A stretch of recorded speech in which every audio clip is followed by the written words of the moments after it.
26. We're super thankful to have you with us.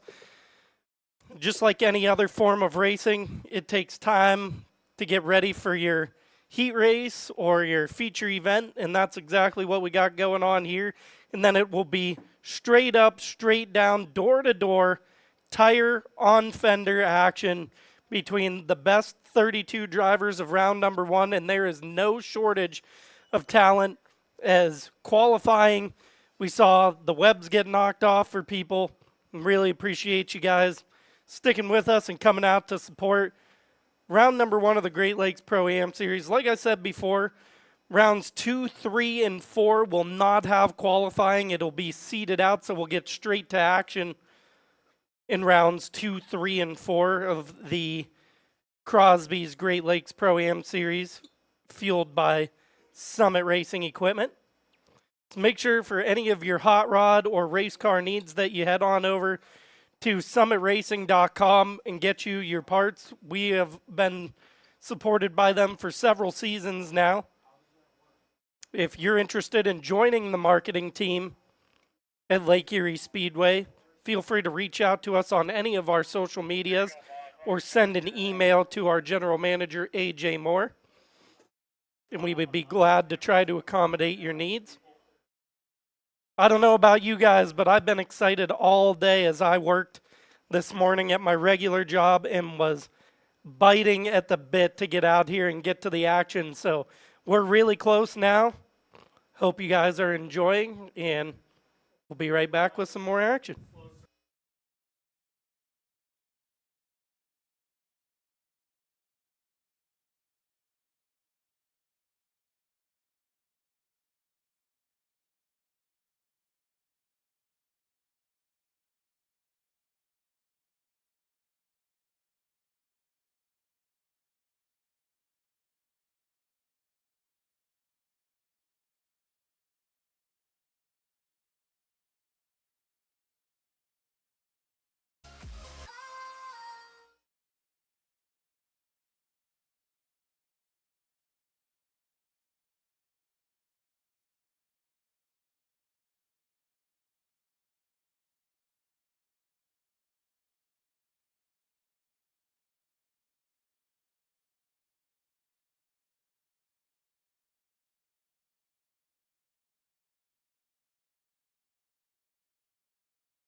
Welcome to beautiful Lake Erie Speedway in Northeast Pennsylvania for the Crosby's Great Lakes Pro-Am Series, fueled by Summit Racing Equipment. I'm Ben Bruno, joined in the booth alongside Zach Snyder and Brandon. First time with us in the booth. Brandon coming from more towards central Pennsylvania. Zach right up the street from us here. This is round number one. We've already made our way through qualifying in beautiful Northeast Pennsylvania, wine and grape country along the roads here on your way to the Speedway. We're getting ready to get the national anthems going and ready to witness the live action. Zach, how we doing tonight? I am doing absolutely fantastic tonight. In spite of being a little bit under the weather, it's really nice to be back here at the Speedway for the Pro-Am Series. Top 32 shaping up to be absolute heat everywhere, and it's only going to get better as the night continues. It looks like the weather tonight's going to hold out. It's going to be beautiful all night long. So a little bit chilly, a little bit windy, but, I mean, what can you expect from a Pennsylvania quote-unquote summer?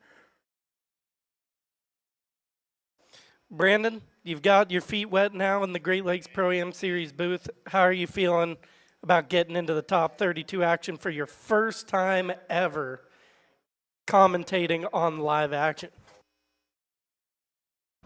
Yeah, truth be told, I didn't get a wink of sleep last night. I was too anxious about this opportunity to be here with you guys. I've been watching the Great Lakes Pro-Am Series for a long time, and I've known a lot of drivers who have come through here. I've known a couple who have made their way to Formula Drift through this series, and to be here and to be helping commentate through qualifying 32 and beyond, this is an opportunity that I couldn't be any more thankful for.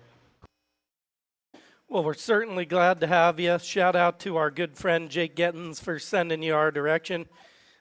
Some people may think that he originated the block of cheese reference that I've heard him use in FD now, but I went full dummy mode one time, first time that he was in the booth here.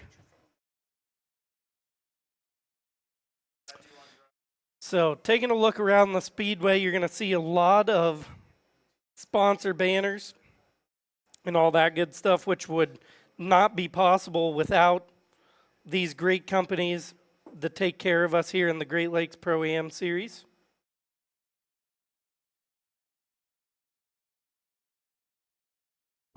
Shout out to Crosby's. Obviously, today was a very big deal with them. A lot of people out here might have got some free tickets if they stopped by before coming out here today for their general admission into the grandstands.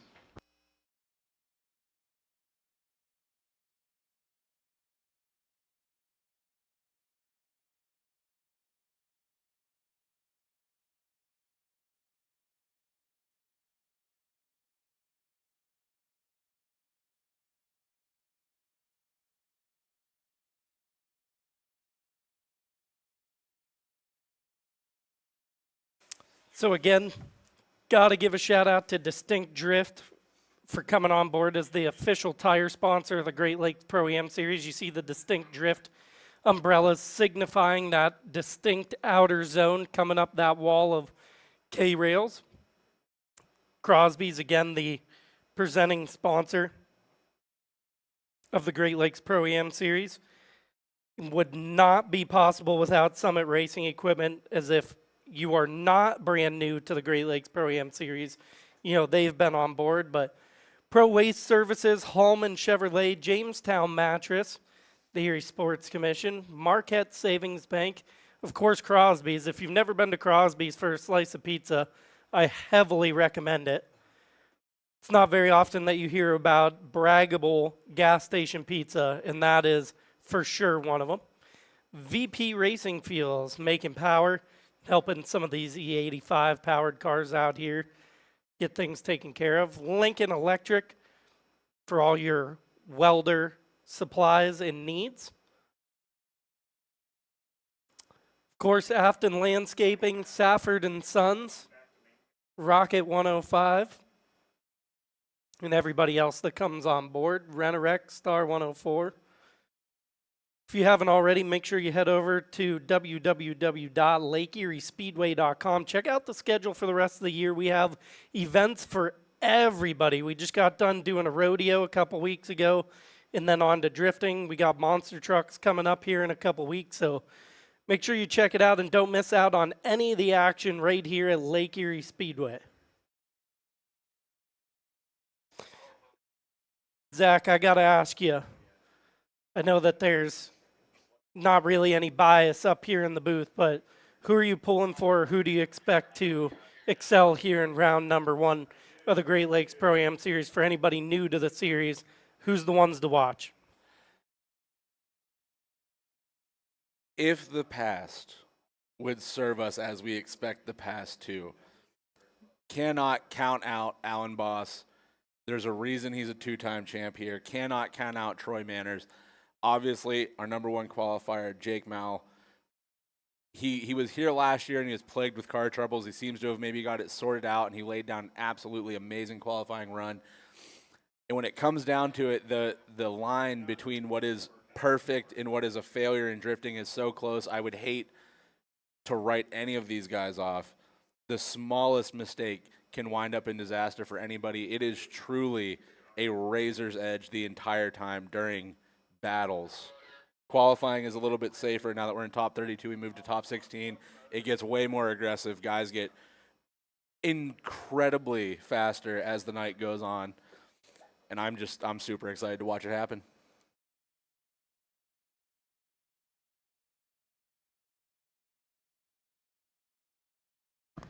Yeah, one of the drivers that you mentioned there, Zach, was Jake Mall out there. Muel. Love pronouncing that guy's name wrong. I know he's probably down there smiling on grid right now. Jake, love you to death. He's part of the Kuroshi family, and the Kuroshi guys are such an absolute riot of a time, so, no bias, but I got to pull for the homeboy down there. Of course, though, Alan Boss, you can never count that guy out. He's the two-time champion for a reason. You got people down there like Troy, you got Andre, you even got people like, Dominic was in the mix earlier today, and, all these guys, every now and then, they might be plagued with a couple of events where they have an issue, but these guys are here for a reason. There's a reason they make their way into the competitive field, and one of these guys is going to take it home tonight. At the end of the day, though, we're just commentators, so who knows?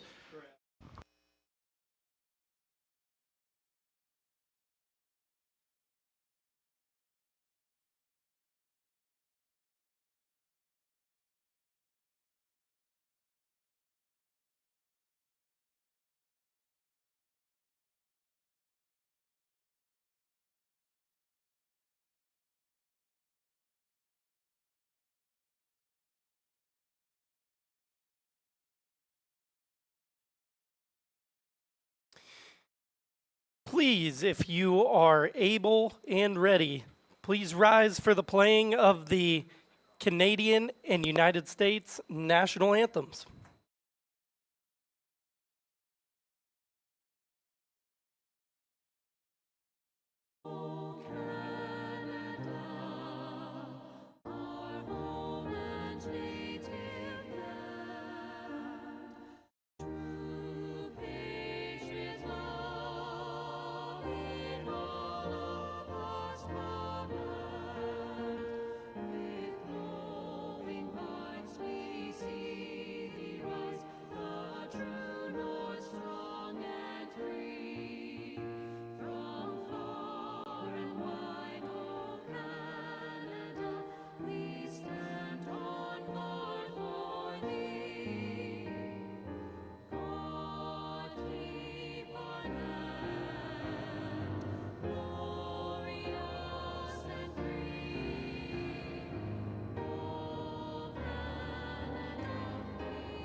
The cars are fueled, the tires are changed, the drivers are locked in and ready. Lake Erie Speedway, are you ready to watch some door banging action in the Great Lakes Pro-Am Series?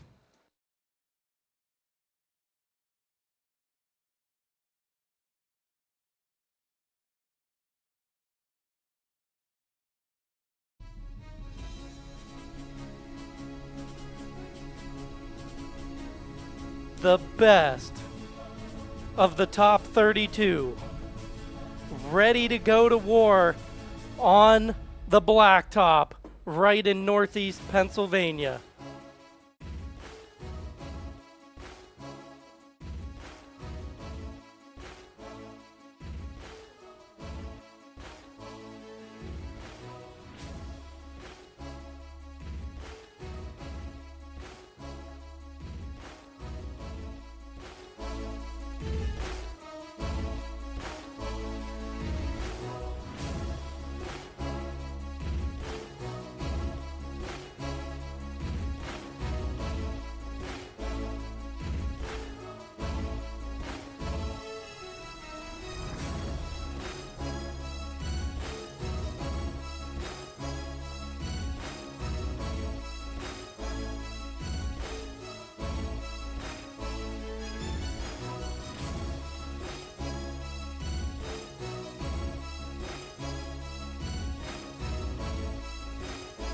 There's only two things left to get settled: the safety team in their positions and our first two drivers in their cars and up to the line.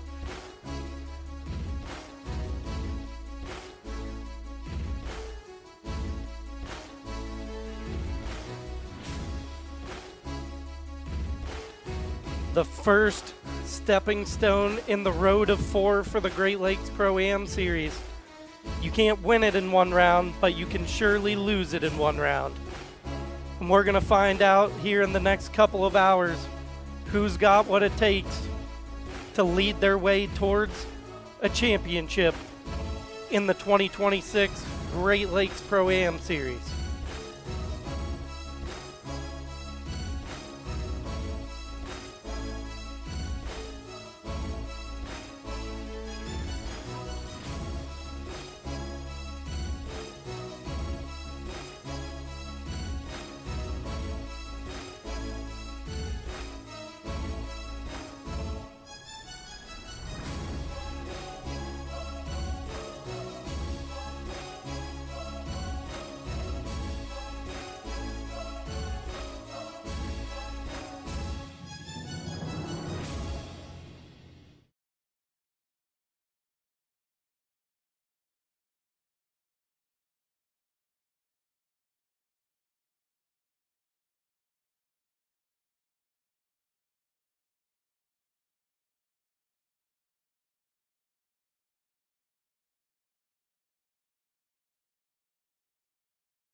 The Drift PA Ohio New York staff members sliding into their respected positions.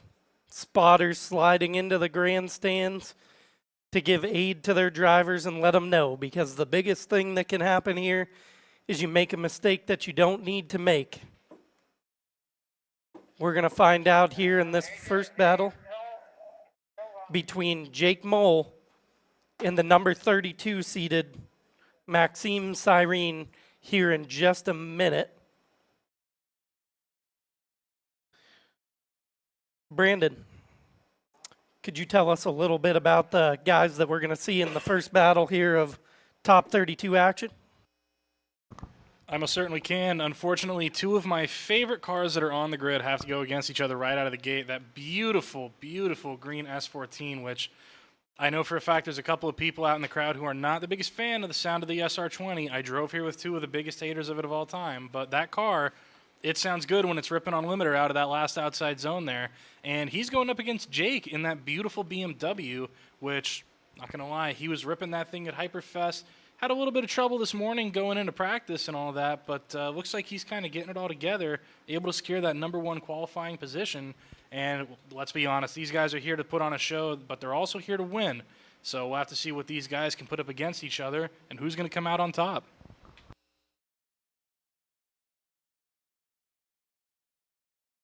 Who here in the stands is rooting for Jake Mole? Maybe a single woo. How's about a little bit more noise for Jake Mole?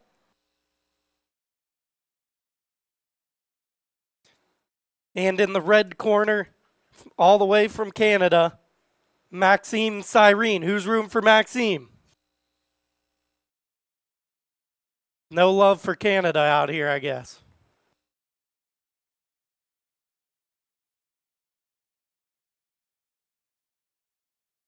Yeah, what a dynamic here between these two cars. A 2-liter turbo 4-cylinder and a turbo LS underneath the hood of the 1 Series BMW. Absolutely incredible matchup here. Cars actually making similar power between the two, though.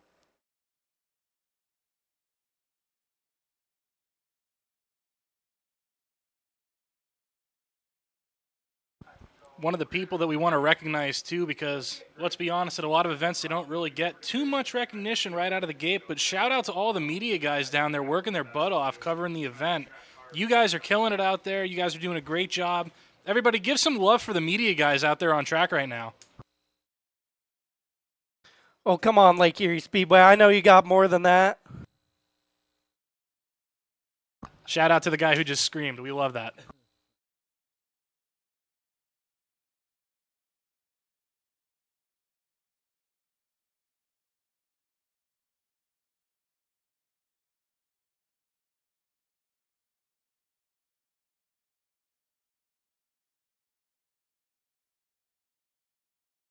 So just awaiting getting our first couple drivers lined up here as it took a moment to get resuited up and locked back into the car.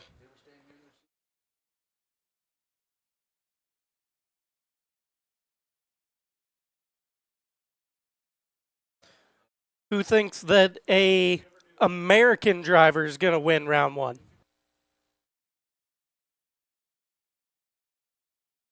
Who thinks that a Canadian driver is going to win round one?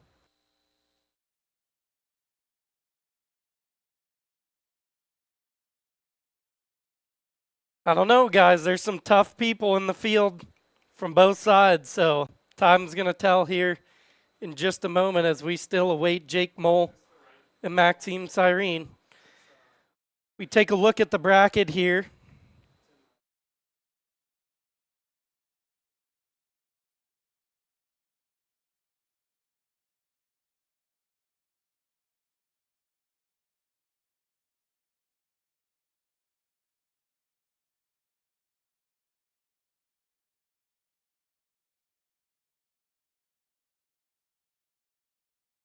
And just to correct it for those of you who are watching along on stream, this is not the current bracket lineup for this round. This is obviously round 4 from last year.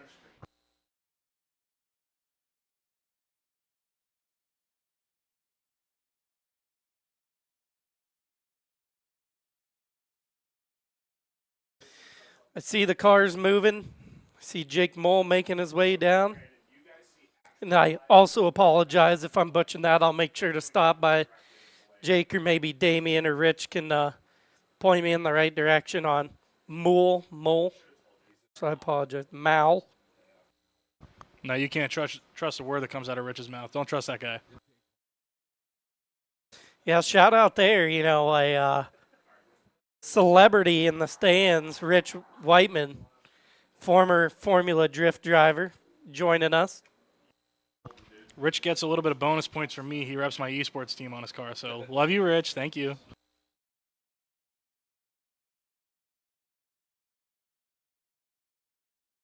All right, Jake is out warming up his tires, and I see Maxime making his way to the chute.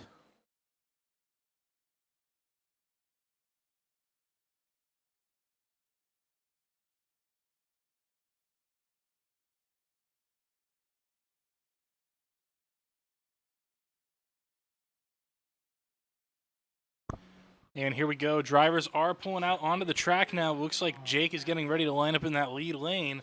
Maxime in the green bean getting ready to chase him down here for the first part of our top 32 here. It looks like Maxime going to go ahead and warm up his tires over there in the burnout box, making sure he burns that rubber real good, real nice, getting them tires warmed up so that he has a chance to hopefully keep up with that quick little Beamer.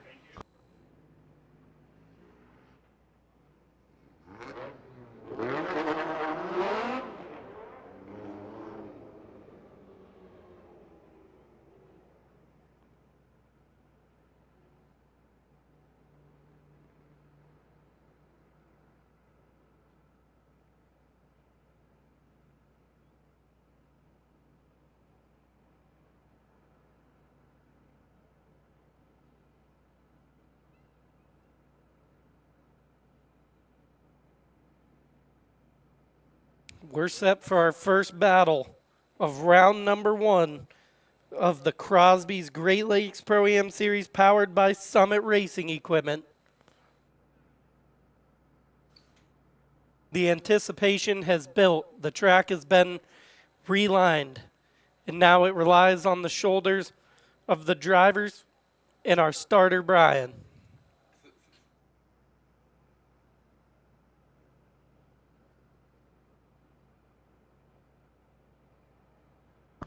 One of the things that these drivers do have to keep an eye on when they're going into this top 32 battle here is that conditions have probably changed on track due to the difference in temperature.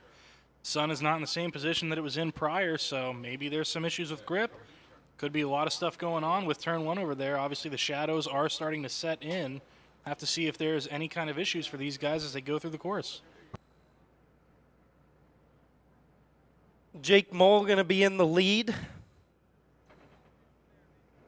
in the BMW. And Maxime Cyrene in the chase. Maxime tries to get a jump, ends up about a car length back on the run-up as Mole, big long drag of the handbrake into that second outer zone. Maxime cutting the line pretty substantially to try to gain back the proximity. Not exactly what you're looking for in the chase. You want to have a nice mimic of the lead as Jake Mole doing a beautiful job here so far through the layout as Maxime sucks up on proximity to that touch and go. Mole doing exactly what he needs to do in the lead. Maxime just not able to go tit for tat so far through the layout with him as Jake Mole finishes off an absolutely beautiful lead run. Really interesting scenario here as clearly Jake Mole has the faster car. Now he's going to have to prove that he knows how to use the power appropriately to chase a much slower vehicle of Maxime.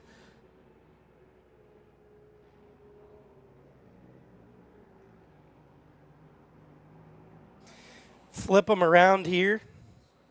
Gonna put Maxime all the way from Canada into the lead position on the second leg of this battle. Maxime from Shawinigan, Quebec, Canada. Again, SR20 power under the hood. Jake Mole from Mechanicsburg, so not terribly far from us here at Lake Erie Speedway. Lights go on, lights go out. Mole has a nice jump from the chase position as Maxime, oh, he's in hot, they make contact.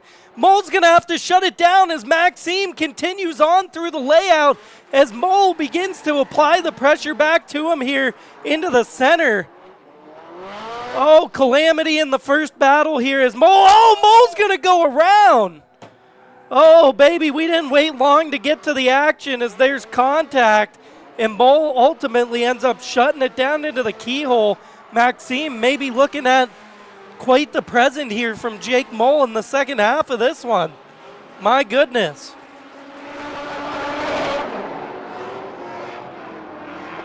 And there you have it. Just like I said prior to that battle, Jake Mole going to have to prove that he knows how to use that power to chase a slower car and comes in a little overzealous on initiation. Ends up biting him there.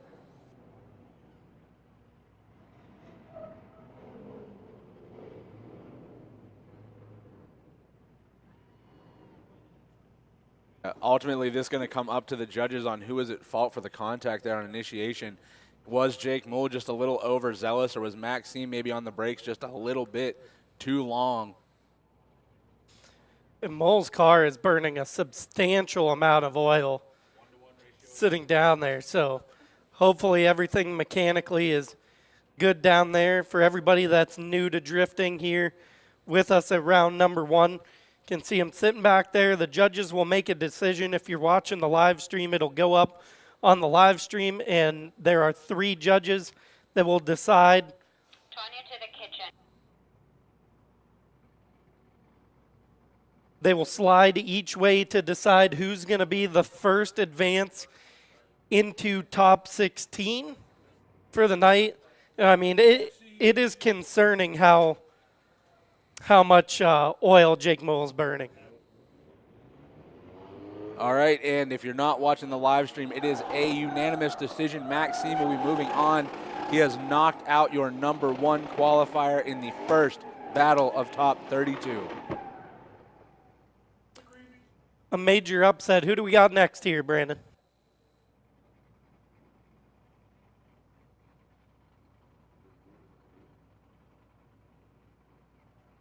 So next up, we've got Donahue out in the lead here, and we've got Kyle Hoare in the chase position here.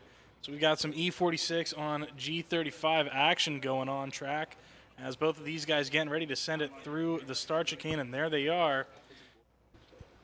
Looks like we've got some LS on LS action here with Henry coming from Niagara Falls, Kyle coming from Georgetown, and both of these guys are going through the start chicane. Henry Donahue's been grinding on the sim all winter. He initiates into that first outer zone, gets all of it to outside zone number 2, just a little bit deep.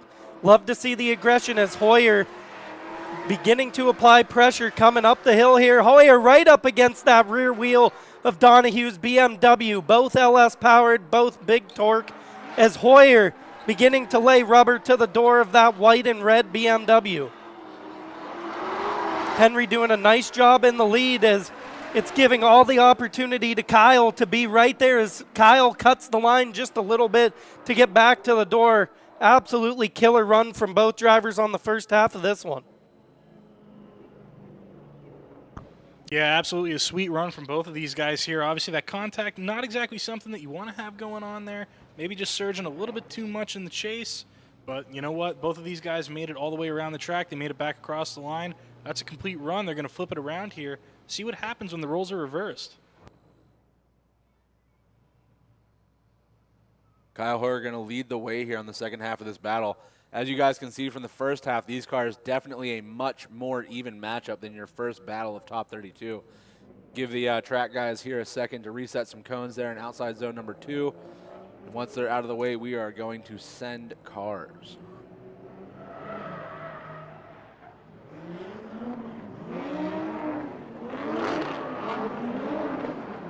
All right, the lights are off, and they have left the line. Kyle Hoyer going to lead the way. Big flick initiation there by Kyle, straight line by Henry in the chase. Kyle a little bit shallow. Henry, though, on that perfect qualifying line. Maybe a 2-car gap between the two as they come down through the quote-unquote uphill section into the keyhole.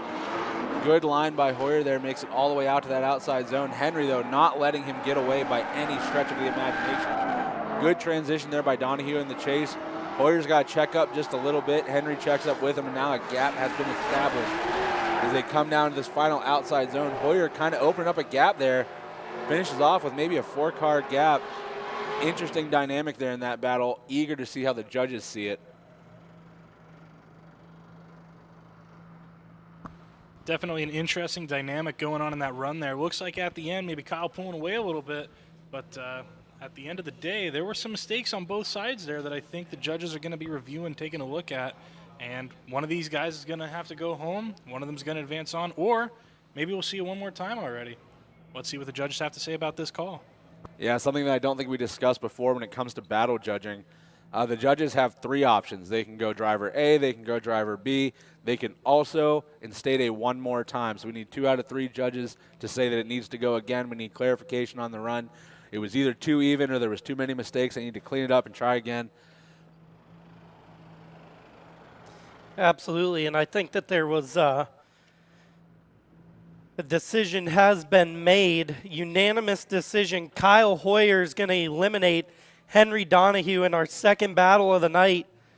Congratulations to Kyle Hoyer, as Henry really did level up over the winter on the sim. Always been a good driver, but you can tell how much more confident and consistent he is. As now we're going to see Christopher Gonzalez in the lead in the blue BMW, and Theon Nelson in that turbo VQ Nissan Z from Elyria, Ohio. So Chris out front, Theon in the chase. Theon, aggressive initiation as Chris shuts it down on initiation, is going to drive straight out. Theon's going to elect to finish this run off, as Chris unable to complete the lap, unfortunately. So going to be a major advantage on the front half of this one for Theon Nelson going into his lead run the second half of this battle. Really unfortunate there for Chris. Not really sure what happened. Initiation looked good, and then it just never really lit off. So maybe a mechanical issue. Maybe he was initiating in one gear and downshifting for the turn, but just really, really unfortunate there. Theon going to get the easy chase run. Still has to put it down in the lead, though. Chris still going to get a chance to chase. Which is another subject if you're new to competitive drifting. If you have an instance where you have a double zero on both sides, it basically presents a really good opportunity to see a re-rack and let the driving settle it, as we might see a competition timeout potentially here from Chris as he pulls up to our starter, Brian. So more than likely a mechanical issue, as you saw in the back half of that one. Chris's car shut down again trying to get through that last outer zone. And just a little bit of clarification there. You guys heard Ben say the words competition timeout. As to what that is in competitive drifting, unless you are between runs, you are not allowed to work on your car. If you are mid-battle and something goes wrong and you think that you can fix it in 10 minutes, you can call what's called a comp timeout. Your car goes back to your pit space. One of these staff guys will come over with a clock. The moment hands touch the car, you have 10 minutes to have it back on the ground, tires on the car, everything is good to go. Safe, sound, all lug nuts in place. And then and only then will you be able to complete the battle that you bowed out from to do your comp timeout. If you don't make it within that 10 minutes, you're just done. That's it. You get one comp timeout per event. So you have to be really, really strategic on when you take it, if you take it. Because if you waste it early over something silly and then something comes up later in the night, that's just your night done.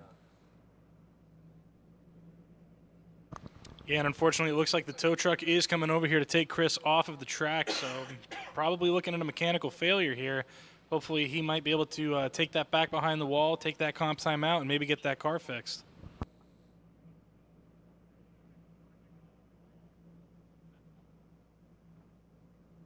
Also, if you're new to it, more than likely what we'll see happen is if he's able to use his competition timeout, probably see Theon Nelson head back pit side, allow that opportunity for Chris's car to get fixed. They only get 6 minutes in the Great Lakes Pro-Am Series from when you're getting word from competition director that the transmission in Chris's car has left the chat. He's done, so we will see Theon Nelson make a solo lap here, and Theon's going to lock his way into the top 16 here tonight. So unfortunately for Chris, fortunate for Theon, he's going to move on. Yeah, and I'd mentioned this earlier about Chris's car when he came through tech. This is a BMW driveline all the way to the rear end. The rear end is a Winner's quick change, an RTS quick change. Stock transmission, so ultimately that was the weak linchpin there in the system that eventually let go. And just really unfortunate because in practice he looked amazing. In qualifying, obviously, he had one kind of iffy run and then one that was absolutely beautiful. So you just really hate to see a guy go out like that on a mechanical. And just like any warrior, everyone wants to go out on their shield. Nobody wants to get taken out by faulty equipment.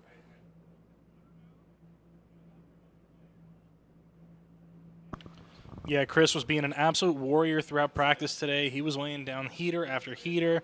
He was looking like a little bit of a weapon out there, but unfortunately, like you said, sometimes that weakest link, that's going to be what takes you out at the long end of the day.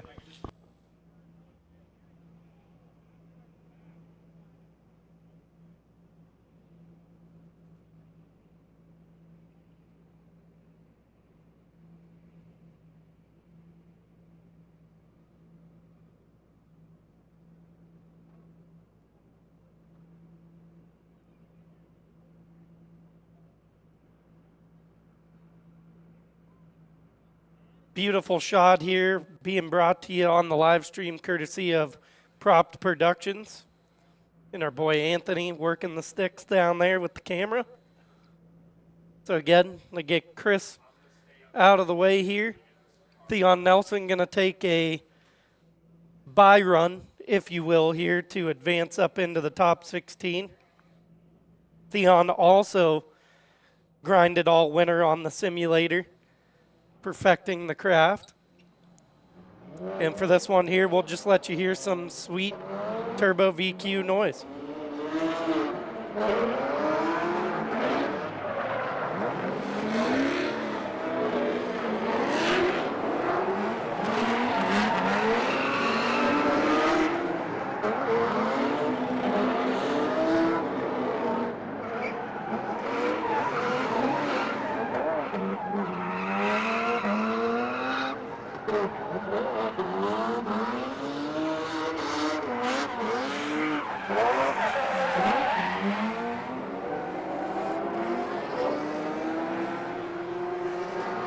So solid buy run for Theon Nelson. You could see that give you a good idea of what kind of line they're looking to run, as Theon did an absolutely beautiful job, which is going to take us to a heater of a battle.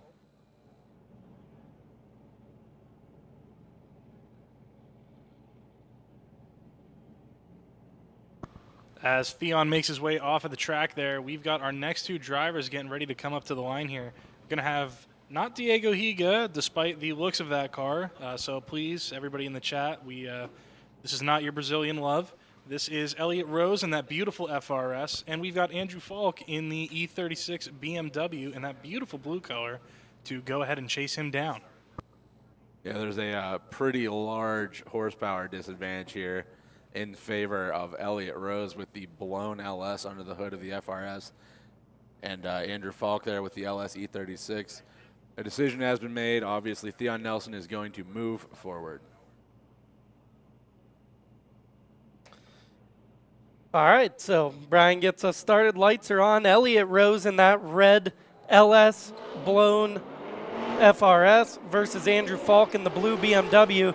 You see that horsepower advantage. Oh, Elliott Rose all the way off track is going to allow Andrew Falk a huge advantage on the first half. So as we saw in qualifying, big mistakes leading to huge advantages here for drivers. Is Elliott Rose going to get out of the way as Andrew Falk makes his way back around the layout? Again, you know, a mocking of Formula Drift Road Atlanta layout here, as close as we can get on the Lake Erie Speedway surface.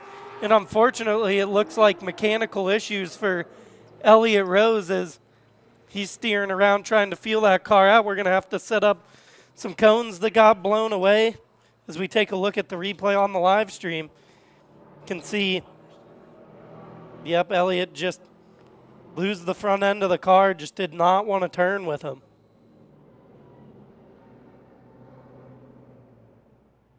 That is high horsepower cars. You spend all this money and all this time putting all the grip into the car that you can possibly get. In spite of what the general public thinks about drifting, you're never trying to loosen the car up for the most part. You're almost always hunting grip.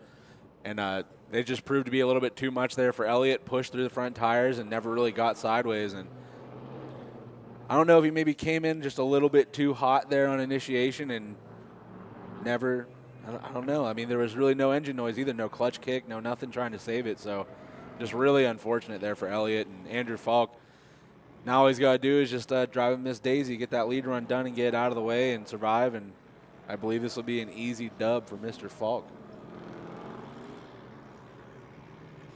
Yeah, like I said, you know, drifting is a battle of the mental stuff, your car, everything. So we'll see that kind of stuff get weeded out as we go here, as we're just waiting for the cone team to get returned to a safe position. As we hand it back down to the starter, Andrew Falk now in the lead of Elliott Rose. I'm sure Elliott's going to put on a show here, but Andrew's going to have a major advantage and probably be moving on to the top 16, bearing that there's not any major mistakes. And that's exactly what you see here, as Elliott Rose is right at that rear quarter of Andrew Falk's blue BMW. A bit of a waver from Andrew, but keeps it together into the keyhole. They nearly make some contact as Elliott Rose trying to force a mistake onto Andrew Falk via pressure. Falk unfazed coming out of the keyhole as Elliott is not getting, oh, they make contact in transition. No harm, no foul there as it seems like Andrew Falk's doing exactly what he needs to do, but Elliott Rose putting on a show for everybody watching here at Lake Erie Speedway.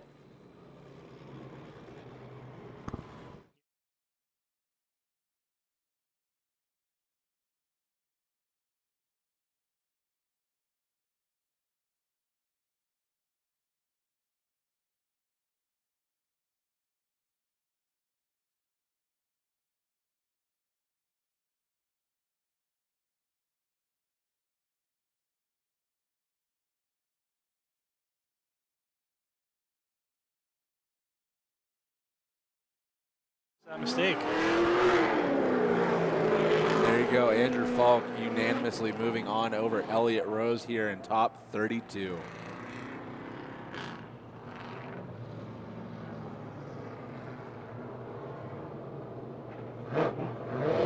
All right, so up next we're going to see Formula Drift Prospect driver and reigning Great Lakes Pro-Am Series champion Alan Boss in the lead of Nathan Brackstone. So again, a tale of two different stories here between this one. Huge power LS all carbon fiber Z for Alan Boss from Oak Harbor, Ohio. And Nathan Brackstone from London, Ontario, another one of our Canadian friends with the LS2 power under the hood. So 6-liter for the Corvette. We'll see what this horsepower disadvantage brings here as boat drivers initiate. Alan stomps on the big stick here into the second outer zone. Alan getting all of that zone as Brackstone right there against the supercharged LS9 powered Z gets blinded by the smoke, heading into that distinct drift outer zone. Alan pushes just a little bit wide into the keyhole, dropping 2 tires, maybe just one. Brackstone really not doing a bad job of keeping up here, leaving a little bit left to be desired, but all things considered, a relatively clean chase run as he's just absolutely getting bathed down in tire smoke from that supercharged Z. Yeah, and that is 100% just the difference between Nathan Brackstone with a genuinely bone stock Corvette with just a cam in it, maybe 400 horsepower, and then Alan Boss, who I know that car is capable of well over 800, approaching 1,000 wheel. Now, it does look like Alan Boss is off of the track here, so maybe we've got some kind of a mechanical issue or something going on, and possibly calling a comp timeout here.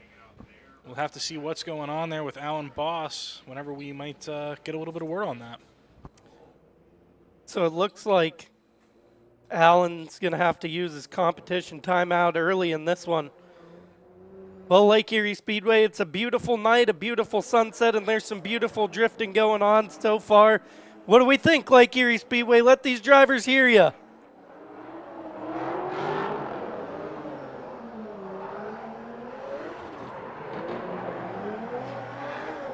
Brackstone going to head pit side as we get this next battle. Who do we got, guys? Looks like waiting there in the Corvette, you have Craig Puston warming up his tires. There in the background is Mo Alderman. Mo, no stranger to the series at all. Craig, same situation. Craig comes out to all the Matt Series events. Not sure how many Pro-Ams Craig has done. Mo, though, I don't think he's missed one. Yeah, I don't think Craig's ever run in the Pro-Am. I'm not sure if he's ever run in any comps, really, but Craig, the owner of Distinct Drift, sponsoring the outer zones in the Great Lakes Pro-Am Series. Going to start in the chase behind the JZ-powered S chassis of Mo Alderman. Mo and Craig get in there. Mo initiates. Craig, nice surge on initiation. As that JZ-powered car begins to pull away, Craig has to cut the line just a little bit. Mo doing a nice job on the line as he's just a little bit wide on the inner clip. That allows Craig to suck up to the door. Going into the keyhole, we got blue car and blue car violence in the keyhole as both drivers make it in and out. Craig right there in tow with a nice clean chase. Surges forwards towards that back bumper of Mo Alderman. Mo laying down the smoke screen as Craig falls just a little bit out, but a really nice run from both drivers. Yeah, Craig there on that last transition, just I do believe he wanted to surge forward, and then through the smoke came the taillights of Mo, and he panicked a little bit, had to check up, and then ended up 2, maybe 3 car gap all the way through that last outside zone.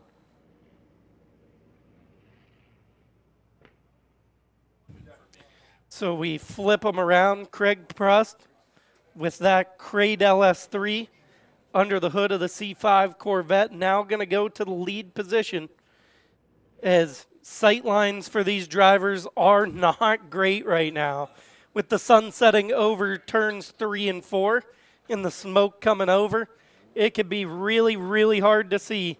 So we'll see what happens here on the flip side of this one. Craig needs to throw down a good lead run. He feints in to that first outer. He's a little bit wide on outside zone number 1, taking out some cones with him. It sucks him up into the infield as Mo, not leaving him any room, makes Mo fall back in transition as Craig, shallow on that distinct drift outer zone, does a nice job into the keyhole, blows past the inner clip. Mo right there against the door in transition, heading back as Mo nearly putting tire now to the blue Corvette of Craig Pust. Wouldn't be possible without a good lead as Mo is right there, wheel to wheel, coming across the line. Yeah, looking back at the first half of this battle, we thought it was crazy seeing how close they were getting in the first half. Mo just came out here and said, you know what? I'm going to double it and give it to the next person. And that's exactly what he did to Craig out there. Absolutely killer chase. But just like you mentioned, Ben, you can't have a good chase without a good lead run. And that's exactly what Craig gave him here. There were a couple of areas where he might have been a little bit off of the proximity on some zones. But honestly, absolutely killer run from both of these drivers. And that's the kind of battles that we want to see out here at Erie Speedway. Yeah, and if you're tuning into the live stream there, you can see the replay. Mo Alderman just not letting any breathing room there between the two cars anywhere in this zone. Making their way down to the final outside, just taillights and tire smoke all the way through. Mo tucked right up to the door of that C5 all the way through that final zone. Decision is in, not unanimously. Mo Alderman going to take 2 votes from the judges in advance over Craig Pust into the top 16. And it looks like on the line there, we're going to have the second half of the Nate Brackstone-Alan Boss battle coming back out.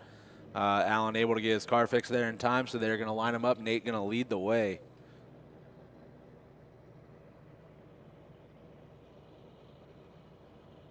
Once again, Nate Brackstone coming all the way down from London, Ontario to drive in the Great Lakes Pro-Am Series. So Nate Brackstone out front of FD Prospect driver Alan Boss. Alan initiates. He's got tons of grip in that car, so he's going to have to be well-mannered with where he puts that car. Just as I say it, he gets too close and has to shut it down after having mechanical issues. Not sure if that came into play for Alan, but it just looks like tons of closing power for Alan. Puts him in a sticky position there as Brackstone hesitates in transition, nearly gets all the way out to the K-rail. But I don't see Brackstone doing anything wrong so far to create this, so Alan lays it up against the door, but I think unfortunately for Alan, this is going to be a major advantage for Nathan Brackstone. I mean, we might continue to see the upsets going on here in top 32. What do you think, guys? Who do you think took that one? The silver Corvette of Brackstone or the carbon fiber Z of Alan Boss?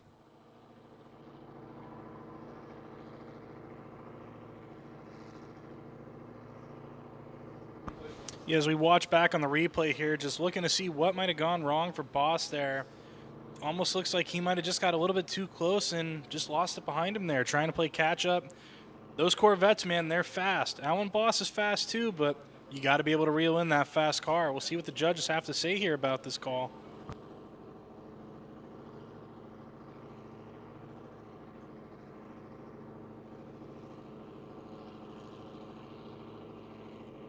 There you go. The judges have made a decision. It is unanimous. Nathan Brackstone with the upset, taking Alan Boss out of competition here in top 32.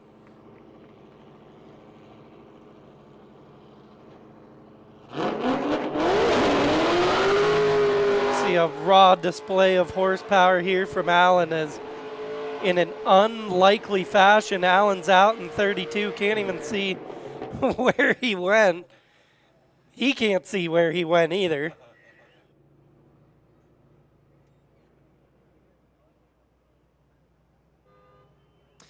But how's about it like Erie Speedway? Major upsets in top 32 as we see Jake Mole fall to the 32-seeded Maxime Cyrene.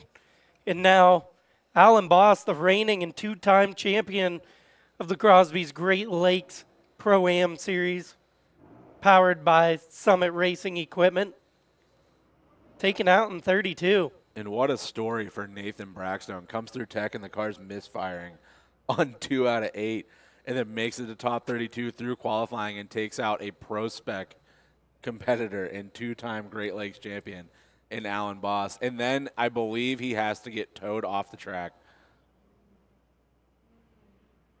You know, I heard a rumor going around the prospect pits that Alan Boss was trying to add magician onto his resume lately, and I think he might have just showed us his disappearing act right there. Alan Houdini making the competition disappear here at Lake Erie Speedway. Hate to see it for Braxton. You know, I believe it's his first outing with us, maybe second. And like you said, takes out Alan, and now going through tech might have been running on 2. It might not be running on any anymore.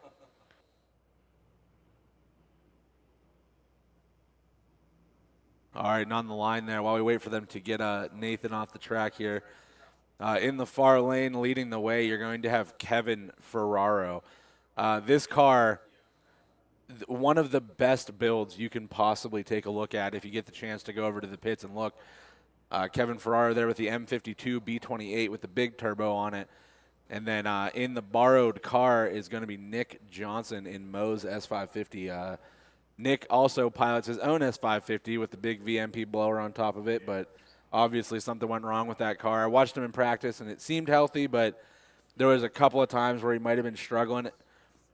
Unbeknownst to me, it could have been mechanical issues, some gremlins popping up there. So really interesting here. I mean, all the kudos possible to Mo to let somebody borrow a car to come out here and battle. You guys have already seen how many instances of contact, and I don't know what an S550 costs because I know that I can't afford it, so I don't look. Yeah, you've probably seen my car, so you know where I stand on this. Is we try to take a good look at the bracket here. You can see Jake Mole. Jake Mole was the number 1 qualifier, got knocked out by Maxime, and then Kyle Hoyer in a great battle took out Henry Donahue.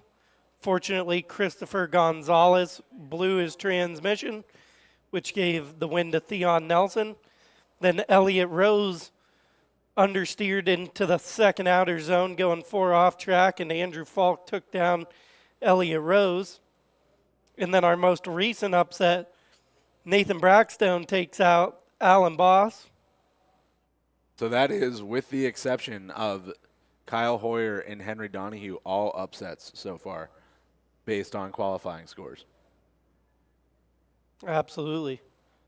So this next one, I would say, would also swing in a really large upset if it were to happen, given that Nick Johnson isn't even driving his own car.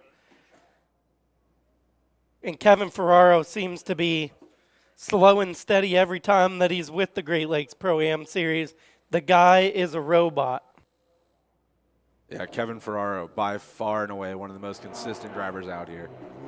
So Kevin Ferraro in the lead, Nick Johnson in the chase. You see that turbo BMW-powered BMW shoot out front of Nick Johnson.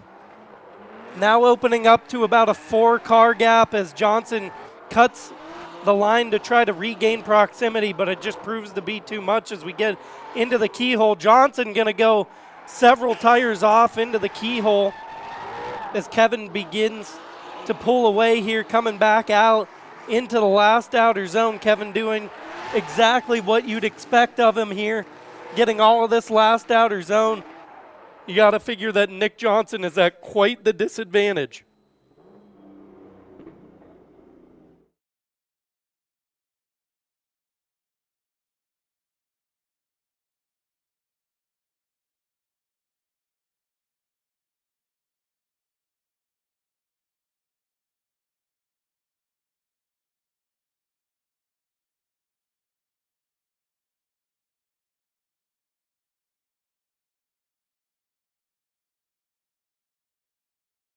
certainly projectiles in drifting. I got my windshield shattered by one waiting to go back out on track before, so I can't imagine it's fun to get hit with one. Nick Johnson now going to take the lead out in front of Kevin Ferraro. Kevin probably going to be pretty calm here in the chase as long as his spotter's doing a good job, but Kevin wanted to put a show on for everybody watching at home on Flow Racing and here in the stands as he's right there alongside of that green Mustang.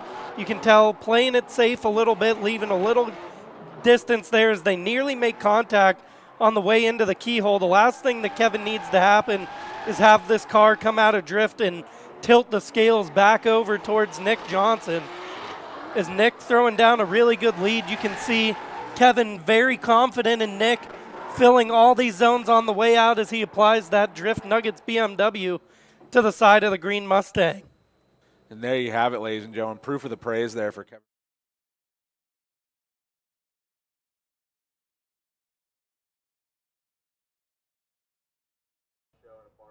What can you say about the guy to come out? You know, your own trusty Steve not able to hold it down, so you pull up the loaner, coming out here and throwing down Kevin Ferraro, just proving to be a little bit too fast for the S550.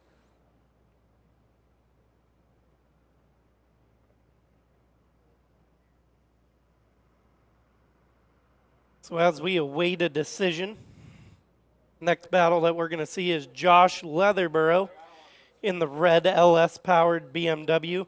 Back to a naturally aspirated platform for this year for Josh Leatherborough. In a David and Goliath kind of tale here in this battle again. Brendan Fraley going to be in the chase in that pretty much all-stock Z. And the judges have spoken. Kevin Ferraro is going to take the win over Nick Johnson.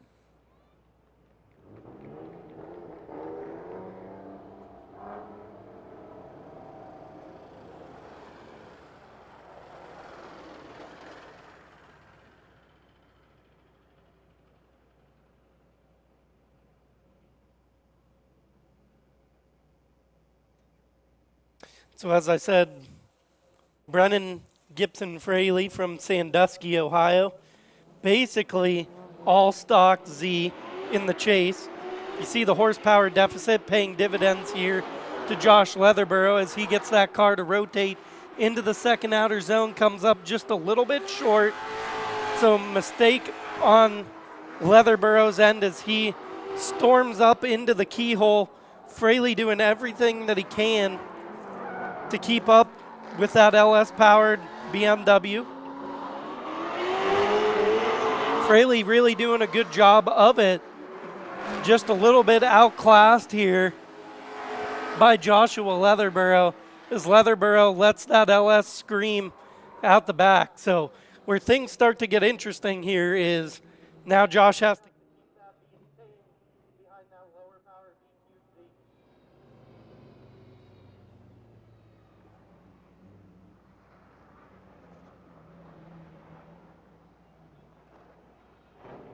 And you can see there the guys on the starting line going to come out and try and probably honestly just pull the bumper off at this point. I don't think we're going to be able to stitch it back on in time. So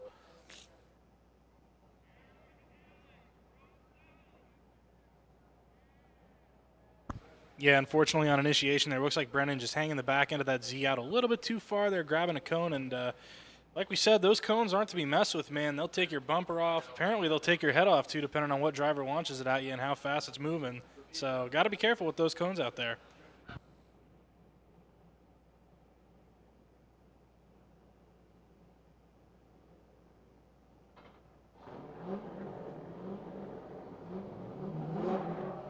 All right, so now Brennan Gibson Fraley out in front of Josh Leatherborough. Leatherborough falls a couple car lengths back as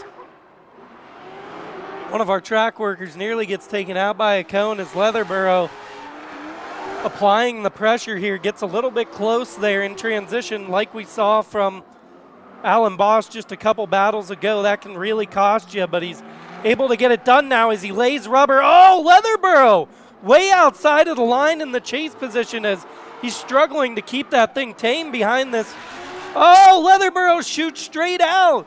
A big mistake. A big mistake. A couple mistakes from Fraley in the lead, but man, Leatherboro really aggressive here in the chase position, just trying to keep that thing behind the stock Z. And that is the demon of having the really high-powered car in a place like Pro-Am where you don't know what you're going to get. You might be going against something comparable. You might be going against a significantly faster car. Or in this scenario, you might get a significantly slower car. And it is your job in the chase to stay where you need to be. And clearly Leatherboro there, just the car is so fast and it makes so much grip that he's just struggling to keep it in drift and behind Gibson. Rayleigh. Yeah, with Brendan out in the lead there, it looked like coming through the keyhole there, definitely scrubbing a lot of speed there. So maybe some stuff that the judges are going to have to look at, check the replays, make sure, you know, who did what, who caused it, what happened out there. Because in reality, the replays are how they're going to end up finding out exactly what the details are. That's how they're going to make the right call. We'll have to see which way this one goes. This is definitely an interesting battle here that we've got going on. I can't say that I've seen many stock Nissan 370Zs taking on these big power cars like this. I mean, you got to give them some respect.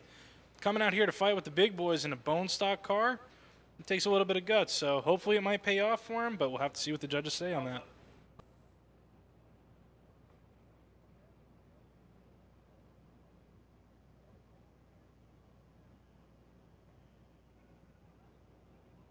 As we await a decision, this next battle that's coming is going to be an absolute heater. Longtime series runner Andrew Shorkey in that big power C5 Corvette, fresh dog blocks, fresh quick change underneath the chassis, and he's ready to show that that thing has what it takes to take home all the marbles in the Crosby's Great Lakes Pro-Am Series fueled by Summit Racing Equipment. Brendan Gibson Fraley going to take down Josh Leatherboro. So again, more upsets here in the top 32. So Shorkey going to be up against Joshua Dennis, who we saw putting together a really nice second qualifier until he had some trouble. Hopefully he's got that ironed out and we'll be able to give a heads-up battle here to Andrew Shorkey. And I don't know if anybody who's seen Shorkey's car in the past, that thing used to be a full-wrapped Misfits livery, gold everywhere, bunch of stars on it, and he has recently cleaned it all up, and it is gorgeous. There you see Shorkey has left the line. Josh Dennis with a failure to launch, super unfortunate. Shorkey going to run out the rest of it there in the lead by himself as Josh backs off the line.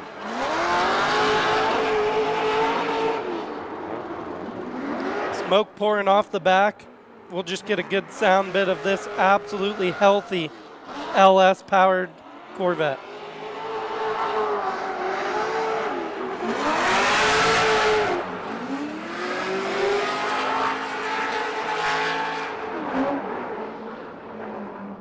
So not exactly sure what happened there for Joshua Dennis, but backs it up off the line, takes it back pit side. Not sure if he's going to call a competition timeout here or maybe never was able to get that mechanical issue righted to begin with, but wanted to make his start here, earn the points for a top 32 start as we await some direction here. The telltale sign will be if Andrew Shorkey goes pit side, then we have a competition timeout on our hands, and if there's any other extenuating circumstances, we will be the first to let you know. What do you think so far, Lake Erie Speedway? How's the action treating you? Who's ready for more? Because it's only going to get cranked up as we work towards the top 16, then to 8, then to 4. It's going to make you want to stand on your feet. You'll be able to tell by my voice as I attempt to blow out the track's speakers as I get more and more excited. Who likes the sound of that LSC5 Corvette of Andrew Shorkey? Pretty healthy, huh?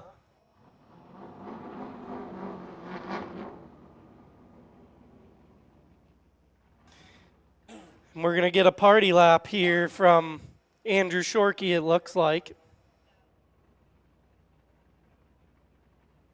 So enjoy the show. Again, we're going to bring you just some raw LS violence.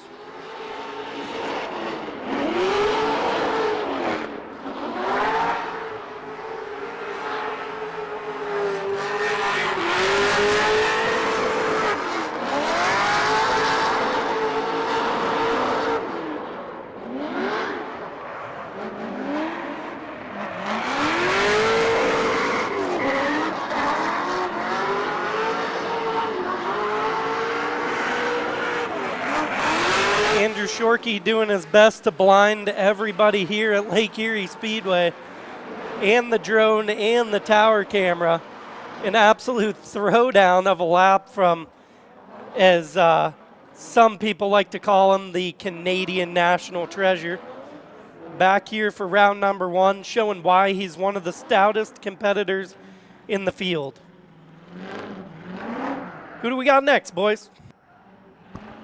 Yeah, it looks like next up coming to the line as they are getting ready to finish up the burnout box here. It looks like we've got Grayson McBride to take on Colin Gillespie.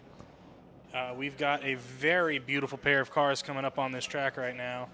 And I hope that I get to keep mispronouncing these guys' names furthermore, because I'm sitting here trying to pronounce them. I'm going to be honest with you, I'm probably going to get fired up here, but you know what? That just means that we're going to do it even worse from this point on. So we've got Mr. Gillette Man out there going to take on McBride Grayson, and we'll have to see what these guys put on. These guys are both driving like absolute madmen out there, absolute weapons behind the wheel, and I'm going to be honest with you guys, I'm very excited for this battle. Watching these guys in practice, they were absolutely shredded in those machines out there. I'm super stoked to see what these guys do against each other. So this is a really interesting scenario with Colin in the lead here. Grayson is right-hand drive, Colin is left-hand drive, which means as they are coming through any left-hand turn, they will be staring at each other window to window the entire time. You heard that right. Grayson McBride did a swap on this car. They do not produce a right-hand drive Corvette.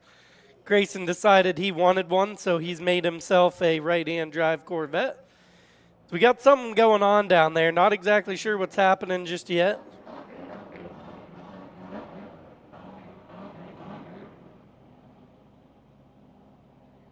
So higher qualifier got to decide if he wanted to lead or chase first. It looks like he has decided to take the lead, so Colin Gillespie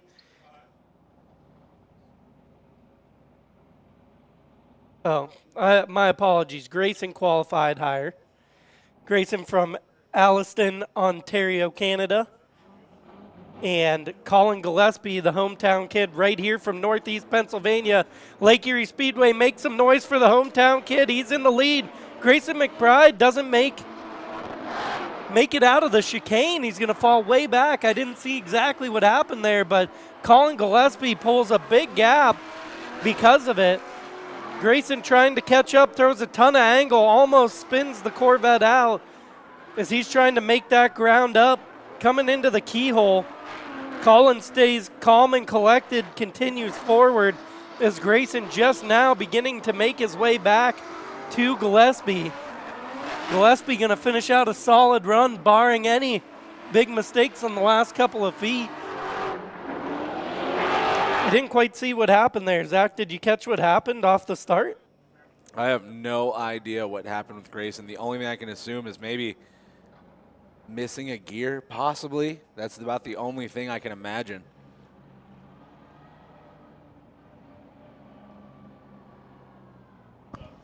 Yeah, as we take a look at the replay here, right now, just because of the absolute gap that was established there from the lead, not really able to see too much of what was going on in the chase position, but I will say BMW putting on one heck of a show out in the lead. Could have been a little bit deeper on some zones, but sometimes you just got to take those advantages as a little bit of a sight lap and see what you're working with out there. So hopefully that C6 Corvette isn't hurt or anything like that. We'll see if he can get it corrected for this lead run. Yeah, this is another situation where I would assume Colin Spotter is in his ear telling him, hey, buddy, you got a crazy advantage. you're just going to have to take it easy and do what you need to do, and Grayson's going to have to lay down an absolute monster lead run is about the only way he's going to make this back, and Colin Gillespie going to have to make a pretty heavy mistake to give Grayson any kind of advantage here.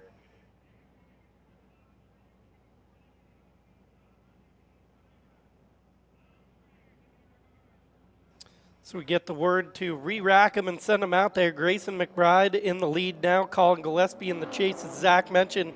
Colin just needs to be smart here as Grayson lights him off. Colin dives in on initiation, keeping about a car's length gap between him and the Corvette, as now he's right there against that fiberglass body of the Corvette. Grayson punches that inner clip.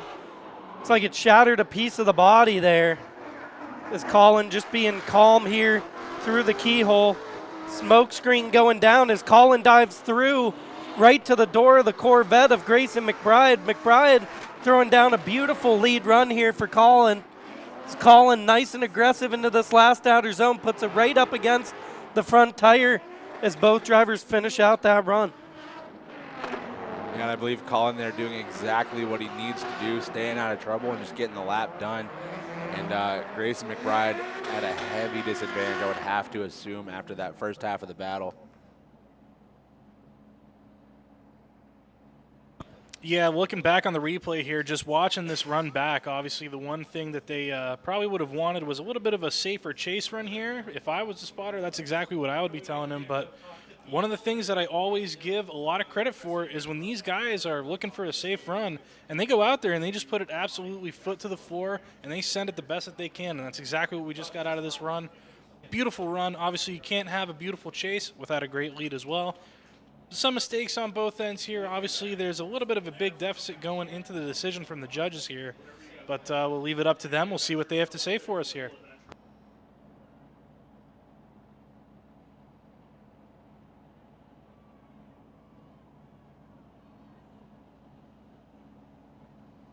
All right, we're just waiting for the judges here to deliberate.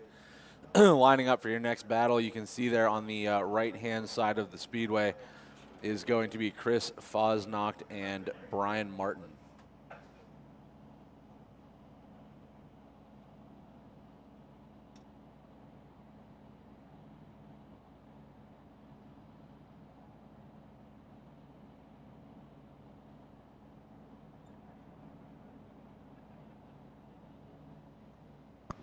As we wait for the judge's decision to come up here, just taking a look at these cars out on track, I must say both of these guys are sporting some very good liveries that we're showing you on stream here. The Landglide BMW and that Napa Auto Parts C6 Corvette.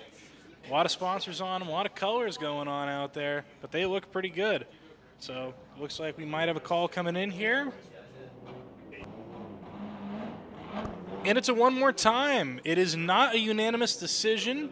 But these guys are going to be going one more time. They'll get a chance to re-rack it, clean up this battle, and we're going to get to see them go head-to-head once more. There you have Martin in the lead over Chris Fosnacht. This battle actually probably pretty close, all things considered. I know that the Miata is at a little bit of a horsepower disadvantage, but weight to power ratio, they're probably pretty equal. The Miata might actually be faster. So, Chris, no stranger to violence. That's what that car is built for. That is all he does is abuse that thing. Really, really interested to see how this battle turns out. Yeah, I got to have a nice conversation with Chris in the pits earlier today, Zach, and one of the things that we discussed was the whole power-to-weight ratio situation that he's got going on with that car. He's only making about 250 horsepower out of that tiny little 1.8, but the weight savings that he's got going on, that's going to be a saving grace out here. All right, the lights are on. As they extinguish, they will leave the line. Martin going to lead the way, pulling a little bit of a gap there coming into outside zone number 1. Chris able to make it up a little bit and then falls back halfway through that first outside zone. Brian, though, starting to open up a gap here as they come through the middle. Chris Fosnacht spins out in the chase. Brian on his own now, just going to finish out this lead run a little bit shallow there coming through the keyhole. Chris probably not going to be able to make up that gap, unfortunately. Brian just going to finish it off on his lonesome. Chris going to finish out the lap like a hero anyway, just to do it. You can see there Brian making his way through that final outside zone. Smoke rolling off the back of the Z. Chris sitting on limiter in the Miata that entire outside zone in true Chris fashion. This is an interesting scenario now because we're going to have to flip him around, and I got to think that Brian's spotter's in his ear going, you've got the advantage, man. You got to just play it cool. Don't do anything stupid and just make it stick. And you got to have the spotter in Chris's ear going, you got to do everything. It's got to be amazing. Yeah, one of the situations that we've seen time and time again tonight is when there's a big advantage going into the second half of the battle, and yet it's not taken advantage of. Sometimes mistakes just happen like that, so we'll have to see what Brian can do in the chase position behind Chris here. Now, I will say Brian is a little bit faster than Chris, it seems like, on that run-up, so he's going to have to keep that Z a little bit tame here as they come and initiate into the drift. Here we go. Lights are on. Drivers are going through the chicane. Chris out in the lead. Brian in the chase position in that Nissan Z. Chris initiates in. Very nicely done on the initiation by Chris as he makes his way out towards that outside zone, filling it. A little bit of a gap between him and Brian in the Z. Brian having to cut a little bit of the line to catch up, but it looks like it is going to work out for him as Chris now coming into the keyhole here. Bringing it around in that 1.8 Miata. Does miss all that zone, it looks like. And Brian now right back on him as they come through that inside clip, now coming back out of the keyhole. Chris not running away from Brian very much at all. Brian managing to keep a lot of proximity as they come out to that last outside zone. And it looks like Chris is able to fill up, but Brian getting really close on him. Maybe some contact there, but both drivers are across the line with, I got to be honest, that was a little bit of a sketchy finish to that battle. Yeah, that entire run, Brian doing what he has to do. There is a rule in drifting called an inactive chase, where if you are too far back because you know you have an advantage, the judges can technically zero you for a lack of aggression, but I don't think that's the case here. With the exception of that final outside zone, Brian doing what he needs to do, and then he just gets, I mean, he really starts pushing Chris, and it looks like he almost maybe exceeded the front bumper of the Miata. Yeah, definitely an interesting end of that battle as we watch that back on the replay. Brian just getting real nice and real close on him there, maybe even giving him a little bit of a love tap, but there it is. Brian's going to take the win over Chris, and Brian's going to be advancing on to our top 16.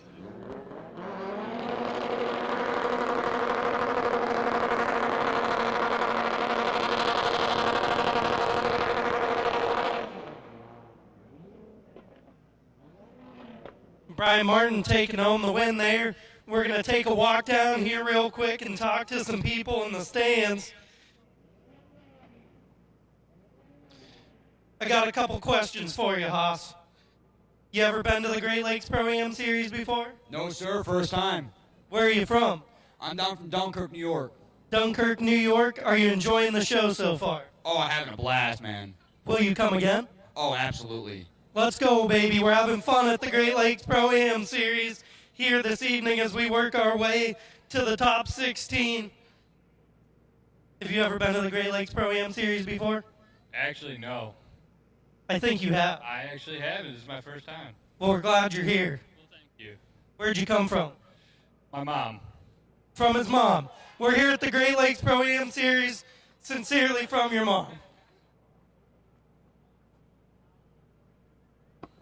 All right, you can see on the line Troy Manners from Punxsutawney, Pennsylvania in the 1JZ 240SX. Going to lead Luke Gillespie in the turboed E36. Troy Manners, no slouch, a bit of a boogeyman, honestly, in this series. And you can see just how fast that 240 is as Luke trying to make up some ground through outside zone number 1. As they transition here into the keyhole, smoke rolling off the back of Troy's car. Luke, a little bit of a correction there, maybe a little bit of a straighten, trying to make up some ground. Troy hitting all the marks everywhere he needs to be.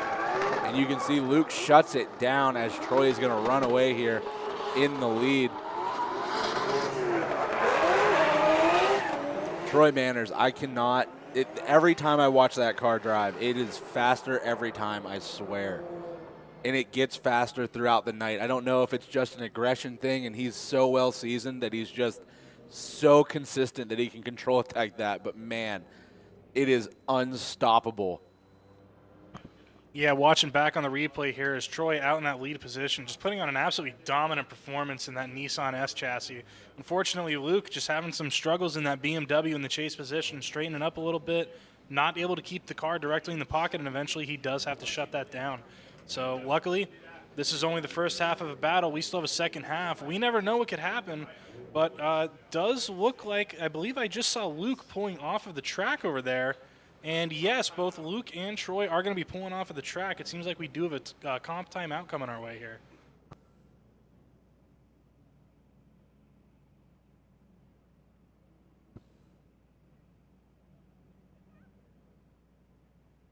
All right, we have confirmation that will be a comp timeout for Luke Gillespie.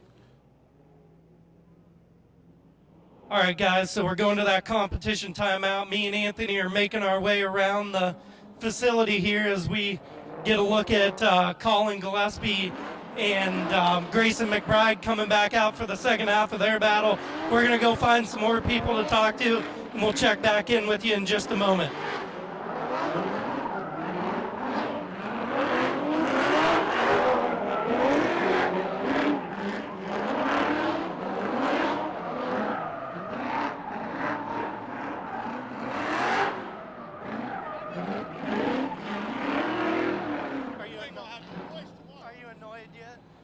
And this is going to be your one more time between Colin Gillespie and Grayson McBride. Colin going to lead the way here in the first half of this battle. Once again, Grayson McBride all the way from Allison, Ontario, Canada. Colin Gillespie, the hometown boy from right here in Northeast PA.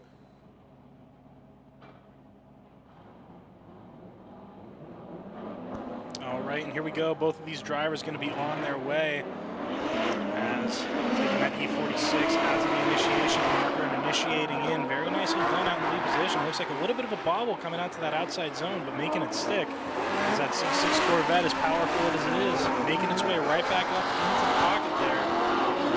Drivers going to enter into the keyhole in very close proximity. Oh, and we've got contact, unfortunately. Oh, and unfortunately, that's going to be a major, major contact. Not too sure what happened there. Maybe we just saw a little bit of a surge from the chase position. He's going to go ahead and finish out that run. We'll have to check in and see what's going on out there. Yeah, Grayson maybe getting a little bit ahead of himself there and bumps the front wheel of Colin Gillespie. And some things to say, these cars have so much steering angle that when they are at lock, like they are coming into the keyhole, literally half your wheel is outside of the wheel well. So any tire-to-tire contact instantly throws the steering out of whack, completely spins the car around, locks up the front tire. It is absolutely tragic as a lead driver to have that happen. And obviously Colin there losing the front bumper, stuck underneath the car, so the track worker is going to go over and try and pull it out, or hopefully it's not wedged up in there. They can get it out and we can keep going.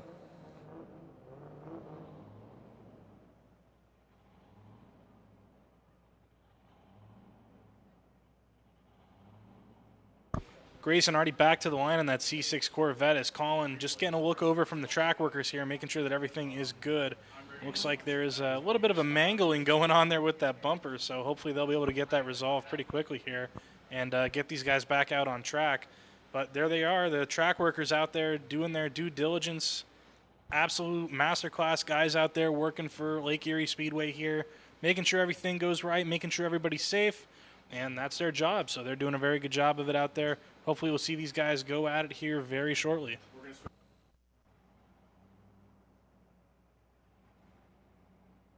All right, guys, I've made my way over to the pit side, try to see what other kind of trouble we could get into.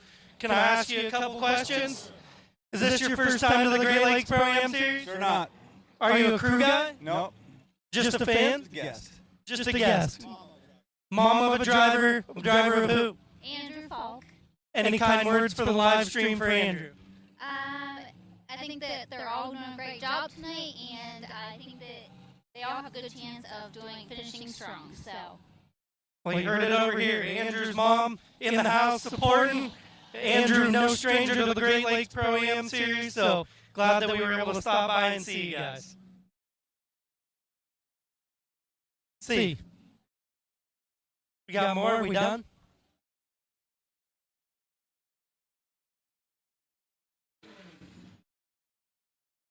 Oh, we found the guy over here. If you guys can hear me, we got series sponsor Craig Puss in the house, taken to the driver's seat tonight. How'd that go for you? Dude, it was an absolute blast. I'm not gonna lie, I'm glad I got to go against my buddy Mo. No better person to pop my cherry in drifting on competition. Well, there you have it. Good support from Craig Puss from behind the driver's seat. Glad to have fun with the homies.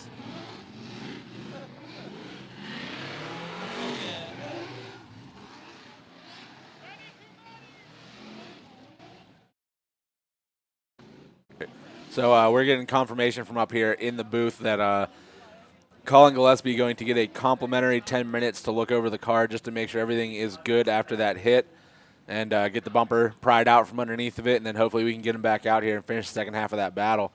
But lining up now, you can see Jacob Schuster in the carbureted 355 powered E36 against Andriy Musienko in the big turbo VR6. That Audi is something to behold if you can get up close to it. Full carbon Kevlar body. And obviously, I mean, the VR6 making almost 1,000 wheel. Absolutely insane. Jake Schuster, though, no slouch on his own. Everyone loves to hate the carburetor, but that thing makes 500 horsepower, and you can't argue with him. So, Unless you would like to try to argue with him, but I think you're going to be kind of arguing with a little bit of a brick wall on that one. So they're getting ready to go ahead and send the cars here. See what these guys can do. Andriy out in the lead. Jacob going to be chasing him down here. A little bit of Euro-on-Euro action to spice up the night. And here we go. Andriy out through the start chicane. Jacob to chase him down. Andriy initiates in. Jacob trying to catch up here. Looks like both of them having a little bit of a bobble there getting into that zone, but making it stick as Andriy now correcting that line and getting the car right where it needs to go. Jacob in the chase position, trying to do whatever he can to get right back up in that pocket.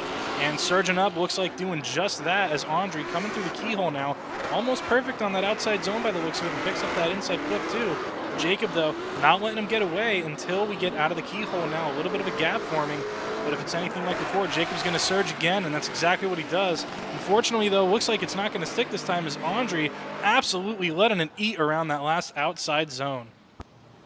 yeah, you can see that in that outside zone. As soon as Andriy gets on power and that thing starts making jam, man, it just moves out. Jacob Schuster giving it everything it's got and just can't hold the pace.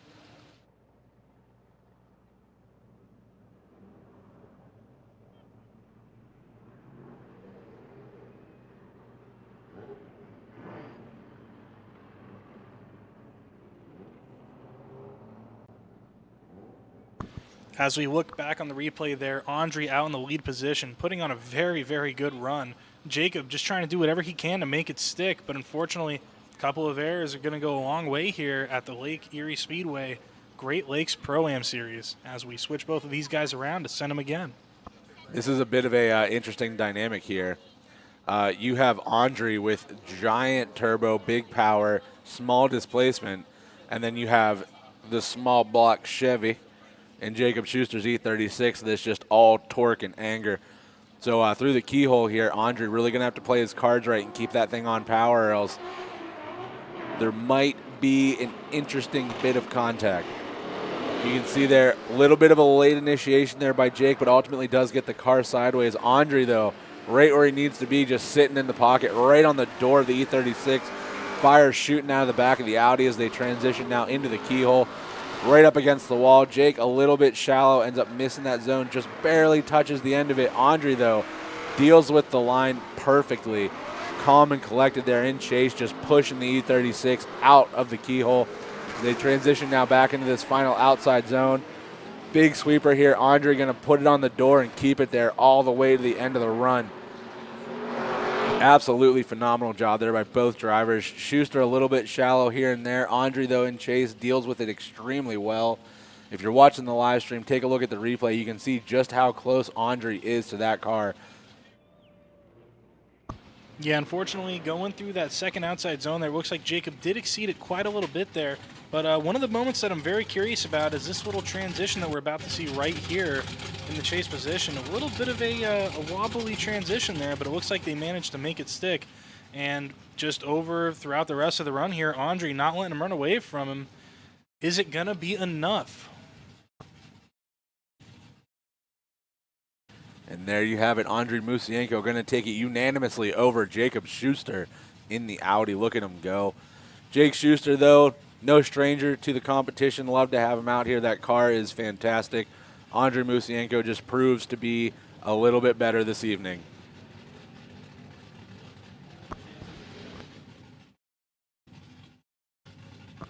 As we get ready to go back to the other half of Troy versus Luke here. Going to be Luke to lead out Troy this time around.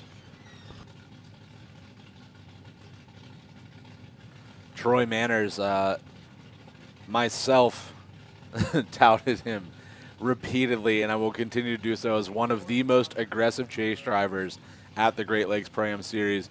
If he needs to be on the door of that car, he will be on the door of that car, and there's nothing you can do about it.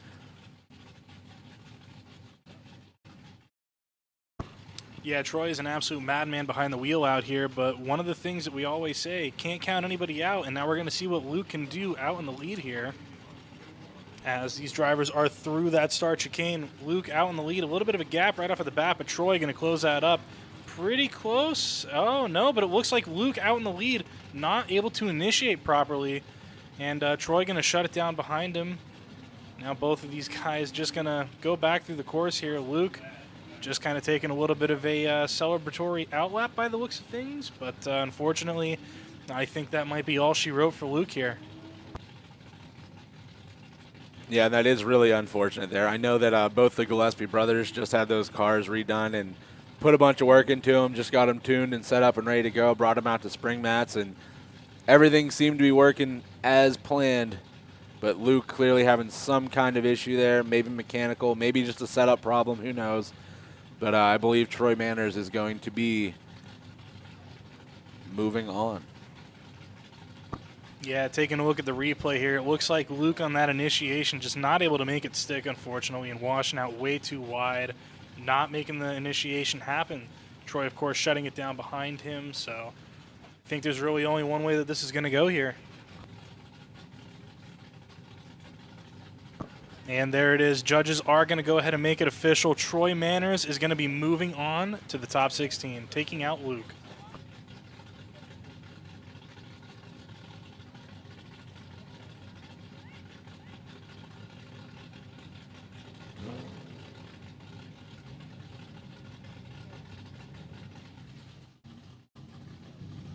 All right, so now we're down here in the hot pit. We found some drivers to talk to.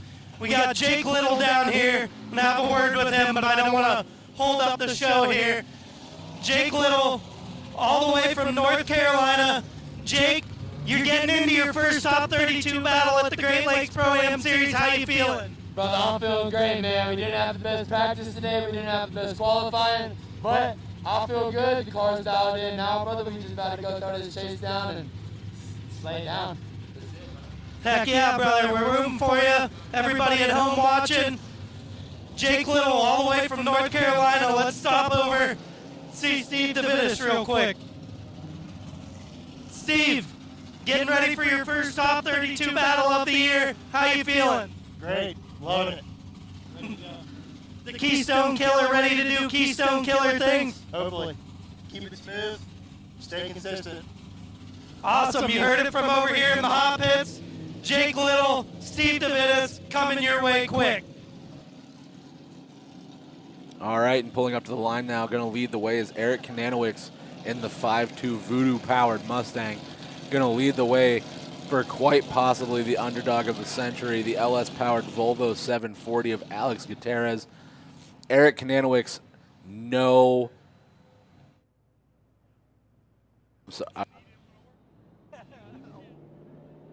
stranger to the Great Lakes Pro-Am Series here as they leave the line. Alex going to jump the line, try and make up some of that gap that he is sure that the Mustang is going to pull. A little bit of a shaky initiation there by Kananowicz into turn one. Alex doing everything he can there in the Volvo to make up some ground.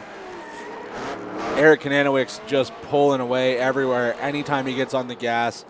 Unfortunate series of events there. Alex, though, coming through the keyhole, trying to make up some ground in the Volvo as they transition now up against that wall to come back out of the keyhole. Kananowicz in this last sweeper, I'm assuming, going to put bus lengths on the Volvo. And there you have it. Eric Kananowick's going to roll away, smoke pouring out of the back of the Mustang. Now, this is the same circumstance that we've had multiple times tonight. The Volvo is significantly slower everywhere than the Mustang. So Eric Kananowick's really going to have to rein it in and have some composure there in the chase to stay behind the Volvo as they move to the second half of this battle. Yeah, not only is the Volvo that Alex is piloting a lot slower, but the thing's also a brick on wheels out there. I mean, she's huge. That thing's like a land yacht cruising along here. So he's going to really have to keep that Mustang controlled behind him. Hopefully no contact comes here. Hopefully he's able to navigate the course all right. Hopefully these guys put on a pretty good show for us as they're ready to go. They're re-racked. Going to have Alex now out in the lead, Eric in the chase position as we wait for the lights to go. And if I know Eric Kananowick's the way that I think I know Eric Kananowick's, he is going to be bullying the Volvo everywhere because the man wins practice every single time we do it.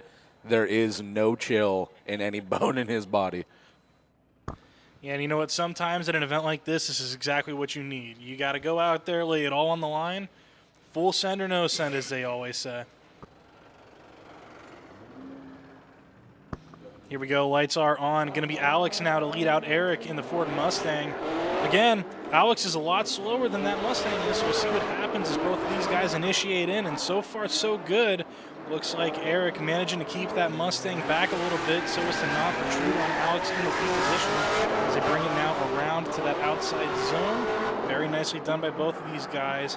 Looks like, oh, and Eric is going to spin out. There it is. That's exactly what I was just talking with you about there, Zach. Like I said, Kananowick's there in the chase. Going to have to show some composure and let the Volvo do its thing. And it just proves a little bit too difficult there as they come into the keyhole. Kananowick's gonna send her around in the Volvo. I mean, he missed some zones here. There was some mistakes, but ultimately that's a chaseable lead run. So where does this go? I would hate to be a judge in this circumstance.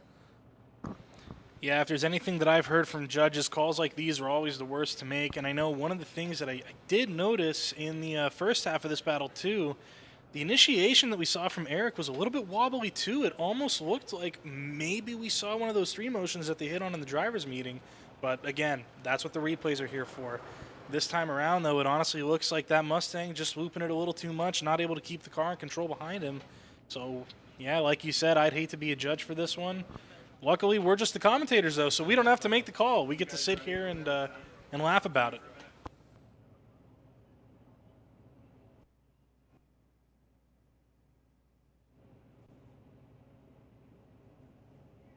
Over pit side now with Mo Alderman. Took out your good friend and sponsor, Craig Puss, the owner of Distinct Drift. How's the car feeling tonight, Mo? Oh, the car is feeling really good. It's kind of not fair that I went against him, and he's been supporting me for a long time, and it's his first time competing down here. And it was kind of disappointing, but at the same time exciting. And we've been driven before quite a bit of time, so I kind of know how he drives. So we put on a show. So I'm very happy about it. Yeah, I think everybody watching at home and everybody in the stands greatly enjoyed it. You're moving on to 16. What's going to be your key from going to 16 to 8? I'm going to just keep consistent and keep doing what I'm doing. I've been waiting for a while for this opportunity, so I'm just going to do my best. Awesome. Before we get out of your hair, who do you got to thank for getting you into 16 and maybe a shot at a podium tonight? Yeah, I would appreciate. I really appreciate all my sponsors.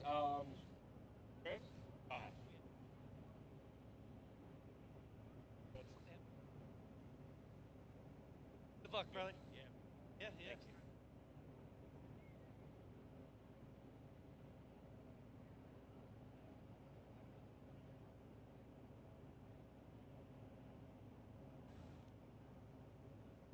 As our judges are still deliberating right now on this call, trying to make sure that they make the right call instead of sending somebody home for the wrong reasons here. Got to keep it fair for these drivers. They're fighting for a Pro Spec license right now out here for this entire Lake Erie Speedway Great Lakes Pro-Am Championship. So don't want to send anybody home for the wrong reasons.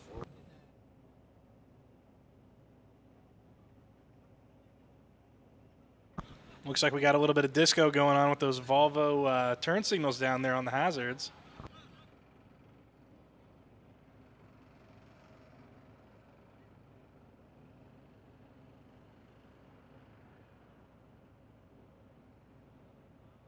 All right, quite the conversation going on up here about the Eric Kananowicz, Alex Gutierrez battle. Super, super interesting dynamic here, and it's just, I mean, this is the spirit of drifting here. You have the most basic car in the Volvo and one of the most built race car of race cars in the Mustang in such a situation that even the guys judging the event are not sure what to do with the information at hand. Yeah, you know, coming from the sim racing background and doing my commentary over there, we're used to seeing stuff like this, but I got to tell you, Zach, when I came out here to Erie Speedway today to commentate with the Pro-Am Series alongside you and Ben, can't really say that I expected to see a Volvo 740 taking on a Mustang like this. I mean, this is crazy. Probably one of the coolest battles I've ever gotten to see in real life. Yeah, I mean, I assemble the driver's cards and things so that we know who we're talking about and when we're talking about them. And Alex Gutierrez popped up in the Volvo, and it brought some eyebrows. And there you can see it in a not unanimous, but one more time decision. The Volvo and the Mustang going to bring it back out and re-rack them and run it again, giving both drivers there an opportunity to clean up a little bit. Going to talk with the judges up here and see if we can get some reasoning on what went where and why. As you can see the second half of the battle there between Colin Gillespie and Grayson McBride lining up.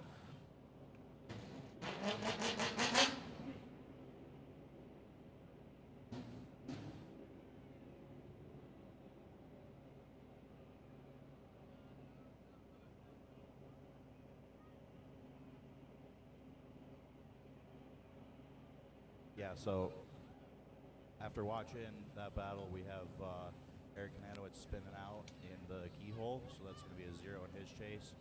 He had the Volvo 3 tires off coming back toward the finish line, so that's going to be a 0 in his chase. Looking at the leads, 2 of us decided that they were close enough for the guys to go one more time. So 2 zeros in the chase and comparable leads. We'll see them again. So there you have it. You heard it from the judges themselves. Double zeros in the chase and the leads being comparable enough to just re-rack them and let them run it again, give them a chance to clean it up, let the Volvo come out and party, let the Mustang come out and prove itself over the Volvo, or maybe vice versa, who knows.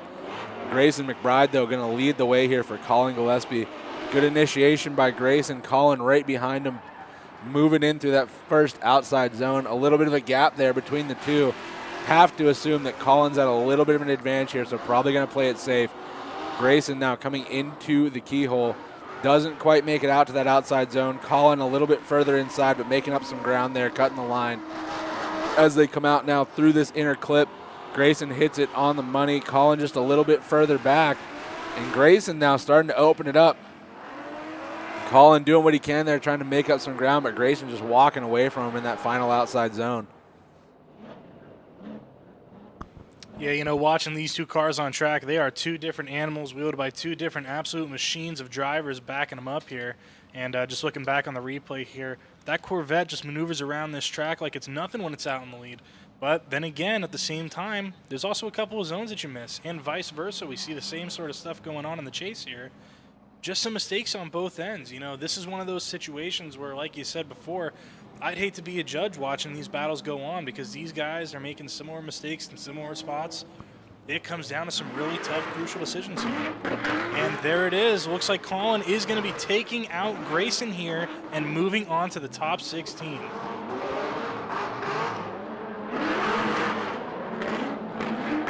Congratulations to both battles there. Battle well fought. Both drivers doing what they can. All right, I'm over here with Andre Musienko. We just saw he won his battle. Andre, how's the car feeling in top 32? The car feels amazing. We had a lot of issues with the car, but I have the best team here. So we fixed it and we're ready to shred. What's your key for going from 16 to 8 to hopefully a podium tonight? Just to have fun. It's all fun over here pit side. So we'll let you get back to the action. Good luck tonight. We'll see you in a little bit. Thank you. See ya. And you can see there on the line going to be Jake Little and Steve DeVitis. Jake Little, big, flashy Corvette there, everything under the hood. Steve DeVitis with a relatively, I don't want to say stock because that'd be an insult to what that car is, but pretty close to stock E90, N54 under the hood, big turbo, LS7 under the hood of the Corvette. Jake Little coming all the way from Lake Norman, North Carolina. The lights are off and they will leave the line. Jake in the lead, Steve in the chase. Big feint initiation there from Jake, but ultimately a big wobble, huge correction and straighten there. Steve, though, tolerates it well in the chase, stays right on line where he needs to be. As they come now into the keyhole, fire shooting out of the back of that Corvette. Steve, though, cool and composed in the chase, leaving a little bit of a gap there. Maybe even a little bit of apprehension there from Steve. The Corvette not very stable in the lead as they come now out of the keyhole into this final outside zone. Steve DeVitis going to look to shut the door a little bit, make up some ground, and get on the door of the Vette. And he does exactly that. Maybe a half a car gap between the two, but ultimately an extremely good chase by Steve. Jake a little bit touch and go, some corrections here and there, pretty wobbly there on initiation. So Steve going to have to lead him here, and Jake has, I'm pretty sure, some big shoes to fill here moving forward in the second half of this battle. Yeah, I would definitely agree with you on that there. Unfortunately for Jake, out in the lead there, just looking a little bit messy.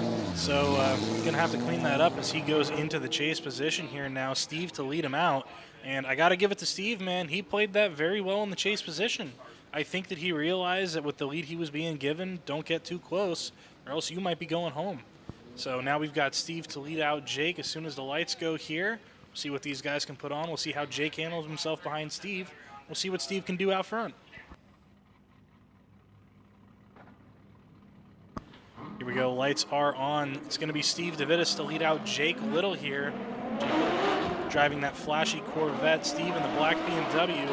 Both of these guys initiating in. And, oh, very, very close is Jake in that chase position to Steve as they come through that outside zone. And, oh, my goodness, Jake being absolutely aggressive in that Corvette. But now, oh, majorly on the inside line there, trying to keep up with Steve. Steve just darting away from him there. As they now come through the keyhole into that inside clip. Very nicely done by Steve out in the lead, but Jake not letting him get anywhere, trying to keep that proximity the best that he can, looking to maybe try to edge a mistake out of Steve here wherever the opportunity presents itself. But now both of these drivers coming through that last outside zone. Very good show from both of these guys here. Got to give them a round of applause. Erie Speedway. These guys are coming out here giving you guys an absolute show. What is there not to love about that? I mean, Steve DeVitis, just an absolute, just cool as a cucumber, composed, borderline robotic, butter smooth lead there. Even with Jake punting him around here and there and bumping into the side of the E90, unfazed. Dude is a stone cold killer behind the wheel of that E90.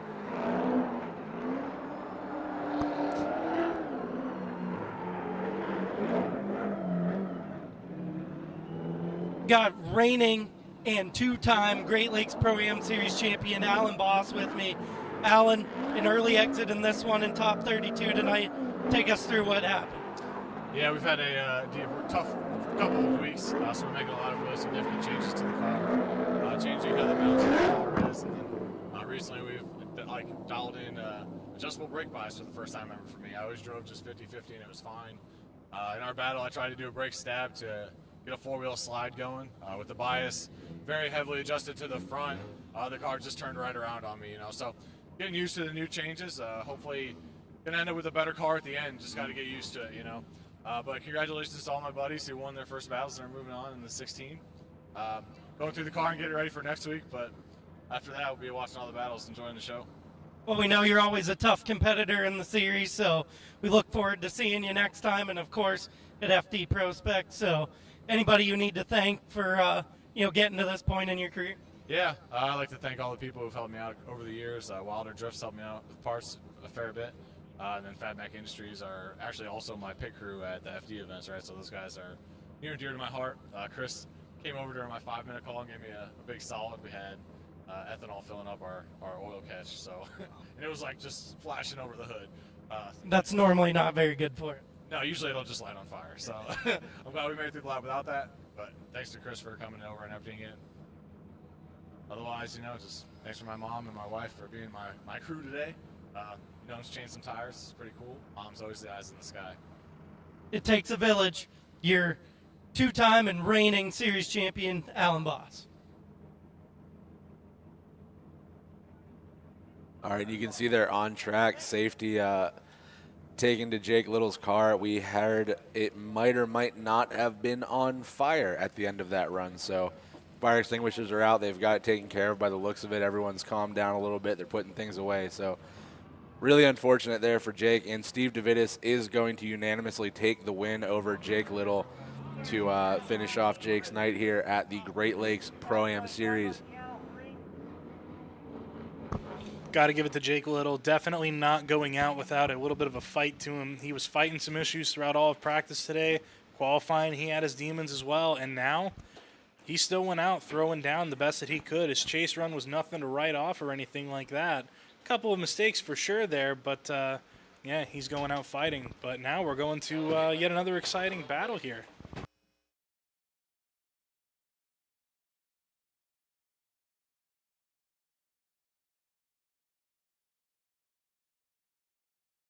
All right, and on track now we have former Formula Drift pro Dirk Stratton going to lead the way for Eli Lucier.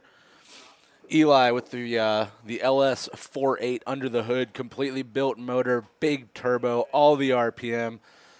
Dirk Stratton with the Lingenfelder 454 under the hood of that Corvette. Quite the difference of vehicle here, but ultimately very, very similar chassis.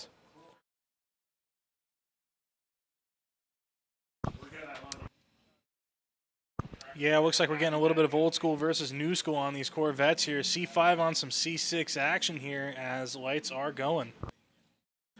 And Dirk Stratton going to lead the way. You can see that Stratton Chevrolet vinyl lit up on the side of it. Holy man. Eli Lucier with the big dive ends up biting him. He's got to check up and understeers a little bit. Dirk Stratton just kind of cruising, driving away, doing what he's got to do. Eli now knows he's got to make up some ground after that big mistake there through the first turn. Dirk Stratton painting all the lines right where he needs to be. Hits that inside clip now as they transition out of the keyhole. Eli making up a little bit of ground there, trying to get to the door of the C6. Good transition by Eli and just a little bit too much. A little bit of contact, but Dirk gets back on it and rolls out. Smoke pouring off the back of both of these cars as they finish out that run. And Eli there looks like maybe just trying to fight his way back into contention throughout that lap. Yeah, watching it back on the replay here, Dirk firing off like an absolute rocket ship in the lead position. Eli trying to get that proximity back after the first inside clip there, and unfortunately it looks like it is going to end up biting him. But coming through the keyhole here, it looks like he does catch up pretty good. Dirk, however, out in the lead position on a very, very good run. Is missing some of the zones, but albeit doing a little bit better right now in the lead than what we're seeing from Eli in the chase. And that transition right there, just super, super snappy from Eli in the chase position, trying to make sure that he doesn't cause contact with Dirk. And he does manage to pull it off. Yeah, and Dirk Stratton here in the chase. I mean, a veteran driver. I know that he's been driving at least as long as I have. I've been in this game for a decade, and I met him at my first event. So the man's been around. He's been pro. He's composed. He knows how to chase. Eli knows he's got to throw down in the lead and make something happen. Good initiation there by Eli Lucier coming through that first outside zone. Doesn't quite get the tires into it, though. A little bit shallow. Dirk, though, diving through the smoke. Leaves a bit of a gap there coming through the keyhole, and Eli shuts it down. Dirk just going to drive on by and finish out this lap alone. Really, really unfortunate there for Eli, but I mean, it's a completely new build. Lord only knows what's going on with that thing. There might be a couple of gremlins popping up now that he's actually getting the car into a state where it's like being abused and ran hard. So love to see you out here, Eli. I love the car. Dirk Stratton, though, just proven to be a little bit more consistent here tonight. Yeah, Dirk obviously is not any kind of a stranger to the game here. Former Pro 2 and Pro driver in Formula Drift, and now finds himself back here in the Pro-Am Series. And he did not come to play. He's been on an absolute tear all day today. And unfortunately, Eli out in the lead position on that second run, just shutting it down in front of him, which, You know, I hate to be the one who says it. That's never the way that you want to see this go, but I think that leaves us with only one decision here, Zach. Yeah, ultimately, I do believe that it's got to go to Dirk after that. I mean, Eli in the chase had a couple of bobbles there, and then in the lead, obviously shut it down. And, you know, just a huge shout out there to Eli for what that car is and what he's done with it over the winter. Dirk Stratton unanimously going to take the lead or take the win over Eli. And just a little bit of a tidbit of some fun fact about Eli Luciere's Corvette. That C5 is wrapped to match his childhood race go-kart. And I got to see it on Facebook, and man, just what a cool story to come and finally like build yourself a true blue race car and everything's set up, and just love to see it come out. And he built the entire turbo setup himself. Yeah, you love to see stories like that coming to light, especially when it's these guys with their liveries coming back with some of their childhood stories. Just such a cool thing to see, bringing back some of that history from their life, making it a part of their racing career nowadays, and that's exactly what we're seeing here with Eli. So, yeah, Dirk Stratton going to be taking the win on this one here, and we'll get ready to rack up our next guys.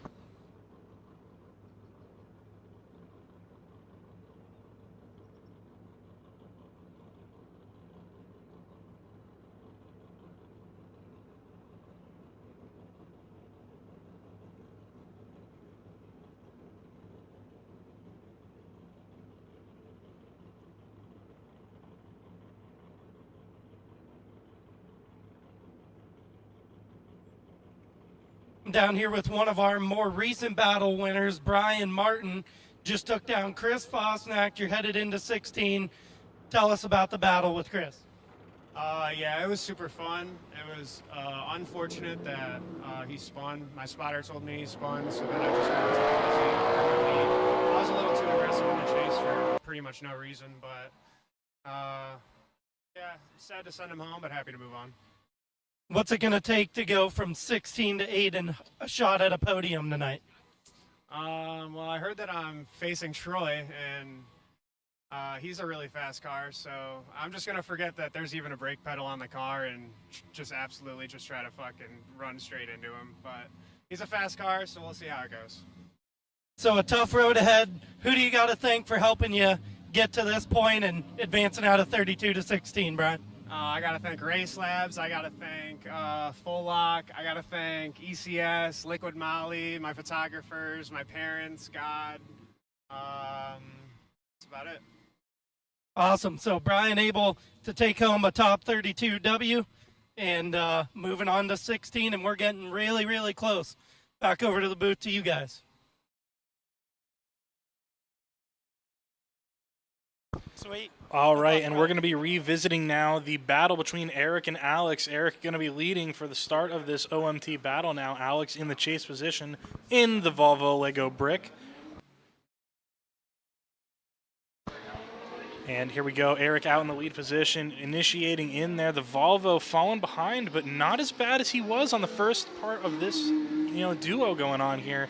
Keeping the proximity a lot better, but Eric just absolutely dominant with all that power up in the lead position, filling those zones and managing to keep it away from the Volvo that is of Alex. And unfortunately, Alex going to be a major straight in there, almost shutting down the car for a second. Eric is going to just continue on here, and and now Eric is going to go majorly over the track limits there as well. A little bit hard to tell from up here in the booth right away if that was 2 tires, 3 tires, or what. So let's take that back to the replay and see what just happened there. We might be seeing a little bit of a double incomplete. And you can see here on the replay, Eric Kananowicz, super clean everywhere, bunch of tire smoke, cars just ripping the whole track. Now as they come into the keyhole, a little bit of left foot brake there just to get the car tidied up, hits that zone, makes his way back to the inside clip. Alex ends up shutting it down and then reinitiates after that. So I'm assuming he just kind of got choked up there by the line by Kananowicz. And then there you can see the big overrow by Kananowicz in the lead. Ends up getting it under control a little bit, but that's still a very, very big correction by him. Yeah, that's definitely not what you want to see at all there from either driver, to be honest with you. So we still got one half of the battle. This could be anybody's victory here yet. Let's see what these guys do when they change up the position here.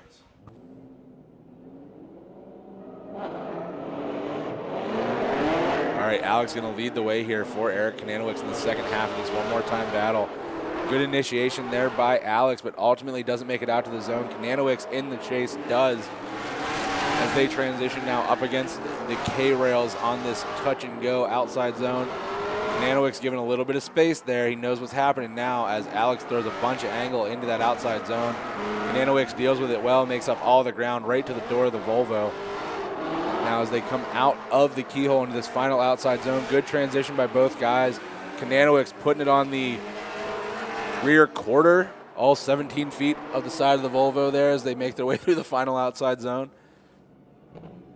Yeah, Eric just trying to pin that Mustang onto the back of the school bus out there, going ahead and taking the kids to school right now.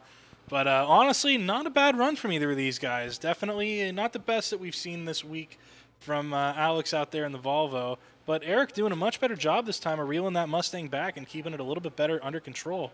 Obviously, it looked like, maybe a little bit of contact there possibly.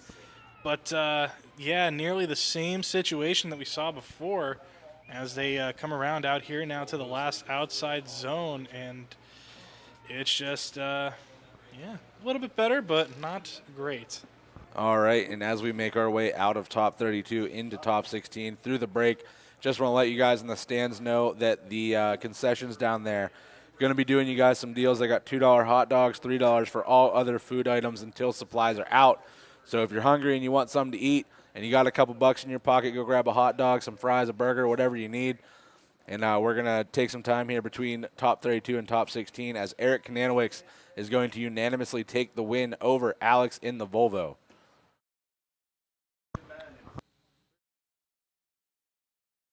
Eli, it was a tight battle between you and Dirk.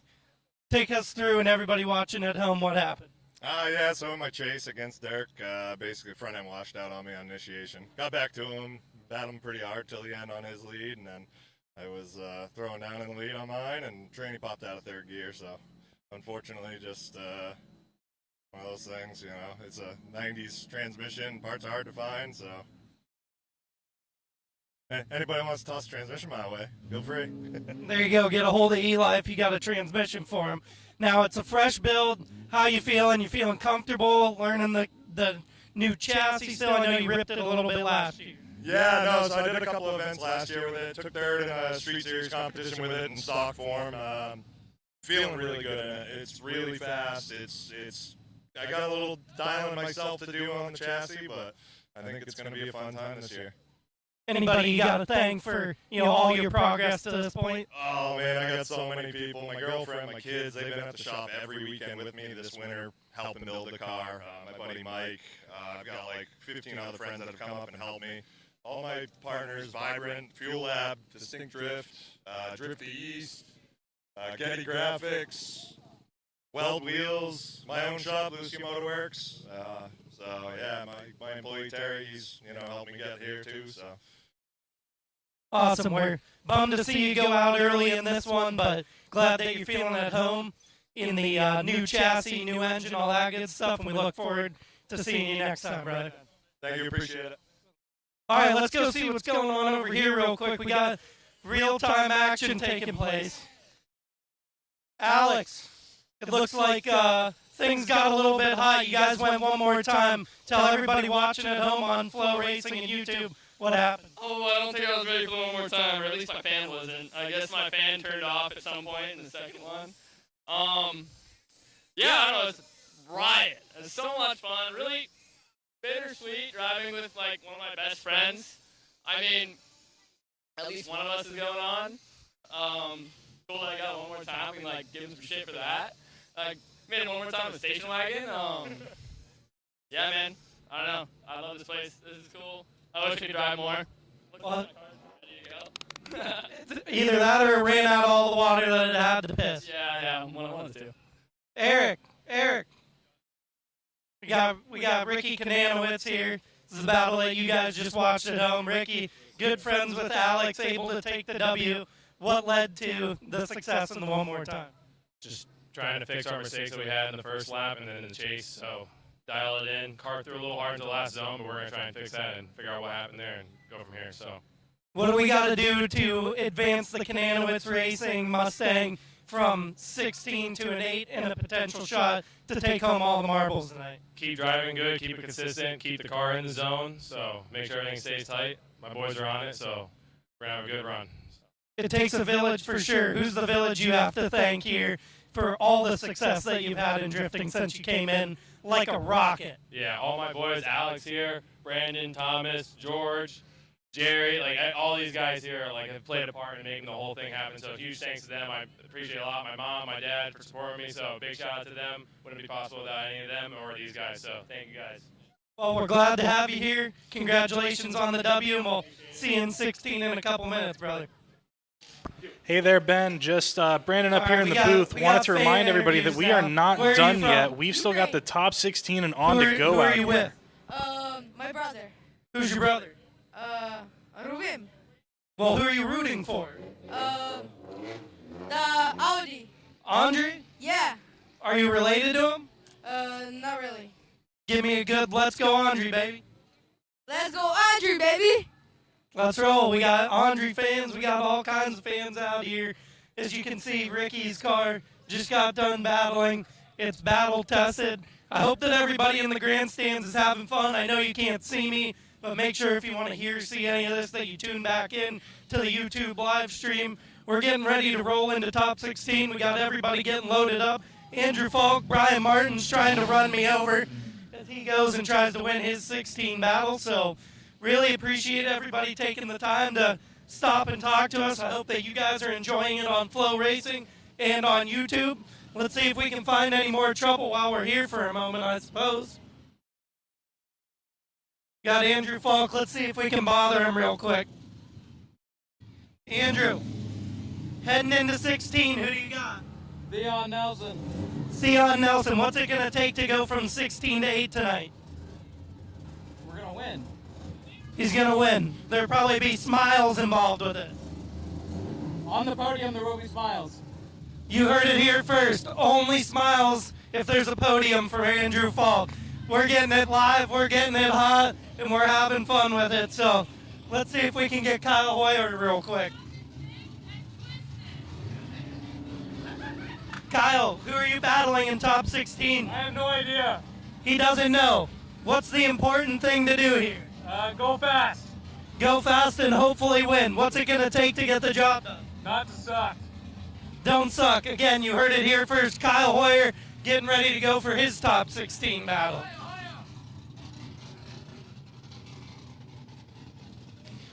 Let's see if we got more time. We got Evan Bagley. Evan, who are you rooting for to take home on? Hometown hero, Colin Giuseppe. I want him to come back and win. Get him to drift, Formula Drift. Get him a dub. Let's go. That's a Benny B guarantee. The Benny B guarantee from Evan Bagley. All right, Miles, who are we rooting for? Obviously, Colin Gillespie. He lives here in my hometown. He's a great guy. I love him. He's putting down some great laps this weekend. I hope he wins. So you heard it. Everybody's rooting for the hometown kid out here this weekend, Colin Gillespie. Let's see if we still got more time. Should we go hot on the grid? We'll go hot on the grid here.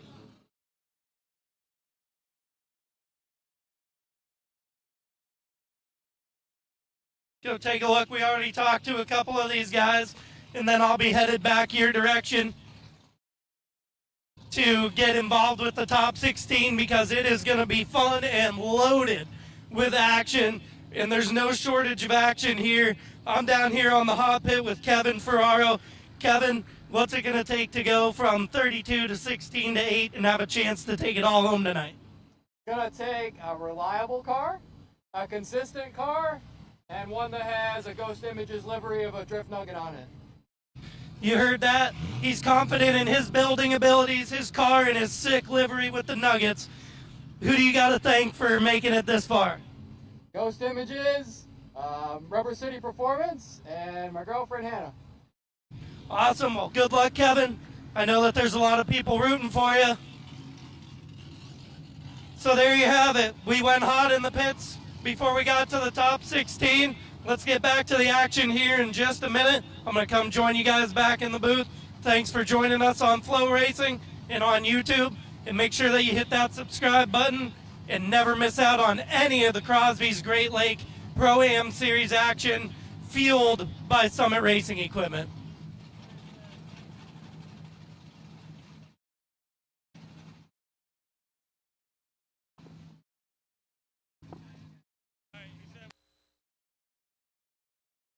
All right, and as we take a couple minutes here just to get these guys back out on track and get everything set and ready to go, first battle of top 16 going to be Maxime versus Kyle Hoyer. Maxime in the big-powered SR2240, Kyle Hoyer in the LS-powered G35.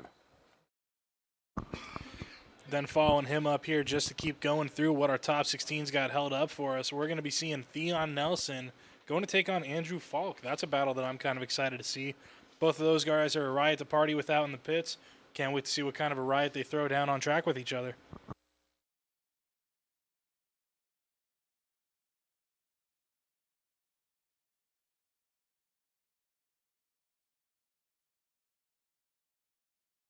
All right, give you guys a rundown on Maxime here in top 16. Hometown going to be Shawinigan, Quebec, Canada. I have no idea if that's how you pronounce that, but that's what I'm going with. Obviously, we've said it time and time again, he's in the SR20 powered Sylvia, sponsored by Blast Performance, Lessard Buick, Chevrolet, GMC, Atomic Coating, and KMP Speed Shop.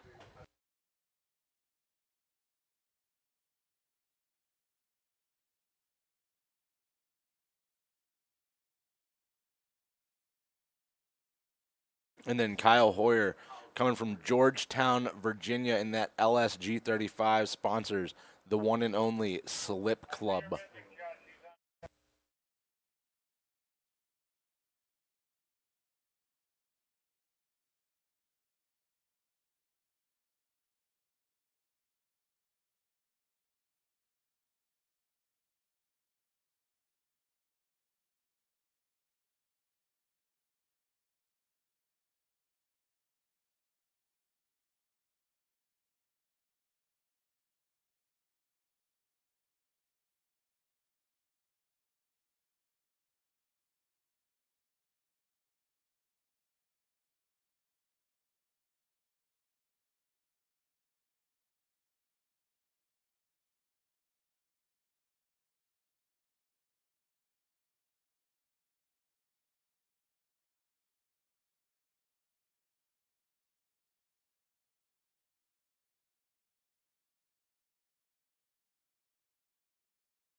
Hey everybody, just us up here in the booth. Wanted to inform you guys of what's going on right now, why we're not getting the track too hot yet. We are actively waiting for one of the judges to show up here in the booth.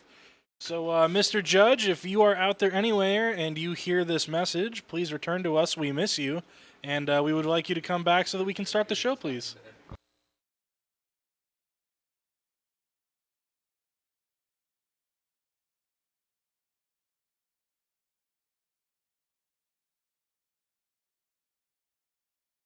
No, I see that judge. I think he needs to start hustling his way.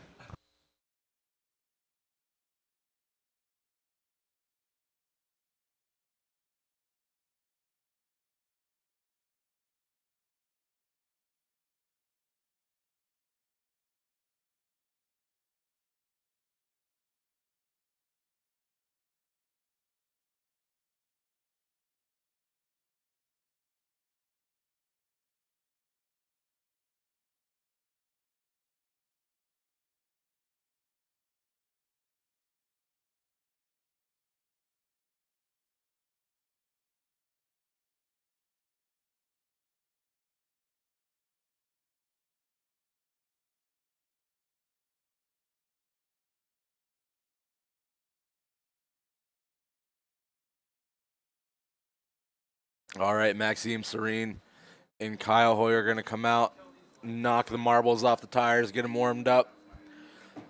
All judges are present and accounted for. We are ready to rock and roll here on top 16.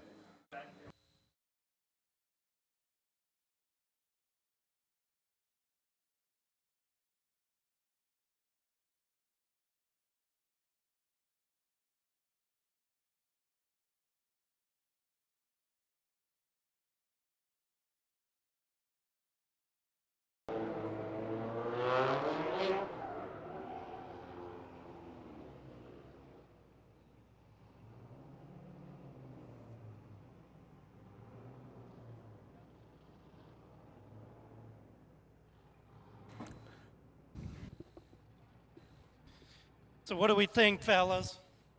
Got out of top 32. We're working on 16. Zach and Brandon, who do you think's the favorite right now? Well, if you're talking about this battle specifically up here in the booth, I got to be honest with you. I'm really rooting for that green S14 right now. I'm a sucker for the color, and I know some people might not be a fan of the sound, but that is one mean machine.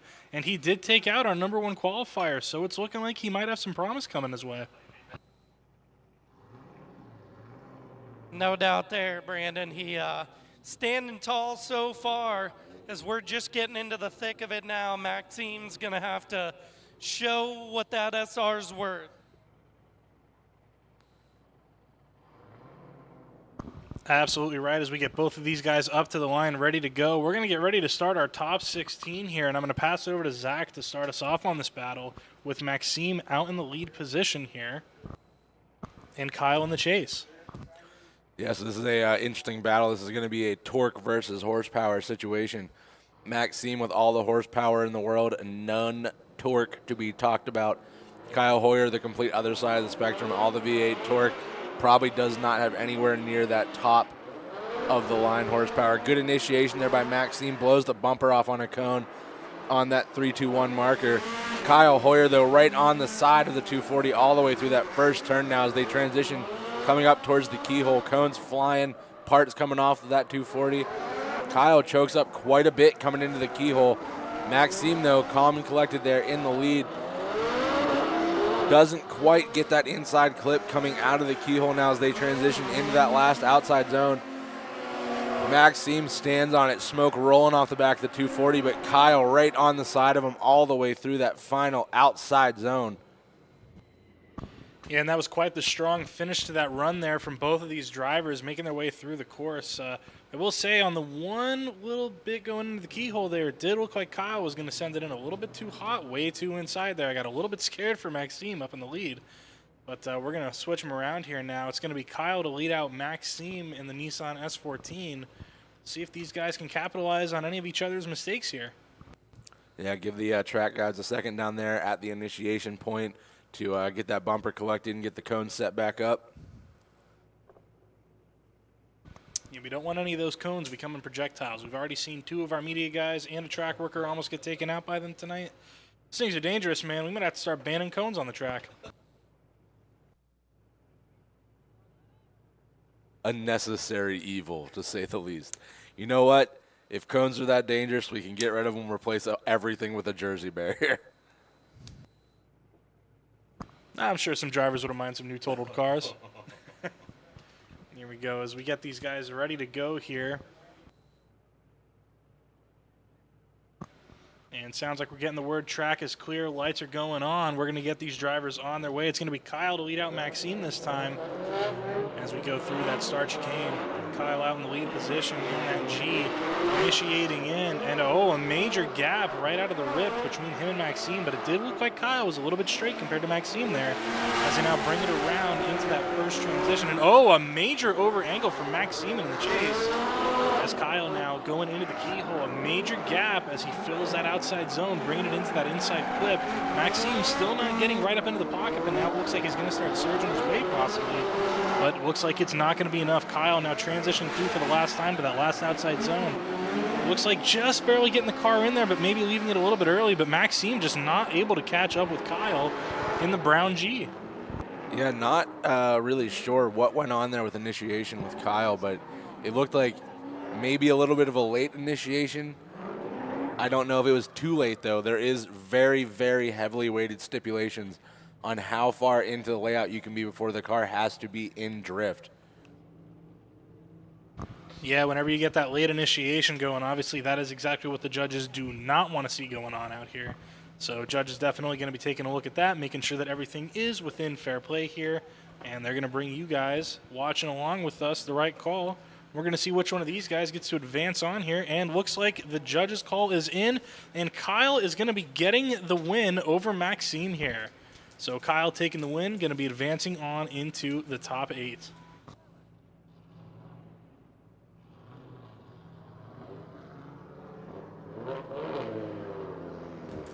All right, and as they pull off, the camera's going to pan over, and you can see Andrew Falk going to lead the way here for Theon Nelson.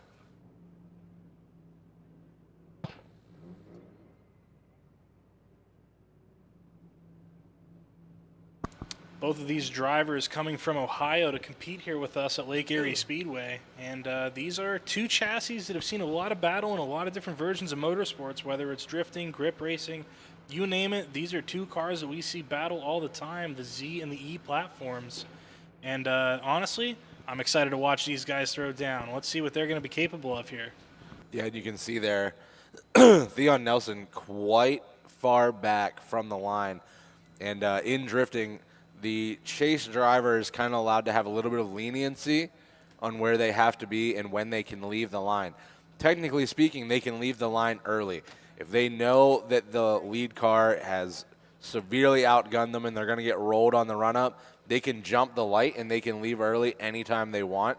They're also allowed to stage a little bit further back, and they can roll into the light if they want to.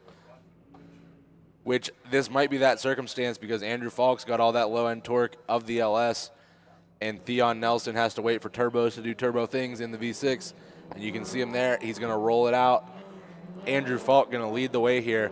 Theon Nelson nice and close on initiation. A little bit of a feint there from Andrew to get the car sideways. Doesn't quite make it to that first outside zone. As a matter of fact, doesn't touch it all the way around. But Theon Nelson right there on the door of the E36 making his way around. Sparks flying as they come through that middle section. Andrew Falk a little bit shallow there in that outside zone in the keyhole. Theon very shallow in the chase, trying to make up some ground there as they come out of the keyhole through that inside clip. Theon maybe a two-car gap there. Andrew doing a very good job in the lead, getting out to that outside zone, dips a tire in as they make their way through that final turn of this layout. Yeah, and it looks like we're going to be seeing one of the classic tales of drifting here where the lead car just ends up pretty shallow on a lot of the zones, and of course that's going to cause that chase car. They're trying to follow the line as best as they can. That's exactly the job that the judges want them to do. So as a result, if you've got a shallow lead, you're going to have a really shallow chase, and I think that's exactly what we're seeing play out here. So hopefully maybe Theon might see something to capitalize on here, or maybe there's something that we didn't see, and maybe we're going to see Andrew find something to capitalize on here. Or we might just get thrown through a loop entirely. We might see them both double incomplete. The world never knows. So we've got them both re-racked here. We'll see what happens. Now it's going to be Theon to lead out Andrew as soon as the lights go here. And track is clear. Lights are on. And here we go. It's going to be Theon in the Nissan Z to lead out Andrew in the E36 in that beautiful blue color. Theon initiating in. Very nice initiation from Theon, and Andrew looking a little bit late to initiate there, having to catch up and play a little bit of the proximity game. As Theon, though, filling a lot of these zones and throwing sparks while he does it. You love to see that. Andrew having to play catch-up throughout a lot of this course as Theon is filling that zone very nicely. Now bringing it in for that inside clip, and it looks like he does shallow up a little bit. Maybe transitioning a little bit early, but Andrew not letting it affect him there. As both of these guys transition for the last time, now coming out to the last outside zone. Theon on a very nice line, and Andrew putting it right up in the pocket finally, exactly where that car needs to be.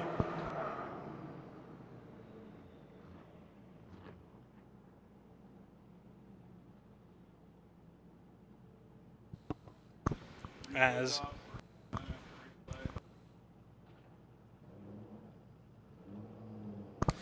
Theon Nelson coming through the keyhole here, Andrew in the chase position, getting very close. It almost looks like maybe some potential contact there, but nothing that affected Theon too badly in the lead position. And right there again, Theon just throwing sparks with how low the rear end of that Z is to the ground. Very nicely done by Theon over that last outside zone here. And the judge's decision is in. It's going to be Theon Nelson advancing over Andrew Falk here. All right, we'll make this quick and get back to the action. Sir, where are you from, and is this your first time coming to a drift event at Lake Erie Speedway? I am from Erie, Pennsylvania, about 15 minutes from here, and this is not my first time. I love it. I love it. Next to NASCAR, this is #1, Pro-Am. And also, I work for Pro Waste in Erie, and they're #1.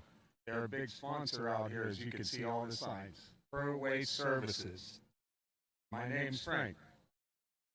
Well, thanks for being with us for round number 1 of the Great Lakes Pro-Am Series, Frank. Thanks for working with our great sponsor, Proway Services. My father-in-law is good friends with Big Al. Super sad to hear of his loss to the community, but let's get back to the action. Man, shout out to Frank. Frank is just an absolute chill guy down there, having a real hoot and a holler. And shout out to Proway Services, one of the big sponsors here at Erie Speedway. But I'm going to pass it over to Zach here to introduce this next battle that we've got going up. All right, leading the way here in this next battle, we're going to have Mo Alderman in the Big Power 2J S14. Going to lead the way for Nate Brackstone in the Corvette. The lights are on, and they have extinguished, and they have left the line. Mo Alderman pulls a big gap off the line. 5-6 cars coming into initiation. Good initiation by Mo. Makes his way out to that outside zone, has 2 tires in all the way around that first turn now as they transition across the flat bottom of the track into this touch and go up against the wall, and then finally into the keyhole. Brackstone making up some ground there. Only a half a car between the two now as they come out of the keyhole. I have to imagine when they get back on power, Mo going to run away, and Nate Brackstone shuts it down. Mo Alderman runs away with it. Nate reinitiates to finish out the run, but man, what a show by Mo. Just smoke rolling all the way around. Don't know if Nate got lost in the smoke there and had to shut it down, or if he missed a gear coming out of the keyhole, but he straightened up, and Mo made up for it. Yeah, unfortunately, not too sure what happened to Nate there on that run, just shutting the car down. But Mo out in the lead, man, absolutely killer run, laying down all the smoke possible, putting on a huge show for everybody watching along. But unfortunately for Nate, just shutting that car down. Hopefully it's nothing mechanical, and he'll be able to manage his way through the second half of this battle. It looked like he was able to reinitiate the car there. So we'll have to see what happens now with Nate in the lead, Mo in the chase position. Let me tell you guys, I love being out there with the fans and in the pits, but man, is my FOMO killing me. I feel like I missed some good battles. Well, you missed out on some judges getting called out, so.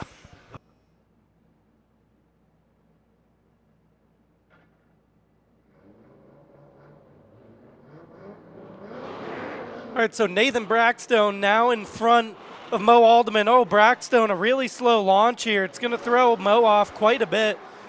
Not sure how the judges are going to feel about that one, but Mo able to gather it back up and begin to get to the door of that Corvette of Nathan Brackstone. Brackstone straightens temporarily. Whoa! Sends Mo way out towards the wall.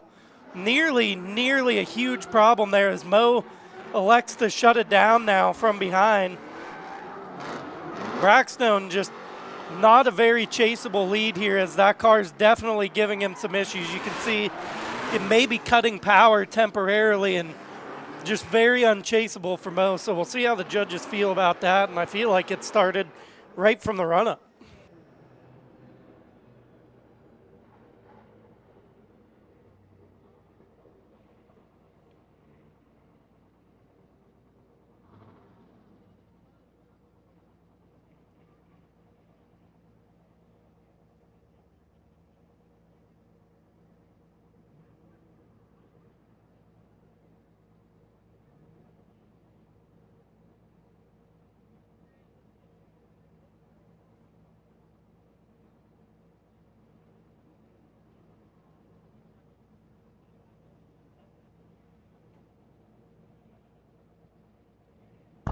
As we wait for an official judge decision here, both of these guys eagerly awaiting to see what's going to happen. Unfortunately, I think it's only going to go one way, and that's exactly how it's going to go here. Mo going to be moving on over Nate. Unfortunately, it looks like Nate's having a lot of struggles with that car. But Mo going to be taking the advancement. We're going to be seeing him onto the top 8. Nate Brackstone going to burn it down on the way out of the track there. Super unfortunate there for Nate. I have to assume something is going on with that car. I thought he missed a gear originally, but man, just shutting it down periodically throughout the track is a really, really crappy way to go.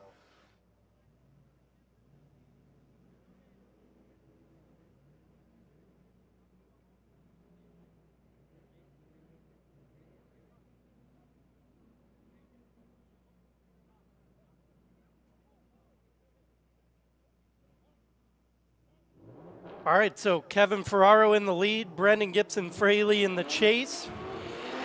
A big pull here from Kevin Ferraro as that horsepower outweighs. The track conditions way different now as you see Kevin get back to the power and that car drive straight out of the zone.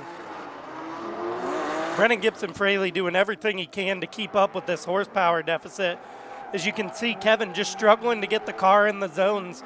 As the sun fell and the temperature dropped, the track gets less greasy with all that built up rubber down there, and a bunch of grip comes back to the car. So we've seen this a couple times now here in top 16 where guys get back to the power and drive out of the zone completely.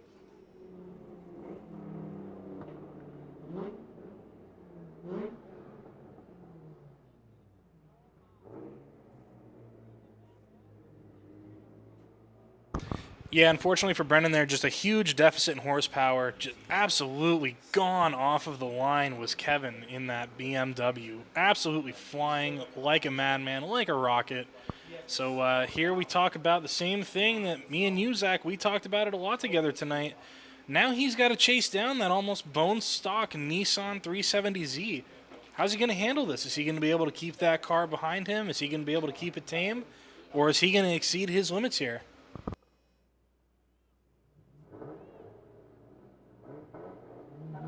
All right, so now Brendan Gibson Fraley in the lead, Kevin Ferraro in the chase. You can see the timid initiation from Kevin leaves a good gap to surge up to the door of that Z. Fraley, you can see that LED brake light on the back of that Z, making that power stretch from zone to zone via left foot brake as Kevin just tentatively right there behind. Kevin just needs to cost himself no mistake here as Brendan throws down a really nice looking lead for the tool that he's brought to the competition as Kevin nearly putting tire on the door through the last outer zone.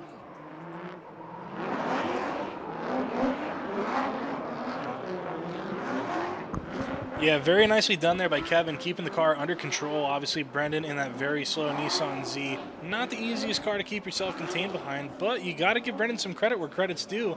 Not a bad lead line out there, even with the horsepower deficit. He's out there making it work on the track with the tools that he's provided, just like you said.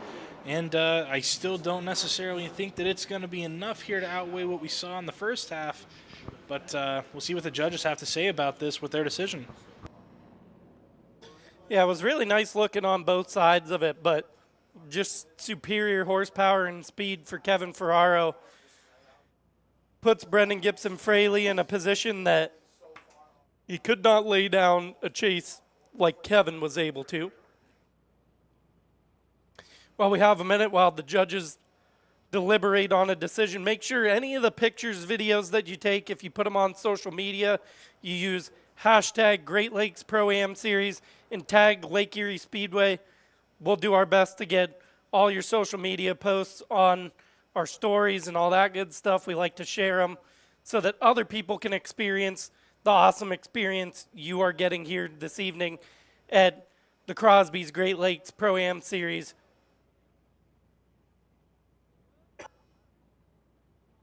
And while you're at it on the social media side of things, make sure you head over to LakeErieSpeedway.com. Go check out the schedule that we've got coming up, and go check us out on the YouTube channel as well. That's where we're going to be broadcasting a lot of these events, as well as some other stuff that might be going on too. So you can also go check us out over on Flow Racing, where we are now the first major drifting competition like this to be featured on their platform. And looks like the judging decision is in, and another major upset here. Brendan is going to be taking out Kevin. Kevin taken out in the 16, Brendan advancing on to the 8.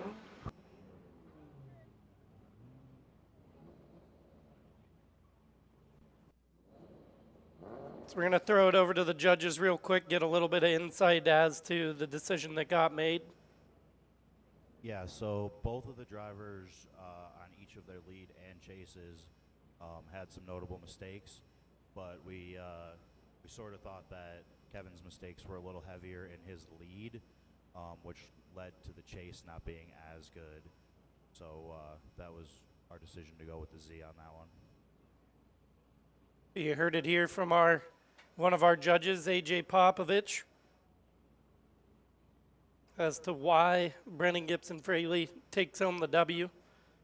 As previously stated, a huge upset. Now we have Andrew Shorkey from Toronto, Ontario, Canada, in that rowdy LS3 powered C5 Corvette, and the hometown kid Colin Gillespie in that turbo BMW powered BMW.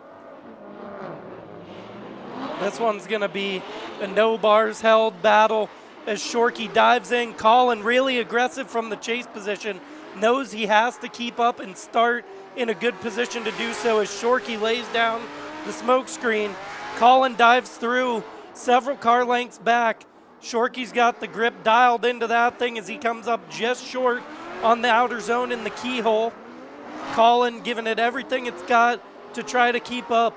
That dog box quick change Corvette has certainly got some horsepower under it, and we're seeing it on display here as Colin just simply could not keep up with Andrew Shorkey. Yeah, you know, you got to feel for Colin a little bit, drawing some really tough cards here. Corvette after Corvette for him tonight.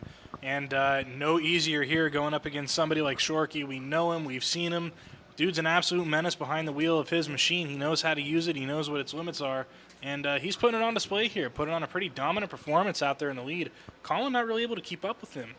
Now, of course, we've talked about it time and time again. We saw how far back Colin was there in the chase position. Clearly, it looks like he's a little bit slower than Andrew is here. So we'll have to see if Andrew can keep that Corvette as fast as it is behind him now.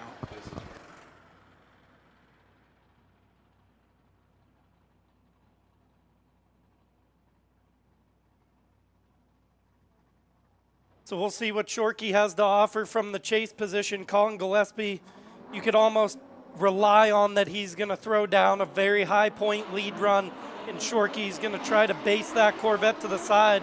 Looks like Shorkey might have missed a gear on the way in as Colin gets all of that first outer zone. He's got to lay down a solid lead run as Shorkey cuts the line just a little bit to gain on proximity up into the keyhole. Colin's still doing a good job, comes up just a little bit short as there's contact in the keyhole. Not sure how hard the contact was. Might have been wheel to wheel as it looked like it really sent Colin around. We'll take a look at the replay after this one. Aggressive transition from both drivers as Shorkey putting tire on the side of the Land Glide BMW across the line. Yeah, Shorkey is definitely one of those drivers where he doesn't believe in just taking a free win like that whatsoever. Absolute party mode up in here. And I think that he just put that on full display for us. No holds barred whatsoever. If he's going to go out, he's going to go out swinging. And if he's going to win, he's going to earn it the best way that he possibly can out there. So watching back this replay here, it looks like, yeah, Shorkey does hit him there. And both drivers do have to straighten out. But you know what? Credit where credit's due. They both reinitiated and they kept going around the track here, and they ended up finishing out this run. So, and right there again, it looks like maybe some possible contact a second time throughout this run as they come into that last outside zone. But we'll have to see what the judges say on this one. See, and that's a big thing here, Brandon, is, you know, you don't really want to leave it in the judges' hands. So Shorkey probably knew that he had a decent advantage after his lead run, just given that lack of proximity from Colin. Overall, really good run between both drivers, but Shorkey not going to leave it in the judges' hands here, or attempt not to leave it in the judges' hands here, as he just puts that blurple, if you will, Corvette right up against the side of Colin all the way through that run. I'd assume the biggest deliberation is probably in the keyhole, as I didn't really get to see the replay again, but it seemed like the biggest point of contention in this one.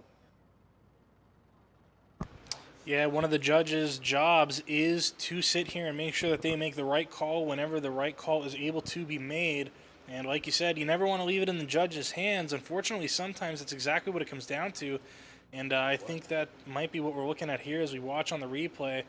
And yeah, it looks like Shorkey just comes up and hits him a little bit, maybe misjudging the distance between the two of them.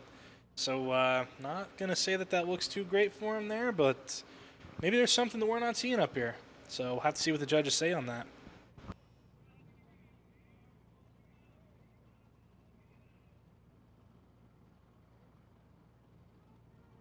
Yeah, tough to say, you know. I think, you know, given that point of the keyhole, there would be a slight lift to be able to get from that outer to the inner, but really should be a major amount of throttle commitment as well. So looks like the decision is in. Colin Gillespie unanimously going to take down Andrew Shorkey.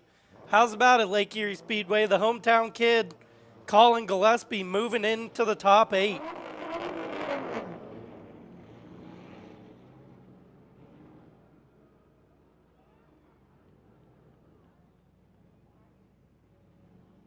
And we go from one good battle to another one here, as now we're going to be seeing Brian Martin to lead out Troy Manners here. Brian coming in from Ohio. Troy coming from the place where the groundhog is at. Always keeping it a little bit extra cold for us. We're feeling it a little bit here today. It's still a little bit windy, but I'm always going to blame that groundhog. So see what these guys can do for us out here. Should be a pretty exciting battle. Both of these guys have been throwing down all the way from practice till now. And these guys are hungry, man. They want that win. They want to move on to the 8, and they want to take it all the way to the top and fight for that championship spot. Brian Martin looking to see if he can take home his second ever Pro-Am battle win in front of Troy Manners. Both drivers initiate. Troy right there against the door as Brian fills all of outside zone number 2. Can see he's on the left foot brake, gets off of it and shoots up into the infield. Troy gonna fall back now just a little bit as Brian surges into that distinct drift outer zone in the keyhole, doing a nice job in the lead as Troy really having to work for it to keep up with that turbo VQ powered Z of Brian Martin. Brian Martin laying it down all the way through, an absolutely beautiful lead and something that you don't see very often, and Troy looking like he's having to really chase at it to keep up with the lead driver. Yeah, Brian with an absolutely beautiful lead run here as we watch it back on the replay, and it just looks like Troy maybe having some struggles with his timing here on some of these transitions, maybe looking to surge in some spots at the maybe a little bit lost in some of the smoke there. Not too sure what's going on. I mean, he's putting on more smoke than Brian, so I highly doubt that's the case. But Brian's moving here. He's putting on a really good lead run, and it looks like Troy just having some issues in the chase position here, keeping the car right where it needs to be in that pocket.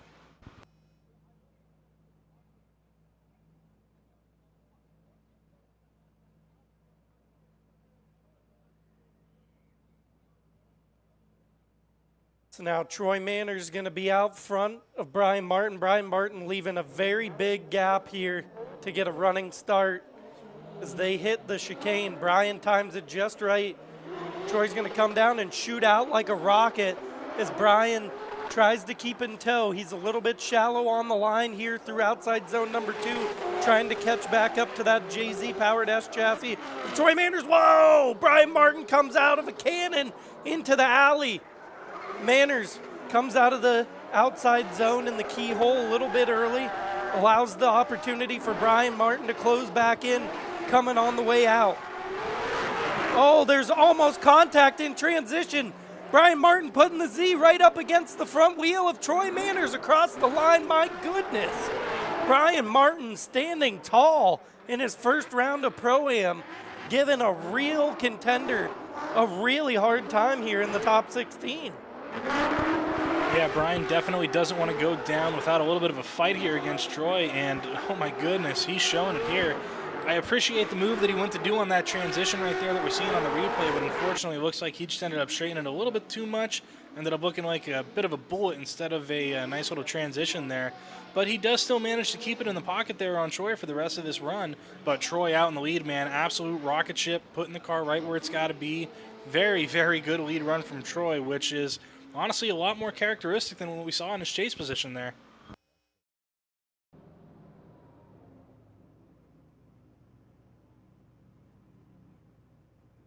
Yeah, similar chases from both drivers. Like I said, it's kind of uncharacteristic to see Troy kind of fight to keep that proximity in the chase position, and it looked like he had to do that as well as Brian Martin did. So both drivers had to really shoot into, I want to call it there, the distinct drift outer zone up there against the K-rails. So see what the judges think about this one. Certainly not going to be an easy decision to make, as both drivers driving very well.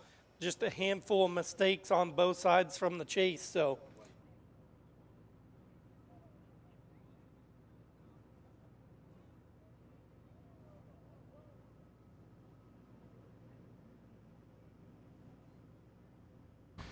And judges are still deliberating here, so we're going to take it to a little bit of a dual replay, checking out these runs side by side, make sure that we're making the right calls, comparing what's going on in both halves of the battle, seeing who made what mistakes where, who made more mistakes, who made less mistakes, and how heavy were the mistakes that were made.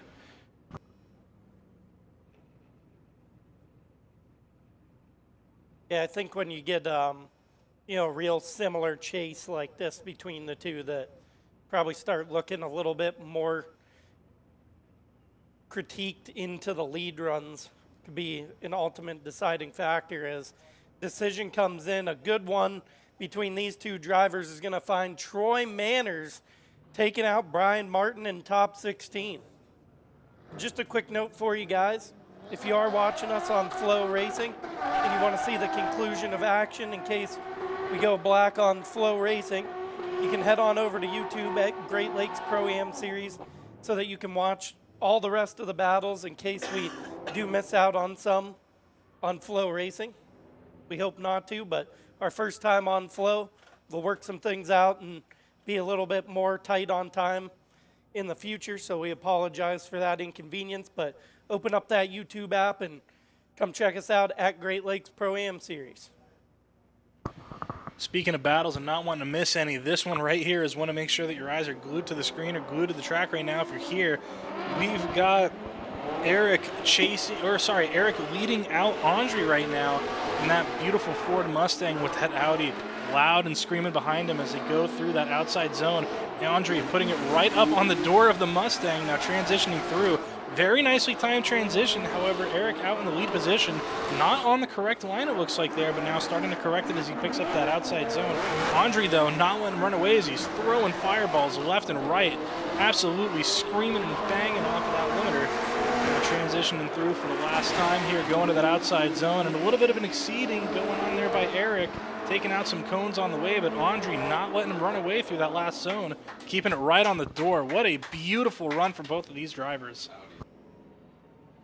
Absolutely phenomenal driving as Andre has that VR6 turbo Audi set to kill. Eric throws a couple tires off coming out of outside zone number 2. So I would say a relatively costly mistake as Andre just giving that Mustang no room to work with on the speedway here. Opens up just a little bit in transition coming out of the keyhole, and then you hear that voodoo come back to life. Absolutely beautiful car placement by Eric through the entirety of the lead. Just a little bit throttle heavy coming down into the infield, and unfortunately looked like he dropped some tires there. So we'll flip him around, and now Andre will be out front of Eric Kananowitz. And boy, let me tell you, Andre is hungry for this championship and that pro license. And I think it's something that a lot of people would like to see, and he's showing why he deserves it here in round 1. Yeah, Andre was definitely talking about it prior to this weekend, how much he wants to get through and win this championship here. And he's putting it all out here for show right now, showing how badly he wants this win. He's going to have to throw down if he wants to take Eric out here. So I have to see what he's got in store for him now that the roles are switched around. What's he going to do here? Is he going to speed away? Is he going to put down the best lead run we've ever seen? Are there going to be mistakes? We're not going to know until we see these guys get sent. So as soon as the track is cleared, we're going to let these guys run it, and we're going to see what happens. And they are getting the word track is clear. Lights are on. We're going to get ready to send Andre out in the lead, Eric in the chase position. Here we go. Andre through the start chicane. Eric right there side by side. Now coming up to the initiation. Both drivers initiate in, and a little bit of a bobble from Andre. And Eric, unfortunately, straight into him, almost sending him up towards the wall there on the bank. And that's definitely going to be some heavy contact there. However, a couple things to look at there, because it did look like Andre was wavering quite a lot in that initiation, but it also looked like Eric was kind of sending it in there full speed. Definitely going to have to see what the judges say on this one as we go back to the replay here.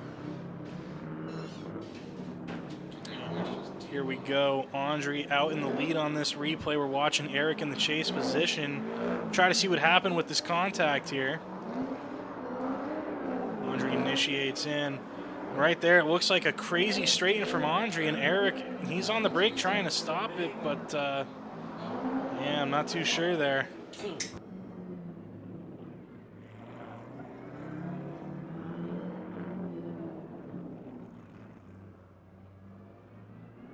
Yeah, so it looks like, just taking a quick glance at the replay, both drivers hard on the left foot brake after initiation, trying to get down to that inner clip. You got to initiate. There's a zone to fill right on initiation so that you're at angle on a good line to set up, just like you would have to get into the inner clip on initiation at Road Atlanta.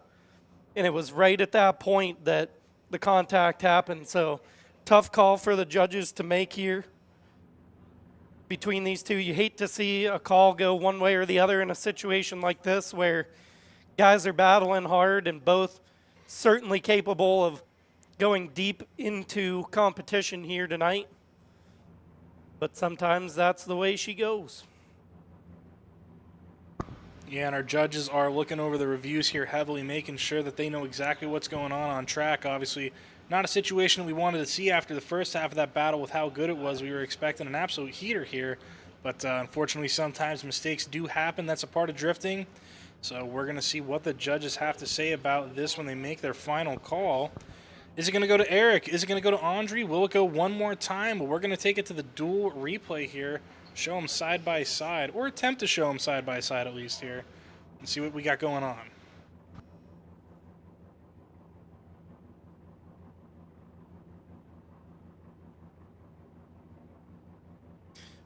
What do you guys think? Somebody at fault in this one?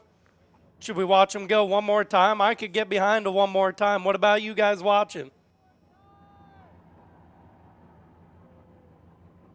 I think it's safe to say that they might like the idea of one more time right there.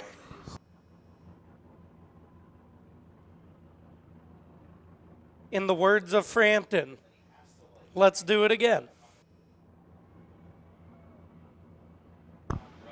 Guys, I'm not hearing you loud enough. You guys want them to go one more time? All right, I heard you that time. Thank you. Well, we got a quick second here. Judge is still taking a look at these replays up here. They have a plethora of views to take a look at to make the best decision. Of course, with the magnitude of the competition, a good integrity call is what will be made no matter what happens, as much as we do or do not want to see it one more time. So, while we have a second, again, give a quick shout out to Crosby's for coming on board the Great Lakes Pro-Am Series, Summit Racing for being a presenting sponsor in the series this year and all their previous support, VP Racing Fuels, Pro Waste Services, Dave Hallman Chevrolet, Jamestown Mattress, everybody involved, Pro Waste Services, Prop Productions for bringing an absolutely awesome live stream to you guys, Distinct Drift for being the official tire sponsor of the Great Lakes Pro-Am Series. As you can see, every time these guys go through an outside zone, they're brought to you by Distinct Drift. So make sure you grab a hot chocolate, a coffee, keep yourself warm out there because you're not going to want to miss any of the action that's coming your way as we're really just starting to get into the thick of it. You got a glimpse of it here between Eric Kananowitz and Andre Musienko, and it's only going to get better. It's like a gladiator ring, and the two baddest dudes are going to be left standing at the end of this one, and I'm really looking forward to it. And of course, we thank all of our sponsors for everything that they do for us. But of course, one of the biggest things that we need to thank is all of you guys out here in the crowd watching along, hanging out with us. Thank you to all the fans for being here. Make some noise for yourselves out there for bracing through this all.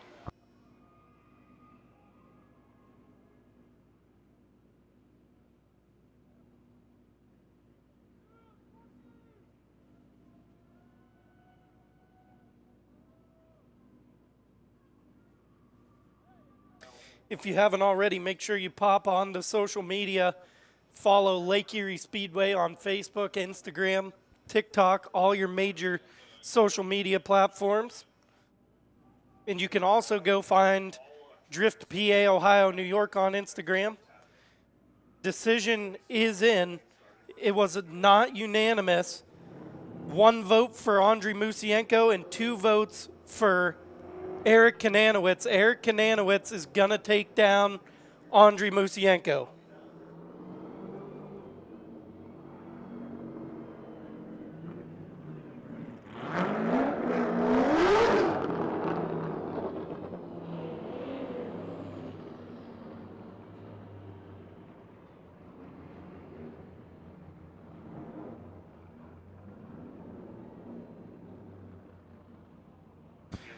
All right, and now that we got that battle done, finalized, and out of the way, we're going to be going on to the last battle, I believe, here of our top 16.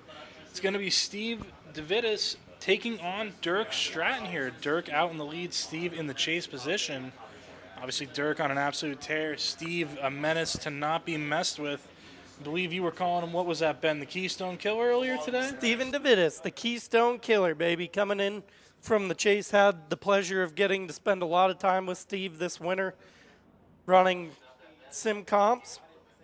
I'm sure as you guys watching in the stands and at home saw in Dirk's last battle, this Corvette with the Lingenfelter power under the hood is an absolute flamethrower. I was doing interviews in the pits and I could just hear the percussion of the gas exploding out of the exhaust tips of this thing. It's absolutely rowdy. Dirk Stratton from Beloit, Ohio, in that C6. It's got Lingenfelter LS7 power under the hood.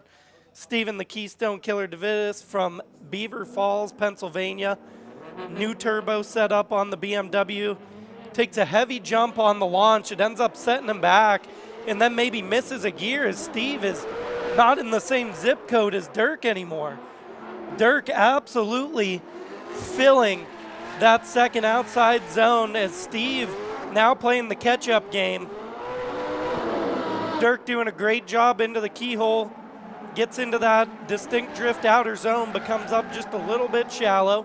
As Steve finally begins to catch up, Dirk pulls back away, coming into the last outer. Oh, big angle allows Steve DeVitis to catch back up to Dirk Stratton on that last outer zone. You know, it's kind of crazy to watch as that run went on, the amount of ground that Steve was able to gain on Dirk throughout that whole course. Going from such a gap like that to being able to catch up throughout that small amount of time is pretty impressive. Shows what kind of driving he's out there doing. But Dirk out in the lead position, putting on an absolutely crazy lead run there. Unfortunately, Steve just wasn't there throughout the entire run to put the pressure on him, try to force any kind of mistakes. Now, of course, Dirk's lead, not exactly the perfect lead right here, misses majority of that zone that we're seeing on the replay, does grab that inside clip, and now Steve does finally catch up here as they come around for that last inside clip through the transition to the outside zone to bring it all home, and Dirk just kind of runs away from him again there. So Steve not necessarily all the way absent here, but now we're going to flip him around, see what Steve can do in the lead, and see what's going to happen here with Dirk in the chase position. Yeah, you hate to see it. That one's one that'll make you stand up as you watch it, but we're going to get to see the flip side of it as Dirk tries to put a show on from the chase position. Lingenfelter Corvette throwing fire and sparks out of the exhaust as Steve does a beautiful job through the first two outers in the first inner. Dirk trying to maintain that proximity. He knows he's got a bit of an advantage here on DeVitis. Going into the keyhole, DeVitis pours all the angle at that thing. I can feel the compression of these explosions in the booth from Dirk Stratton's Corvette as he's in tail of Steve DeVitis. Steve throws a really nice lead. I got to think Dirk did exactly what he needed to do here as he kept it safe, but a clean and good mimicking follow from Dirk Stratton in the chase position. Yeah, unfortunately, I don't think that anything that happened here is going to make much of a comeback for Steve with that huge deficit going in after the first half of this battle. But yeah, Dirk doing pretty much everything he needed to do here, not necessarily being incomplete, but also not necessarily pushing the envelope too far either. He does remain in the pocket through a lot of spots, does have a couple of mistakes in his chase, but Steve out in the lead, not doing too bad himself here. Could be deeper in a couple of spots, but he's putting on a pretty good lead run there. Just wasn't able to make it stick too much in his chase. Makes me wonder if maybe he missed a gear or what might be going on there with him.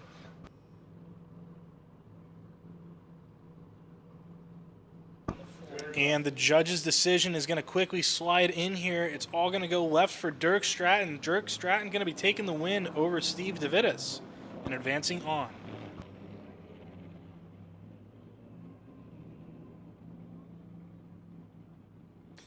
All right, so up next we got Kyle Hoyer in the lead, Theon Nelson in the Turbo VQZ in the chase. Both drivers with some experience in the Great Lakes Pro-Am Series have been throwing it down. I got to get Kyle right before we started into top 16. He's just looking to shred and have some fun all the way from Georgetown, Virginia, that LS-powered Infinity. Theon from Elyria, Ohio, in the chase. Kyle initiates into that first outer. Oh, he shoots way forward. Theon goes with him. Nobody leaves the raceable area. As Theon just struggling to keep up here. Kyle looks smooth as butter up into the keyhole, misses that outer by pretty good margin. It allows Theon to get back into the pocket. Both drivers doing a good job on the way out. As Theon goes up the inside a little bit to regain the proximity, now putting tire up against that LS-powered Infinity door. Yeah, a little bit of a mistake from Kyle right through the start there. Coming a little bit on the inside by the looks of things, and of course Theon, his job is to chase him down as perfect as he can. So Ghost Follow Him In does have to straighten up a little bit so that he doesn't go way, way too inside. And that's going to cause him to have to play a little bit of catch-up here, sacrificing some line and angle to get back up into that pocket. Kyle does correct his lead line a little bit better as he goes through the run here, but still not right where that car needs to be. And Theon, towards the end of this run, catches up pretty nice in that chase position. Towards the end of the run here, he's even putting it right on Kyle's door through that last outside zone. Now we're going to switch him around. We're going to have Theon in the lead, Kyle to chase him out, see what these guys can do here.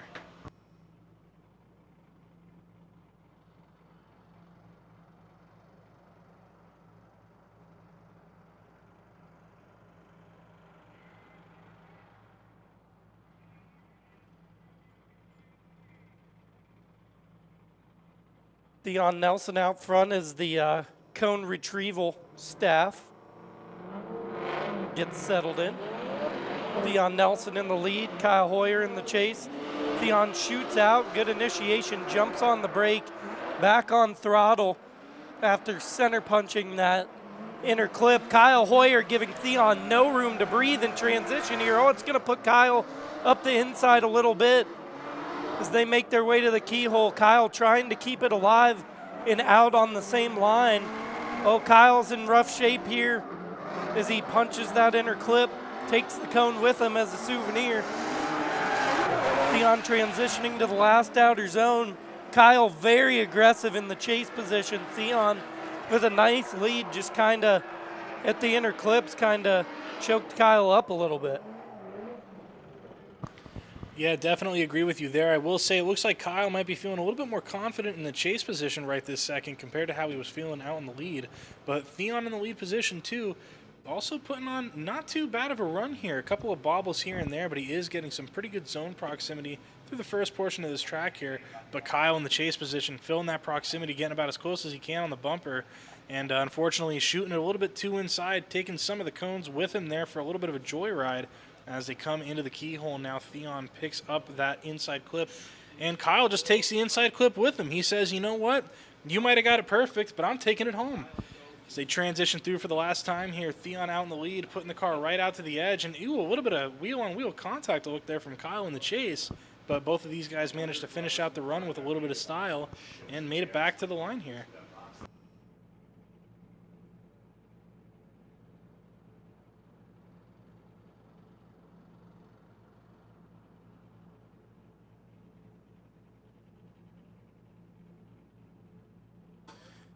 So we'll see what the judges think about this one. I think that I might be leaning one way or the other, but I'm not a judge. It's just my opinion. See what happens as we take a look at the dual replays on the live stream. You can see how aggressive Hoyer was from the chase position. A stark contrast between Theon and Kyle's chase runs. Both leads very solid.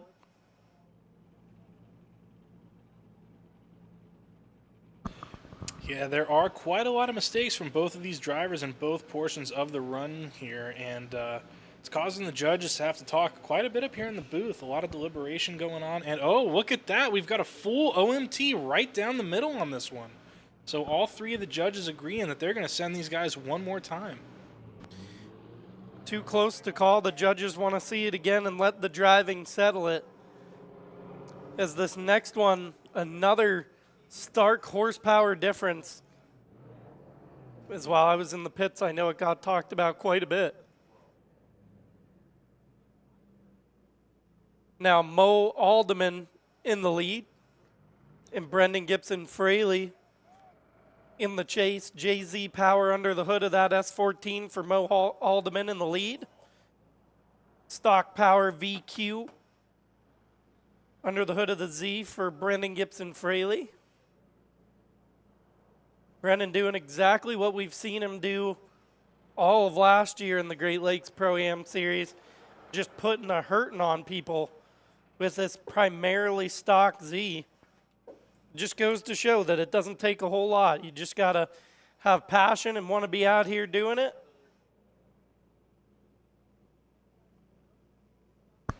Yeah, definitely a lot of upsets coming at the hands of Brendan today. Just every single one of these battles, it seems like that stock aspect might be working in his favor a little bit for him here, as both of these guys are going to go through the start chicane. Going to have Mo leading with Brendan in the chase position as these guys initiate in. Mo with a pretty good gap on Brendan as they come through here, but Brendan now starting to catch up a little bit as they come through now to that first transition. Oh, and Brendan with a huge dive up towards Mo, getting the car right back into the pocket. But Mo is going to start to pull away as they go into the keyhole here, as he grabs that outside zone. But now Brendan sacrificing a little bit of angle, it looks like, to get right back up onto the side of that car. As they come through now onto this last transition, Brendan still right there present behind Mo, but Mo out in the lead position, letting that car absolutely sing, and across the line they go. Not a bad run at all. Definitely a lot better than what I was expecting, if I'm being honest, out of Brendan. I didn't think he was going to be able to keep up with Mo that well. Yeah, definitely impressive what Brendan's able to do in this car. As we take a look at the replay, Mo gets to that second outer zone just a little bit shallow, so definitely left some room here for Brendan to make another upset. I mean, Brendan hasn't missed a beat so far in competition tonight. I mean, you can see he has to sacrifice on line and angle a pretty good bit, but I mean, given the deficit that he has, he's got to do what he's got to do to even be in the conversation, and he's doing just that. I mean, his leads have been really, really good, so we'll see what he has to offer here from the lead position this time. Yeah, it seems like a lot of the wins that Brendan's been getting have been when he's been in that lead position, so we'll have to see how Mo goes and tackles this.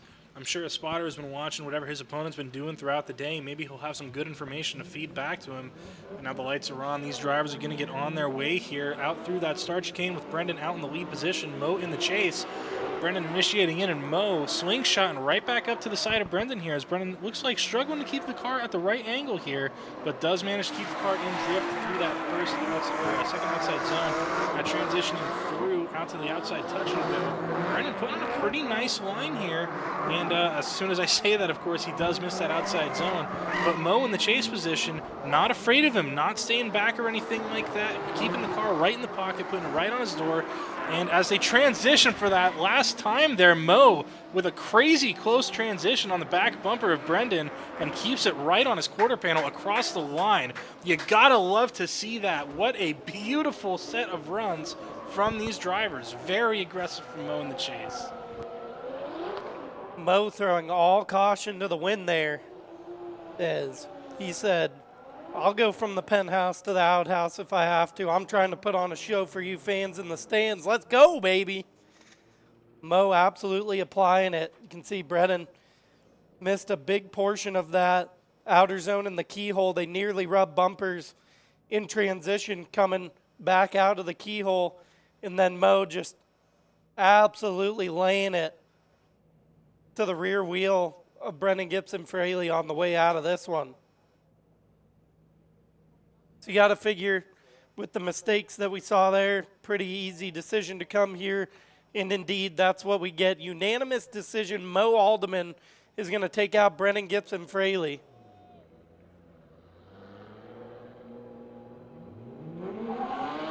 We're deep in now as we're going to see Troy Manners and Colin Gillespie. So two really good drivers coming up to deck here.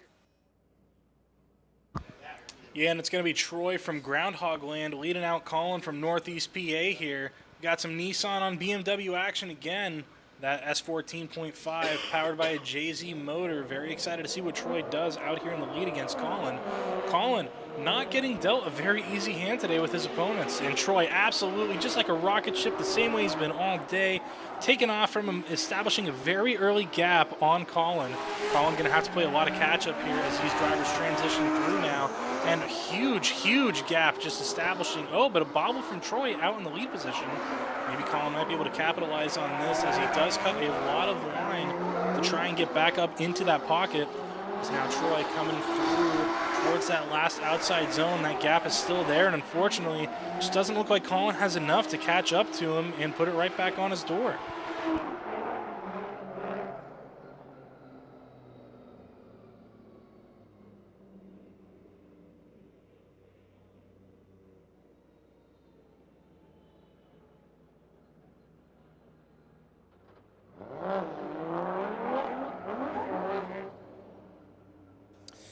Could tell there, Troy Manners has that JZ powered S chassis set up on kill mode now that we're deep in competition.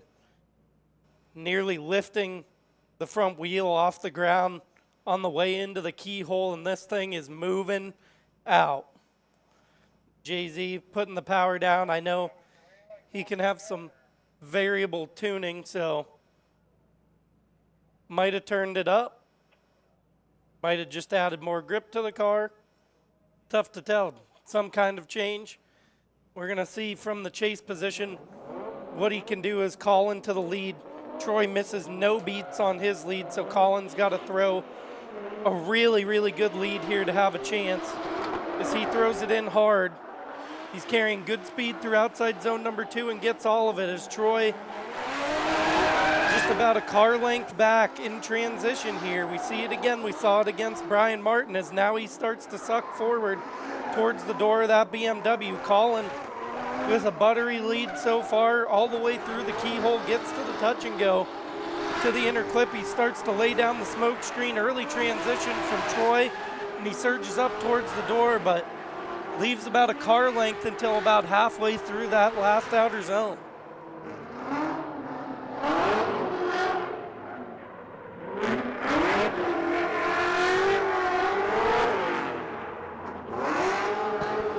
Yeah, it looks like Colin, I gotta admit, looks like he stepped up his speed there for this run out in front of Troy, and I think he knows that he needed that to try to get some kind of an advantage here.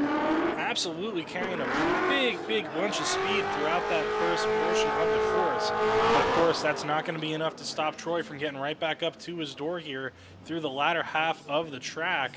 And that's exactly what's going to happen. Troy catches right back up to him here and stays pretty well within the pocket. Could have been a little bit closer. He wasn't necessarily door on door, but definitely a lot better in the proximity than what we saw from Colin in the first half of the battle.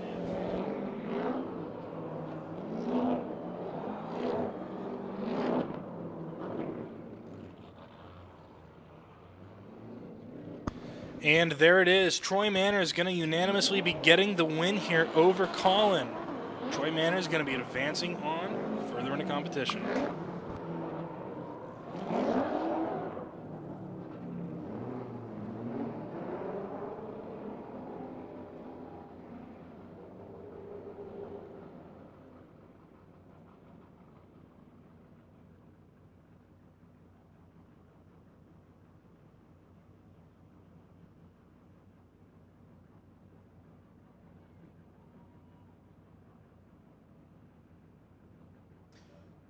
Okay, so with the exception of a one more time battle, this battle and the one more time battle are going to be the final battles of the top 8.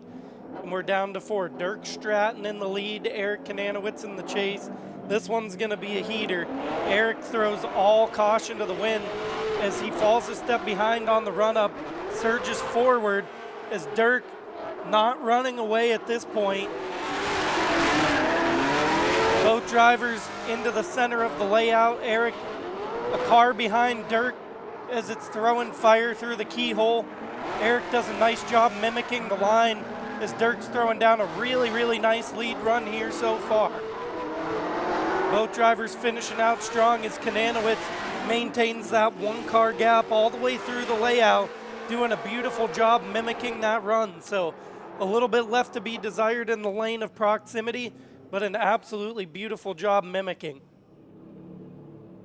You know, every single time that I see Dirk go out on the track here, he is just absolutely on a tear. There's a couple of minor mistakes that he makes, but he drives that car like it's on rails out there. Absolutely beautiful lead run from him. Eric doing his best to keep up with him in the chase position. He does fall back at some points, but nothing to write off. He was still present throughout the run. But Dirk, so fast out in that lead position and putting that car on the course edge in a lot of different positions here. Just maybe not too slow there for Eric to keep up with him. Might be a little bit too fast. As both those drivers come across the line with a little bit of a gap between them.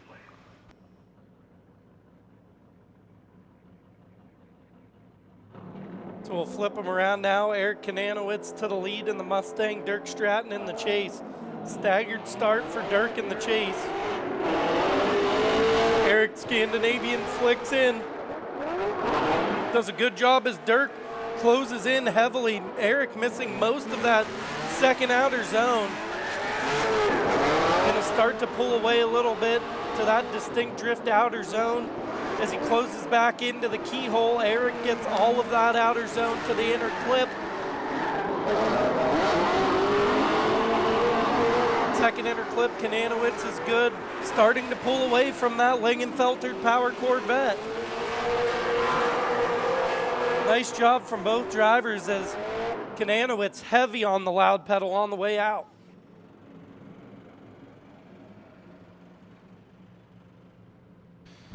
Yeah, that was an absolutely beautiful battle between these two. Eric and Dirk have been absolutely shredding the entire day today, all the way from practice to this exact point where they're going up against each other. And two of the fastest cars, I would dare say, out there right now that have still made it this far, and they're going up against one another. Eric not going to go home without throwing some swings back at Dirk, and Dirk is feeling the exact same way here. Looks like, honestly, from both of these runs, there were some points here where even Dirk was falling behind Eric the same way that Eric was falling behind Dirk originally. So we'll have to see what the judges say about that. There are also quite a bunch of other mistakes to look at here. So we'll have to see whose mistakes might outweigh the other.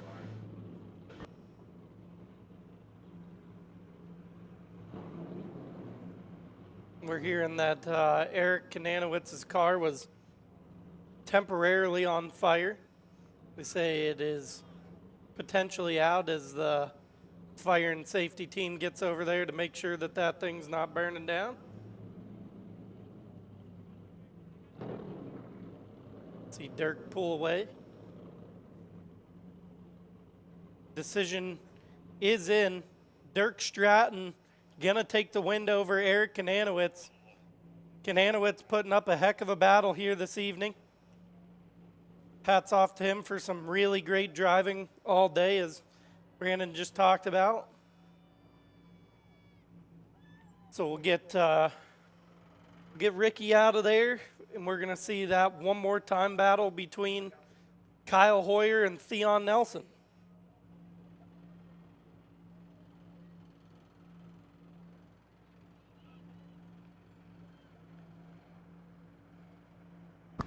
As we give the crews a little bit of a time frame here to clean up the situation that we've got going on over there by the start gate. Just got to make sure that everything is okay with Eric and his car, make sure that if there is any kind of a mess that it gets cleaned up here and that everything is safe and sound over there. In the meanwhile, we do have both Kyle and Theon are ready to go. Theon staging up with a pretty good distance back yet again here, looking to get that run up. So we'll see if that'll play off for him here whenever we get the track clear, and these guys will be good to send.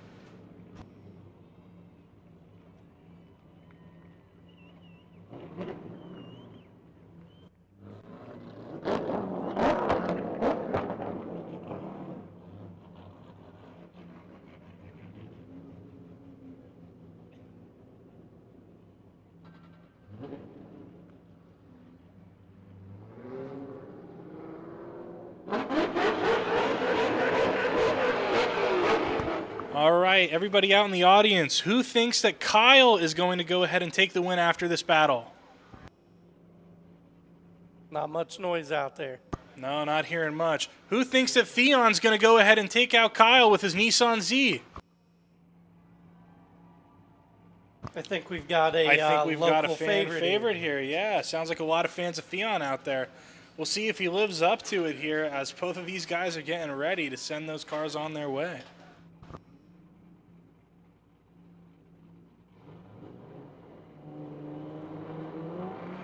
All right, Theon Nelson from the chase. Kyle Hoyer in the lead. Theon had a nice jump on the chase position. Kyle rockets into outside zone number 2. Right up against the white line. It drives him out just a little bit early as Theon just trying to keep up with that LS-powered Infinity of Kyle Hoyer. Shoots forward now into the keyhole. Hoyer missing most of that outer zone. Some mistakes from both sides so far in this one more time battle, but Hoyer proving strong. Oh, Hoyer's gonna go off track. Hoyer's 4 off track. Oh no. Kyle Hoyer had a convincing cause going into the second leg of this one that he was gonna have a major advantage, and boy, now it's in Theon's court. Makes you wonder if the cheers of the people out there watching along might be pushing Theon towards a lucky break here, but we're only halfway through with this battle. We'll have to see what goes on now that Theon's going to be out in the lead position with Kyle chasing him down here in that G.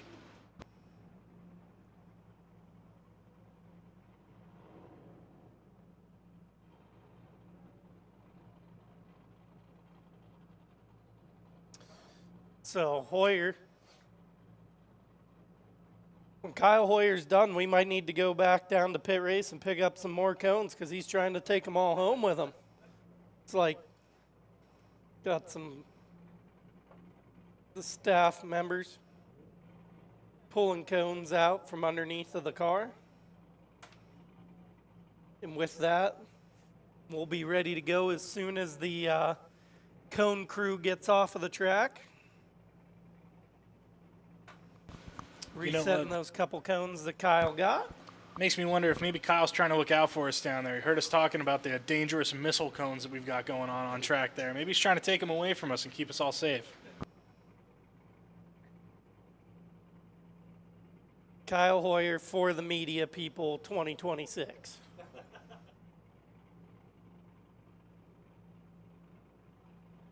Yeah, and as we said before, shout out to the media guys that are out there braving all this time. They're out there working. They're getting all the shots. They're getting all the footage. They're getting all the sweet, sweet pictures that these drivers love to see. And they're tired out there. I'm sure that they're tired. They're out there standing, holding all that equipment. So good work to you guys out there with the media. Can we give the media guys a round of applause, everybody? Yeah, we're talking to you guys out there in the pit. Yeah, there you go.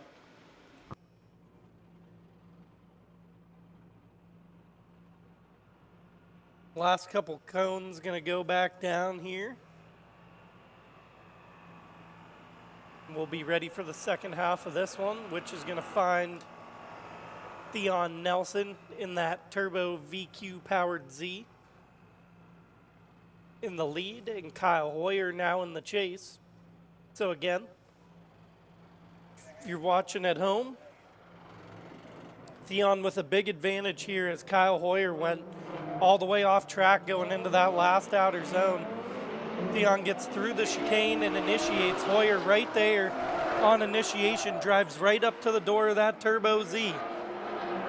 Trying to pressure Theon into a mistake as he lays tire to the door of Theon. Oh, they nearly rub bumpers in transition. Hoyer's gonna shoot up that inner clip. Oh, contact in the keyhole.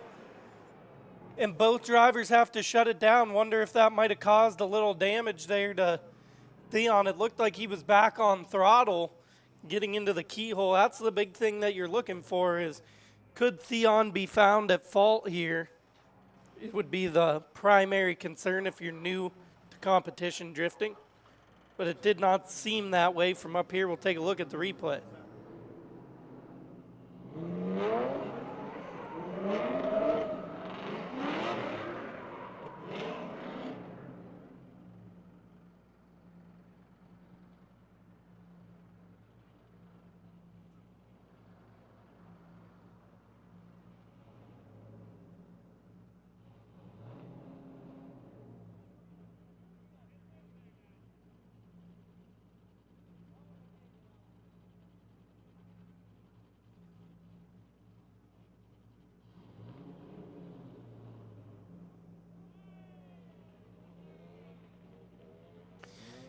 So we'll see what comes of it here. I gotta figure that Theon's moving on as the decision comes in. Theon Nelson will advance over Kyle Hoyer.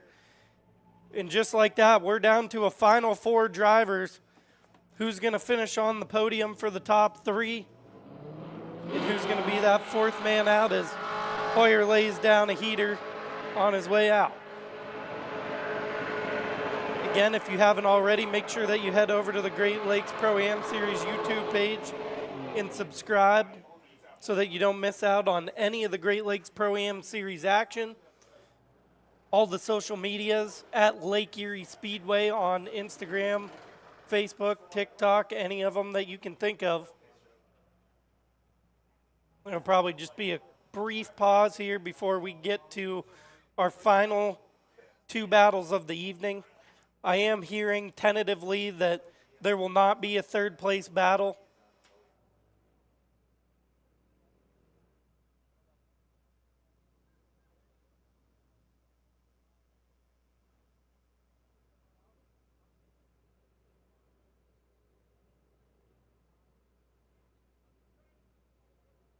So Theon Nelson, Dirk Stratton, Mo Alderman,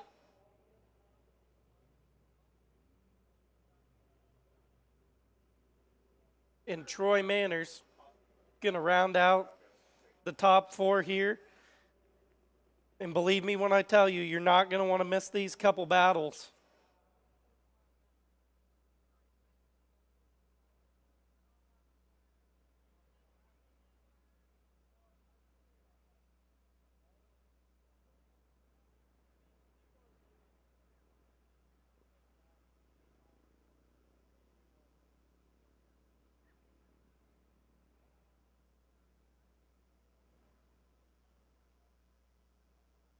So with Theon getting hit there in that last one, Theon's got to take a second to look at the car. He does get given, a quick hit here to change tires and get ready for his next battle. So we'll see if that ends up trickling into a competition timeout or not. He does still have it available to him.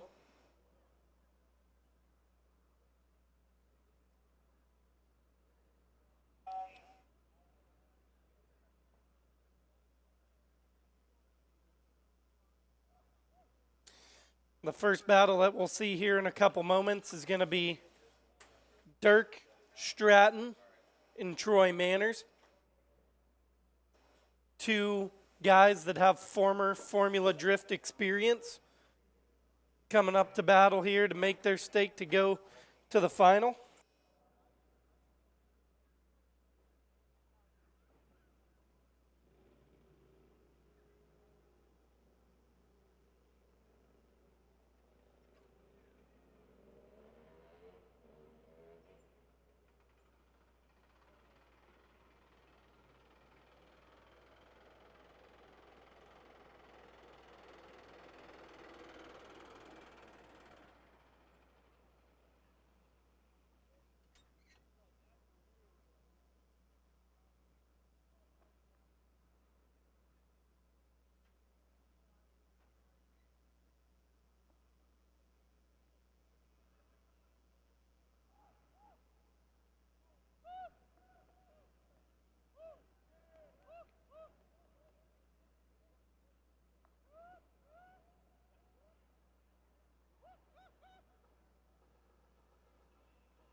everybody watching at the Speedway and at home up to date. Theon Nelson was the higher qualifier of the 4 remaining drivers.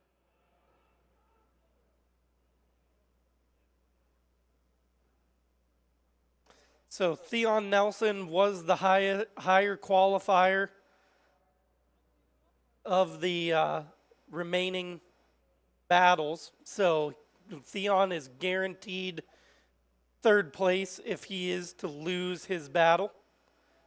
He'll be walking home on the podium in round number 1 of the Crosby's Great Lakes Pro-Am Series, presented by Summit Racing Equipment. But of course, we can't just count them out yet. We've still got 2 battles left to go here with this final 4. And then we've got the battle to end all battles of the day when we go to our finals. Very excited to see who we're going to see face off against each other to end off the night here. As we do know it's getting a little bit later than what we were expecting to go for, but we're hanging in there. So stay tuned with us here, guys. We're just going to wait until we can get these cars out on track, and then we're going to get the action going with the final 4.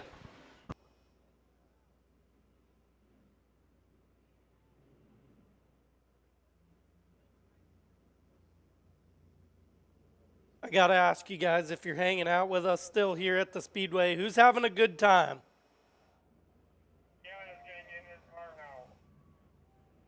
Drivers are getting loaded up in their cars, and we're getting ready to do battle here as we see Troy Manners and Dirk Stratton enter the Speedway. We are lined up for a very exciting battle here. Obviously, 2 Formula Drift former drivers that we're seeing now show off against each other in the Pro-Am Championship here, which is something that I wouldn't really say that you see too often over here on the East Coast. But both of these guys maybe looking to fight their way back into the Pro Spec Championship now, trying to give things another run. But here we are in the Final 4, and they've got to go through each other to get to that point to even have a chance to make it in. Yeah, Troy Manners was the champion 3 years ago, won that Pro Spec license and elected not to go. It is rather expensive to make the jump from Pro-Am to Pro Spec ranks. So if you're watching or you have ever watched and you enjoy the drivers in this field, please do reach out if you'd like to offer anybody support. Lake Erie Speedway, we're in the thick of it now. Dirk Stratton and Troy Manners. Troy Manners going to take the lead position. Dirk Stratton going to take the chase. Who thinks that Troy Manners is going to win? Pretty quiet. Who thinks Dirk Stratton's going to win? Dirk Stratton from the chase, and we're going to find out here in another couple minutes. Beloit, Ohio for Dirk Stratton, and Punxsutawney, Pennsylvania for Troy Manners in that 1JZ powered S14.5.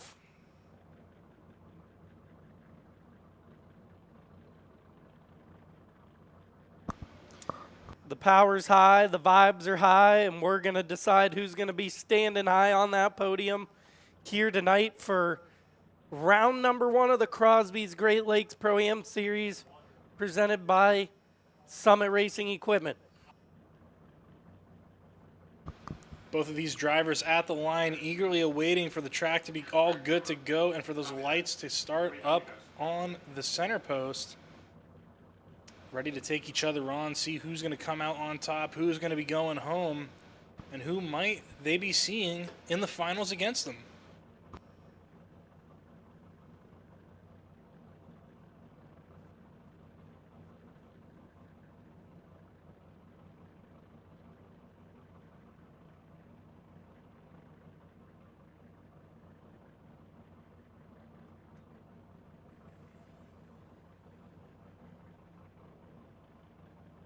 Track is clear, drones are operative. Troy Manners in the lead, lights go out.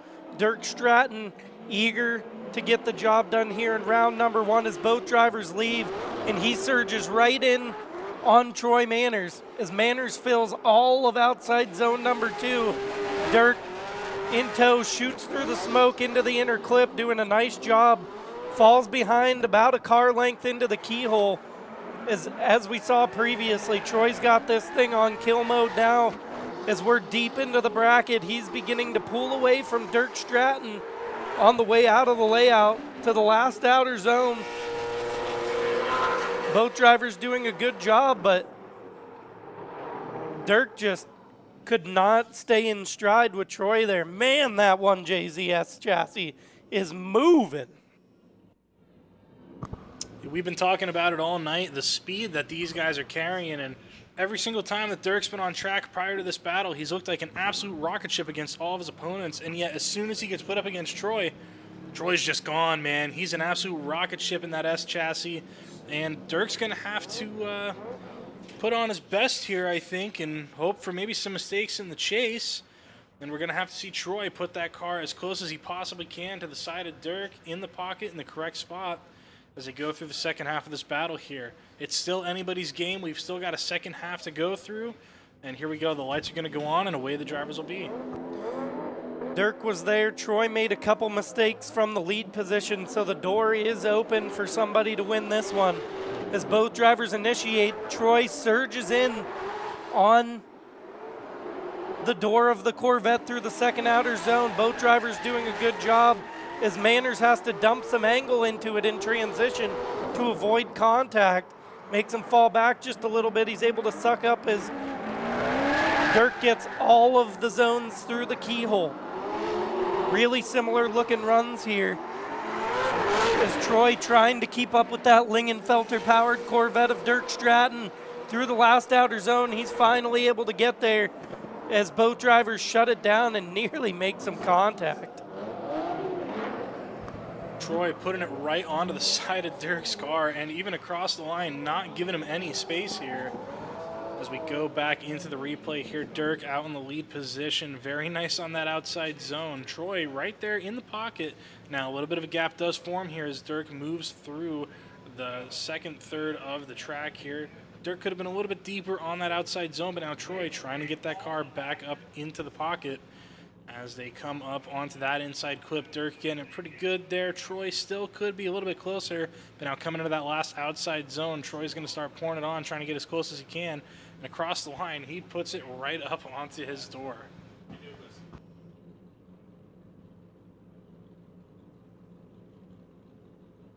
Really similar looking runs on both sides. Like I said, just a couple mistakes on both sides of it here. I would imagine would be tilting enough. I mean, it's already past my bedtime. What do you think, Speedway? You want to see this go one more time? Or do you think we have a winner?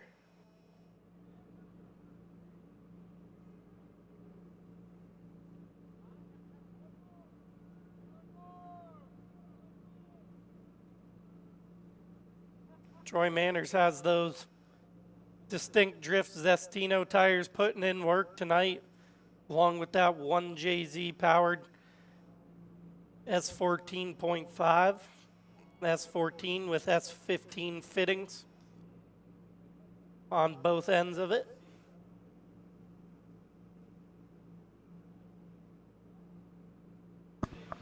Everybody who's still here at the Speedway watching along with us, who thinks that Troy is going to take the win here? Who thinks that Dirk Stratton's going to take the win? Here are a couple fans of Dirk out there. I think that Dirk might be the clear winner for the fan vote. Judges are still up here deliberating, making sure that we get the right call going for you guys here this late into the night. Don't want to make any kinds of mistakes. So stay tuned with us while we await the judges' final decision here.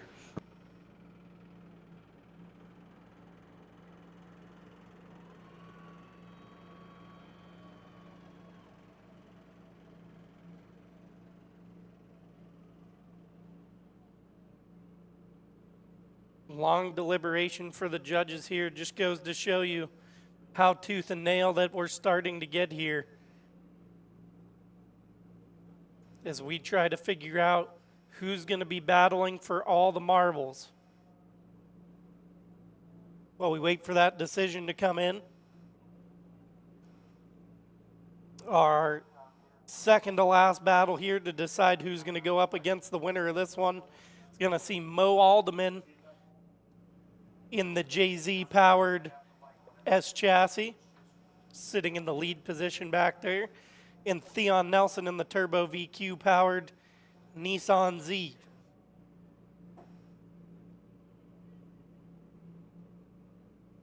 I gotta say, Lake Erie Speedway, can you make some noise for Brandon? It's his first time in the booth, and he's absolutely killing it, putting on a great show for you guys here and everybody watching at home. Happy to be here with you guys. And can you guys all give a round of applause to Zach and Ben for being great mentors throughout the entirety of this event and helping me along the way?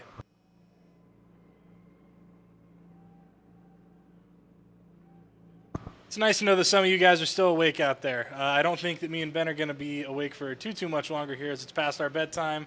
But we're hoping to get this all wrapped up as soon as we can for you guys. But we got to make the right calls here, and we still got a couple battles left to go. A lot of exciting runs to see. If you're sticking it out with us, we really appreciate you guys coming out to the Speedway to experience it. And,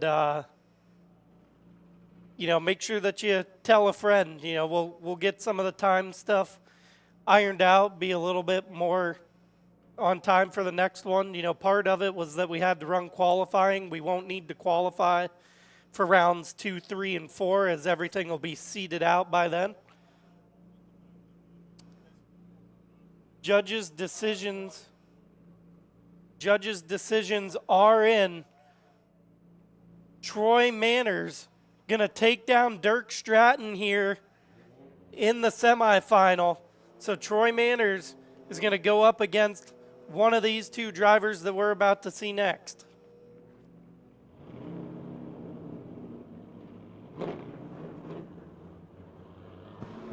These two drivers eagerly waiting at the line here. Theon getting ready to chase down Mo. Very exciting battle on the line here for these two guys. And I gotta admit, I don't know who I see coming out on top here. I think that these guys are both pretty evenly matched for one another. They've been running pretty consistently all day, the both of them. I think we're in for a pretty good show right now.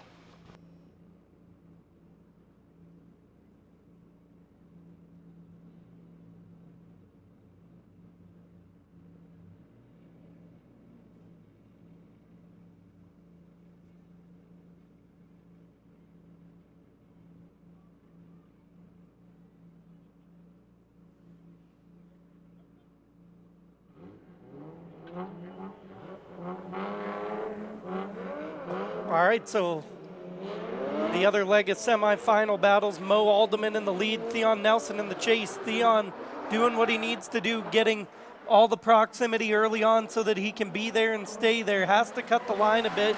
You can see the difference in horsepower here as Theon surges forward, going up the hill into the keyhole. Theon right there the whole time, having to cut the line a little bit, but Mo doing a beautiful job in the lead. This is exactly what you want to do and what Mo's done all day. Calm and cool, hit the zones, and keep that throttle pedal to the floor. Absolutely killer job from Theon in the chase. Mo Alderman building an identity here in round one that he is consistent and not the one that you want to be up against. Yeah, both of these guys showing that consistency, still going strong. And I mean, what a great showing from these two.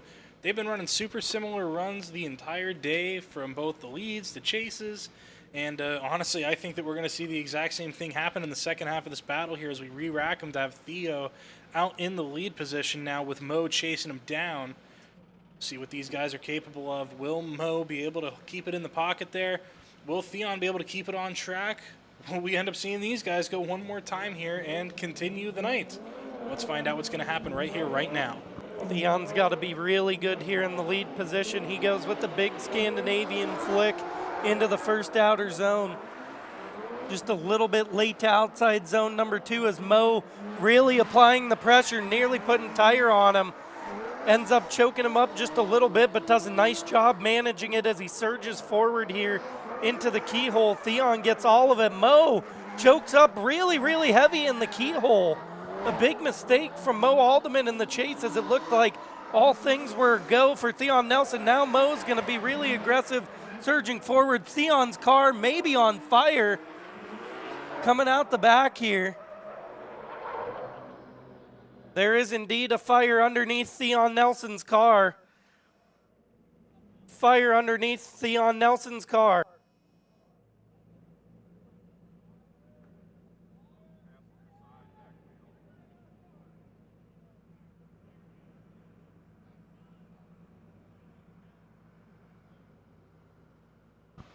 Looks like we may have been dealing with possibly a tire fire here that might have went ahead and put itself out there. Not seeing much fire coming from it anymore, so much as smoke. So hopefully avoiding disaster there for Theon at the end of the run.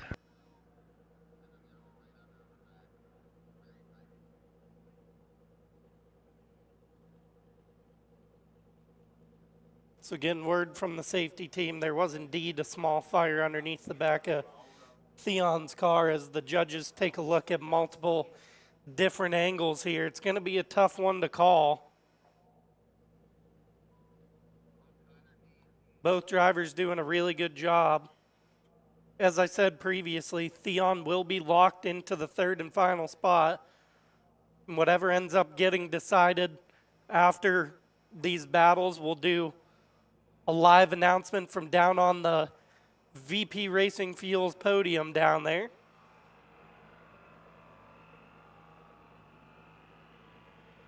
Again, can't thank all of you enough for coming and spending the evening with us for Great Lakes Pro-Am Series round number 1.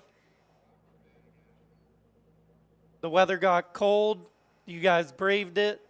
You're here nice and late. We really appreciate you guys supporting Lake Erie Speedway and Crosby's Great Lake Pro-Am Series presented by Summit Racing Equipment.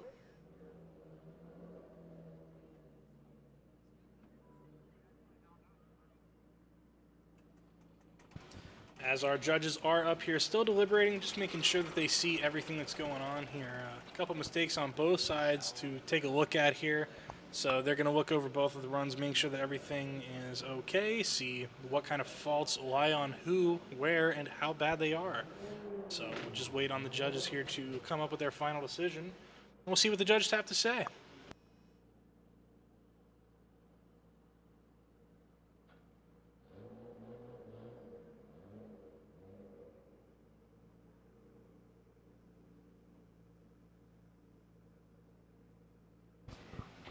And looks like we do have Mo now back down there right next to Theon. And here it comes. And Theon Nelson is going to be advancing onto the finals. Theon Nelson advances onto the finals to take out Mo.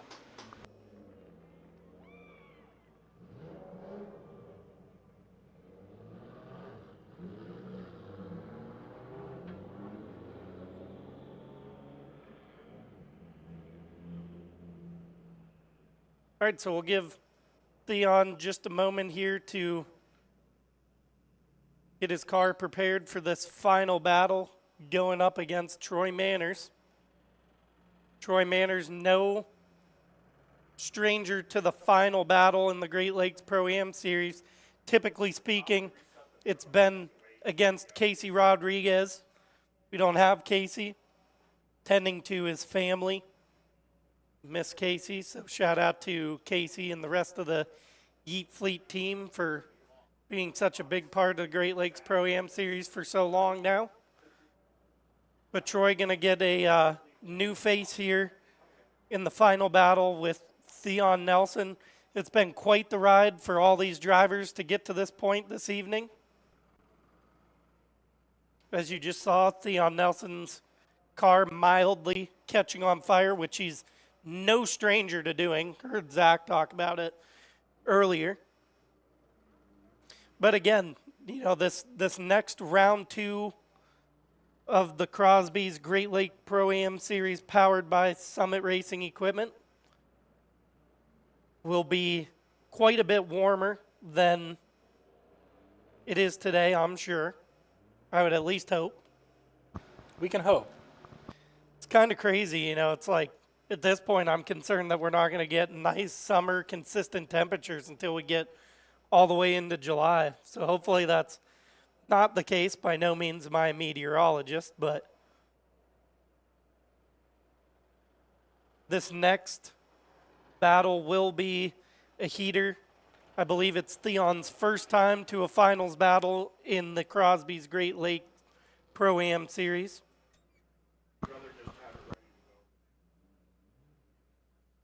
Yeah, and speaking of Theon making it to the finals, it sounds like we got a lot of Theon fans out here in the grandstands. Who's excited to see Theon Nelson going into the finals, everybody?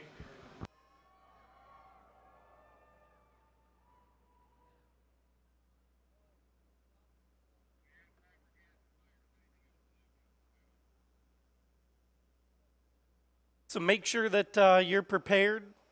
I believe there should be similar ticket deals going on for round number 2 of the Great Lakes Pro-Am Series. Grab your friends. Tell them to come on out with you next time. Hopefully you won't need a blanket the next time that you're here. Might need a hoodie. And come on out and have a good time with us here at the Crosby's Great Lakes Pro-Am Series, powered by Summit Racing Equipment. Again, huge shout out to all of our sponsors of the series and for the Speedway: Distinct Drift, Pro Waste Services, Summit Racing Equipment, VP Racing Fuels, Afton Landscape, Marquette Savings Bank, Safford and Sons, of course, Crosby's.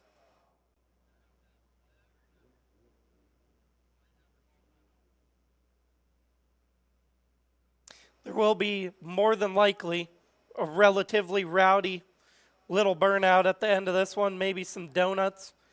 It looks like we'll be doing this down on track, so maybe we'll get a 3-way tandem donut of the top 3 finishers. Again, I will go over the complete finishing order once we get down on track for victory lane, if you will.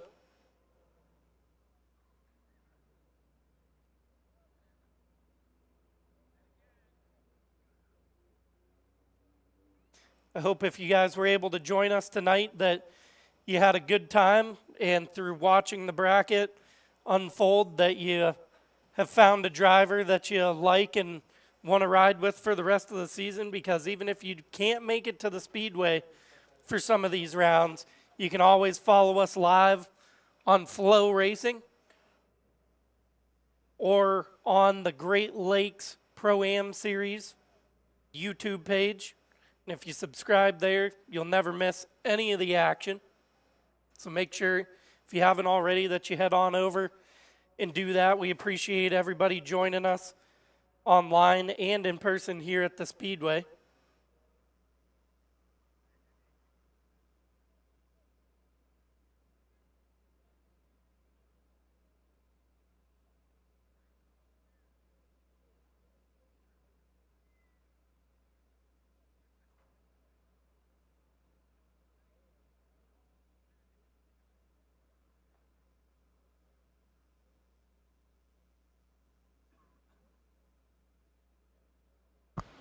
How's everybody holding up over there by the start gate? See a lot of you guys hanging out in the bleachers over there still.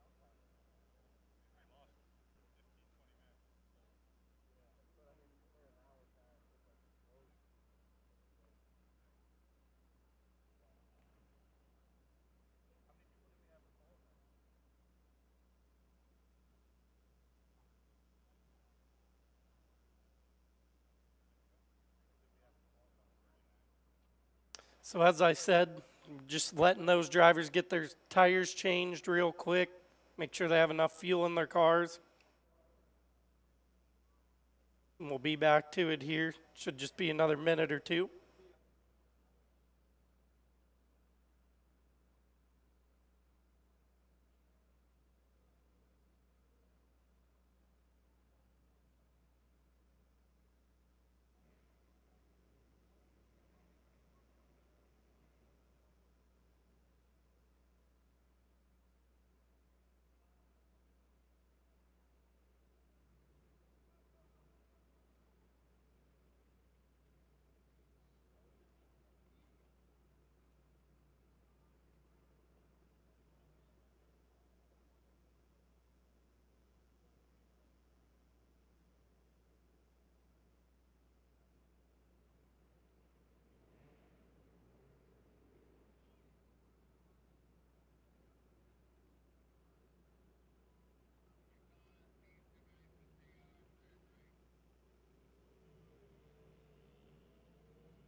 All right, I'm seeing some headlight movement from the pits.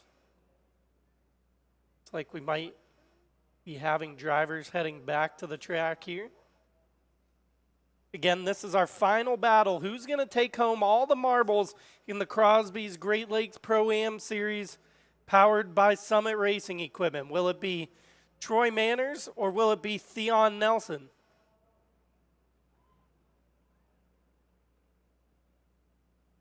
It's like Theon over there in the hot grid up on the top side of the track.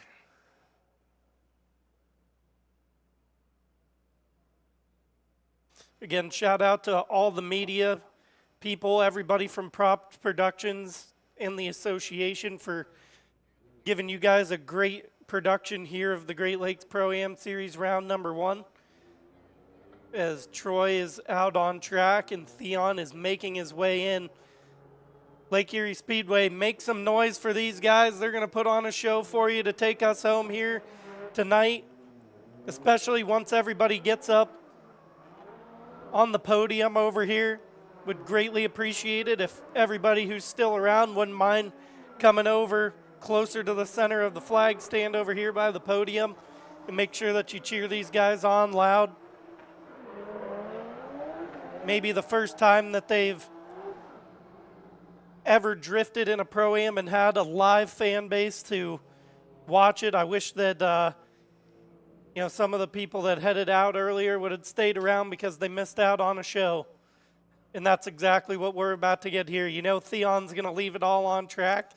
Troy's going to leave it all on track. And one of these two drivers is going to have a great start to their Great Lakes Pro-Am Series.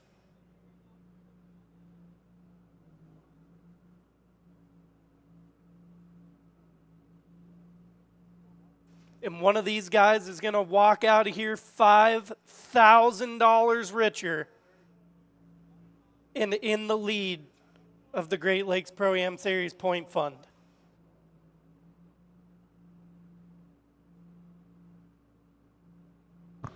A lot of money on the line and also the bragging rights here. Theon, I believe you're right. I think this is his first time in the finals. And here we go, getting this battle underway. The lights are on and away these guys go. Troy Manners in the lead, Theon in chase. Troy takes off like a bullet out of a gun. Theon falls quite a bit behind, has to compromise quite a bit as Troy Manners powers into the center section of the track. Theon just really no match to this point for Troy in this final battle. Through the keyhole, Troy doing exactly what he needs to do, just a little bit wide on the inner clip. Sets the car up nicely for the last outer zone, sending some cones, maybe dropping a tire as Theon shuts it down and is on fire again. Nothing new for Theon here, being on fire like this.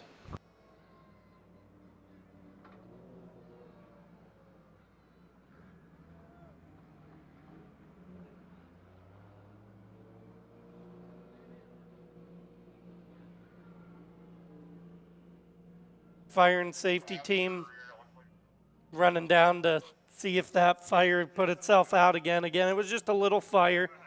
I know Theon's turbos are mounted underneath of the car.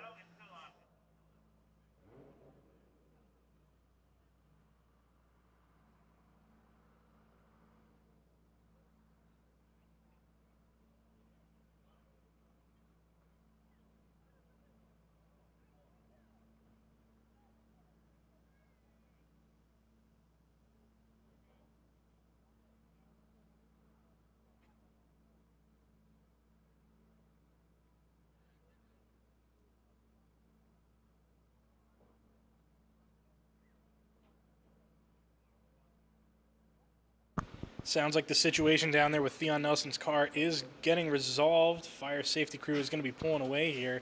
And we're going to be able to get these guys underway for the second half of this finals battle. Now Troy's going to have to manage the horsepower and grip deficit here between the two. As you saw, Troy able to shoot out of the run-up and take quite the advantage over Theon through that second outer zone after the inner clip. So, gonna have to manage that here to be able to put this one in the bag. You would think Theon was at quite the deficit and then had one or two straightens there towards the end of the run. So, Troy just needs to get out of here clean and more than likely walking away $5,000 richer here in round number 1 of the Crosby's Great Lake Pro-Am Series, powered by Summit Racing Equipment. Safety trucks get back to their positions. You can see the drone sitting on the track surface. The lights go on, and Theon Nelson going to have the final lead of the evening. Troy Manners in chase. Good initiation from both drivers. Troy about a car length back as Theon gets all of outside zone number 2. Troy being calm, cool, and collected in the chase here, does not want to have a costly mistake as he closes up through the keyhole, maintaining that same distance the entire run so far, about a car length between the two. Theon doing a good job as Troy surges forward now into that last outer zone. And Theon with an absolutely killer first round as he keeps the power down into the backstretch. So, as I had asked, if everybody could bring themselves down into the center here by the flag stand where you can see where we have the podium set up to give a good cheer for these guys. We'll get the top 3 finishers sent over. And we'll go over who's walking away with some cheddar. I will talk to you guys when I get down there in just a second.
Well, what did you guys think about that? Pretty good, right? Who's coming back for round 2? Wow. Wow. It might be.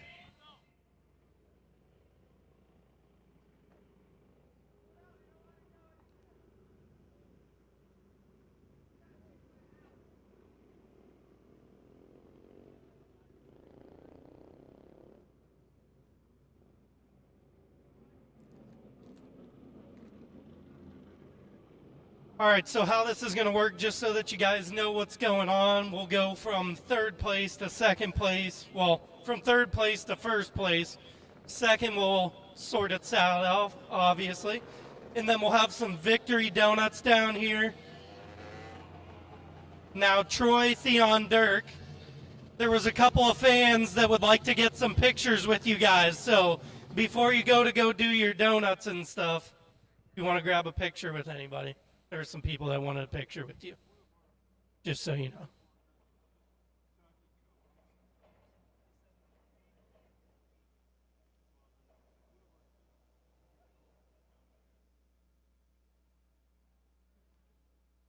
All right, for round number 1 of the Crosby's Great Lakes Pro-Am Series, powered by Summit Racing Equipment, your third place finisher driving the Stratton Chevrolet Corvette, Dirk Stratton.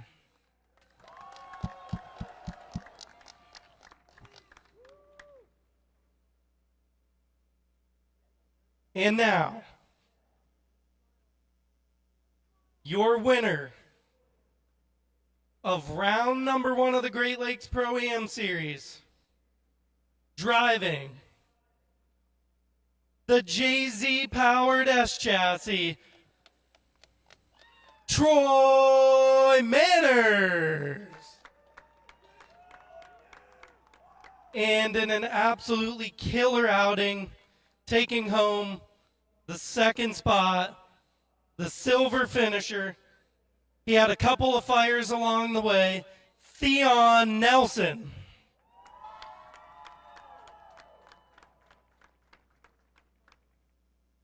All right, so we'll start off here with our first place finisher, Troy. Absolutely killer first round. It looked like you guys had this thing tooted and booted out the back half of the bracket. What was it like going through the bracket tonight? The car was pretty much good all day. Just a few small adjustments. Thanks to Mike spotting and thanks to Jerry in the pits changing tires and stuff.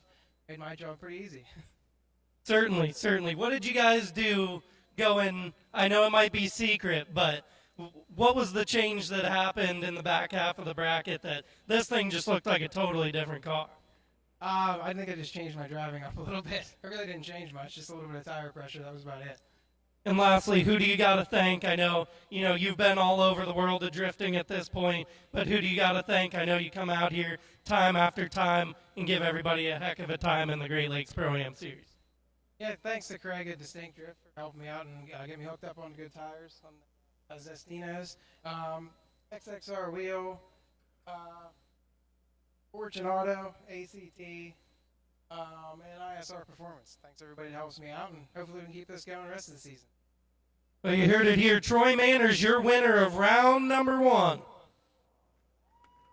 Up next, we got Theon Nelson. Theon, I think it was your first time in the finals of the Great Lakes Pro-Am Series. Just take us through the emotions and everything you had to go through to get here tonight.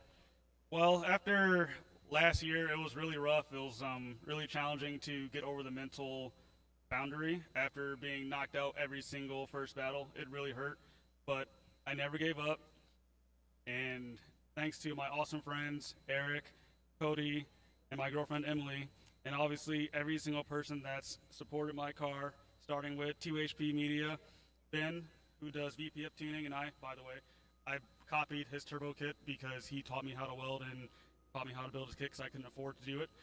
And then we have DTC, Oddball Motorworks, Prop Productions, Drift Clips, Great Lakes, Great Lakes Glass, I forgot their full name, and then Slyway Showdown, and then most importantly, the thing that you can't see because of the banner, but my old friends from Xbox, Team Arrow, the dream's still alive, and I'm never giving up.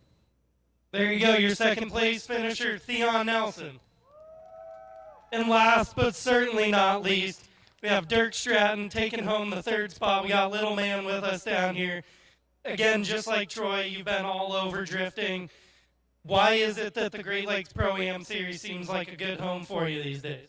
It's really nice because it's close to home for us, so it's just more fun. We don't have to travel for weeks on end to go drive.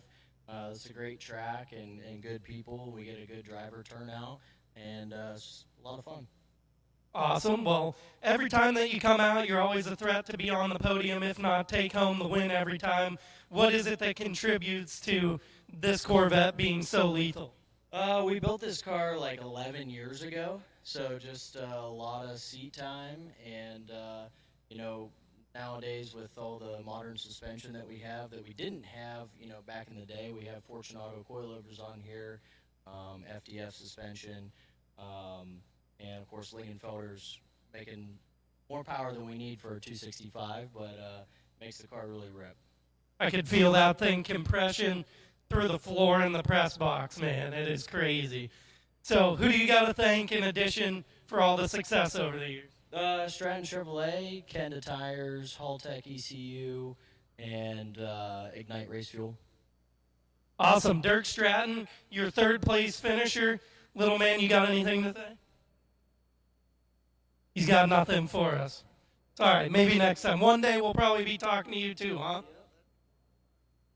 Well, there you have it, our top three finishers for round number 1 of the Great Lakes Pro-Am Series. Thank you to everybody for joining us. I'm Ben Bruno. Thanks to everybody that makes this happen. We'll see you at round number 2 of the Great Lakes Pro-Am Series.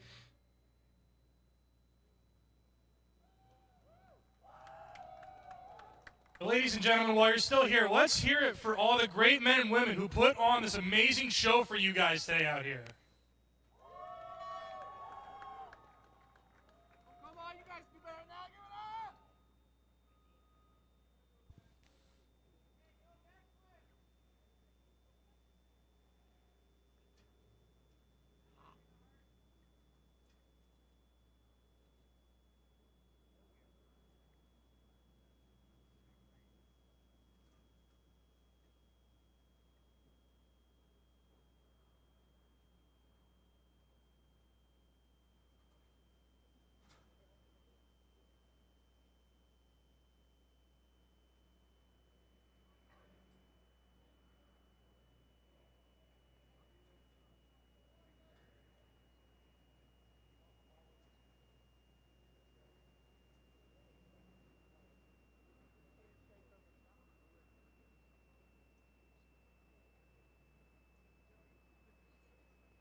All right, just a couple ground rules here. Do not hit the banner thing. Do not hit the banner thing. There's a lot of space.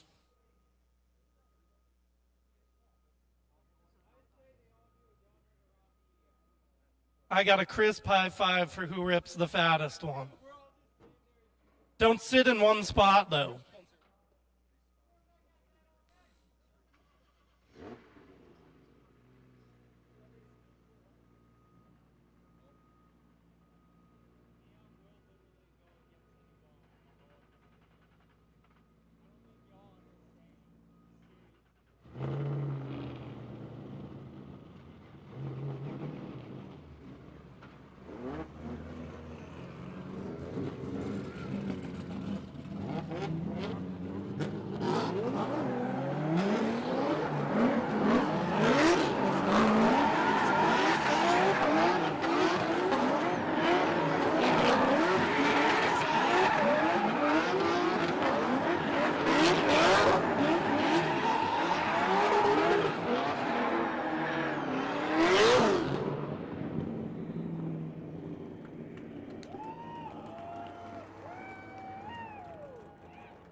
In his defense, he did warn them.